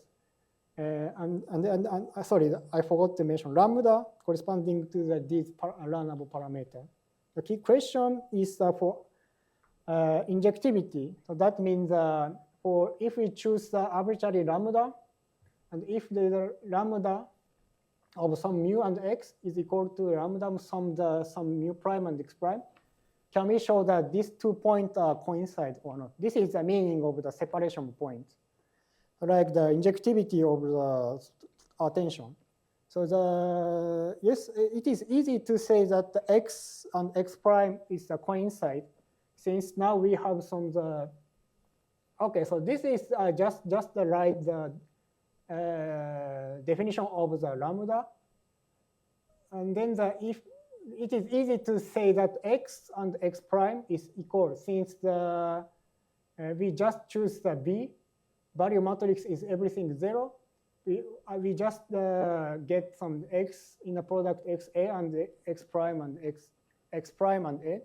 A could be arbitrary, so we can determine that x coincides x prime. The question is, sorry, I forgot to put the prime here. Everything here is prime. I forgot the prime. And the next question is how can we say that mu is equal to mu prime? But now we get the x is equal to x prime, and using this notation, yes, if the b chosen as the 1 minus in the product a comma x, we could obtain finally we obtain this kind of equality we obtain. So what is L is defined by here. So I called in our paper in paper that we call this is the generalized Laplace-like transform, because if there is no normalization, this is actually the Laplace transform. So that means the key part is to show this type of the generalized Laplace transform is injective or not. So this is yes, main part. Yeah, we still have time. Sorry, I did not care about time. But we still have 20 minutes. Yeah. But I finish here. Okay. Thank you. Thank you very much. Any questions or comments from the floor? Excuse me. You show the universality also in the shallow case, the Yes, shallow transformer. What is different in the proof technique or idea? Proof techniques, roughly speaking, proof techniques is this work. Just consider how can we apply the Stone-Waltz theorem. So the proof techniques is same, but I bit prepare in the appendix. And then in the shallow case, I consider this algebra. Sorry, it's for you hard to understand, but this is like, this part is MLP, and inside of AXB is like affine transformer. So affine transform. And this part is march head attention. So this is this A, algebra A is like this affine transform on the march head and the two-layer neural network. So that we need to check some this A is the the stable by some on the product or not. So maybe first we could change the algebra. This is A, but I changed the algebra here. So this is I just replacing the explanation one. So since the neural network, two-layer neural networks is a universal, so we could just replacing the checking the L tilde is fine. So this case is we can check the sums. The stable by sum is okay, but the product in this form may not be obvious, but this form, the product is just if we consider two elements of the L tilde, the product is just this term is the summing up. So that means the embedding dimension might be increasing to show that this L tilde is stable by product. So that's why the deep case, we could fix the embedding dimension, but the shallow case, because we do not consider deep case, but instead of this, the embedding dimension might be increasing. This is the difference. Yeah, okay, thank you. So in the deep case, you don't have any so the number of layers and everything is independent of epsilon? You mean depth? In a deep case, yeah, everything, including the depth, everything is independent of epsilon? Depth, of course, depending on epsilon. Oh, okay. I mean, what I say is the deep case. Of course, L is the exist L, but L, of course, depending on epsilon. But the embedding dimension is the fixed, independent of epsilon and also number of token n. But the parameter count, is it still comparable to the shallow parameter count then? Since the shallow case has a dependence on epsilon in the embedding dimension. This is just the universality, just existence. No, I understand, but it seems like you're actually close to being able to prove that there's a benefit to the depth. Is that? Depth is the benefit? Yeah, because for instance, if you could show that the depth L is independent of epsilon, then the deep theorem would be independent of epsilon. I'm saying it looks like you almost can prove that the deep case is actually better than the shallow case, but. But I'm not sure. The depth also depending on epsilon, right? But you don't know if that's true, if that's necessary, right? Maybe if you only use the Stone-Waltz thrust, you only need to split every point. Yes. So it need not to be depend on epsilon. Neuron. Because even a single layer network can already approximate lambda star. But we can take it offline because it's super technical. I do have another question though. So for the shallow theorem, you did not use an activation for the first MLP. The first MLP, you just made an affine transform. Then you had the attention. Do you mind showing that algebra you just showed from the appendix? You mean activation function for? Do you mind showing, I think it was slide 19? Yes. The algebra? Algebra here is the activation function is here, and here it's just affine is fine. So the outside, you only needed one activation. Yes. Do you know if you can get rid of that? Huh? Do you know if you can get rid of the outer activation? If this two-layer MLP is universal for arbitrary continuous function? No, I mean, is it possible, can you still prove this is an algebra if you remove the sigma, you just have affine on the outside? Because for a two-layer network, it's universal with only one activation, but here you're technically using two because you have both the softmax and the...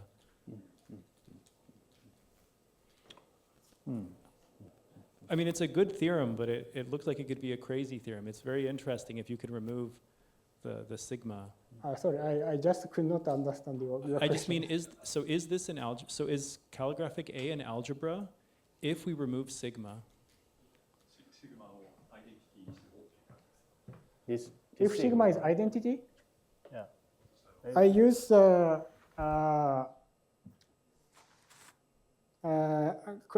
answer is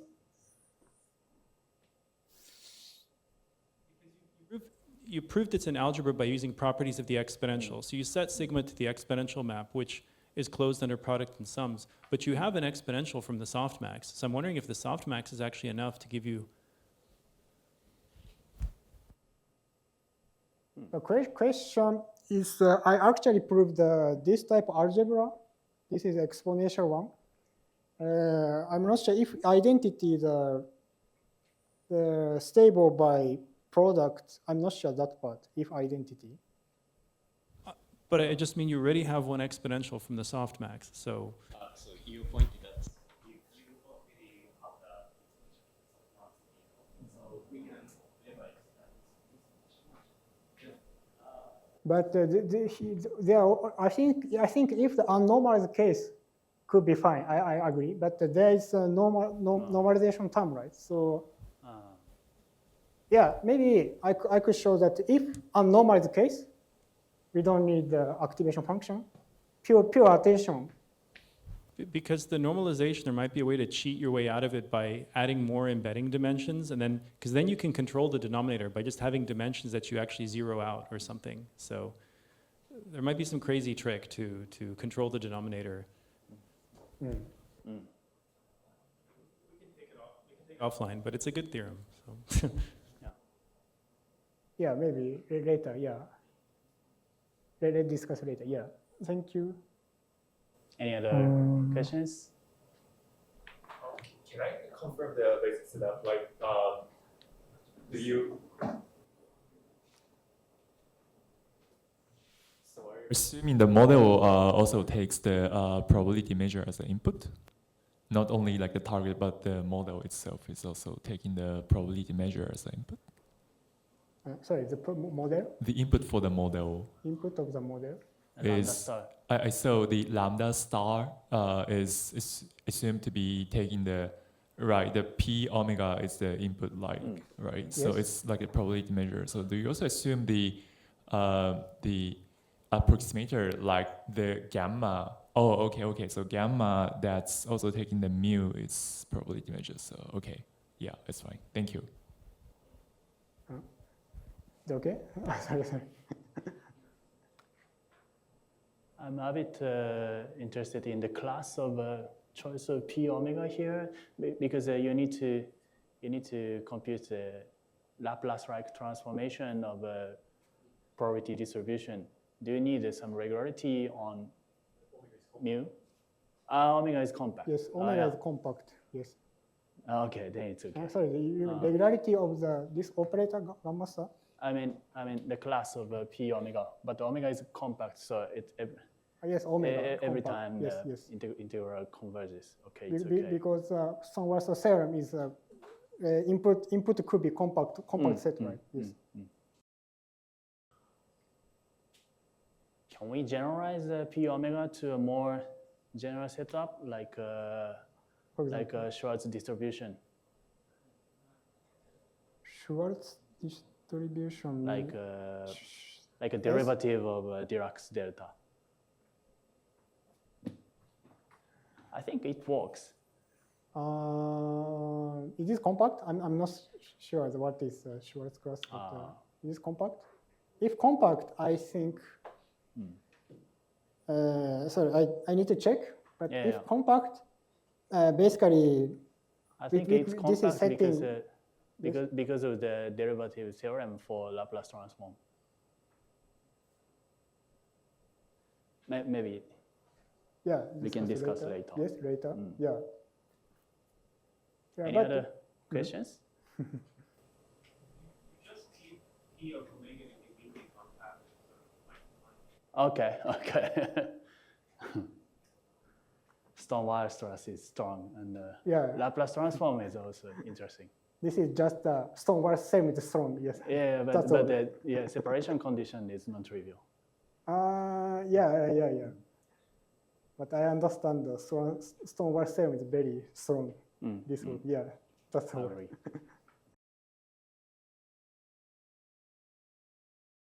Any other questions from Bev?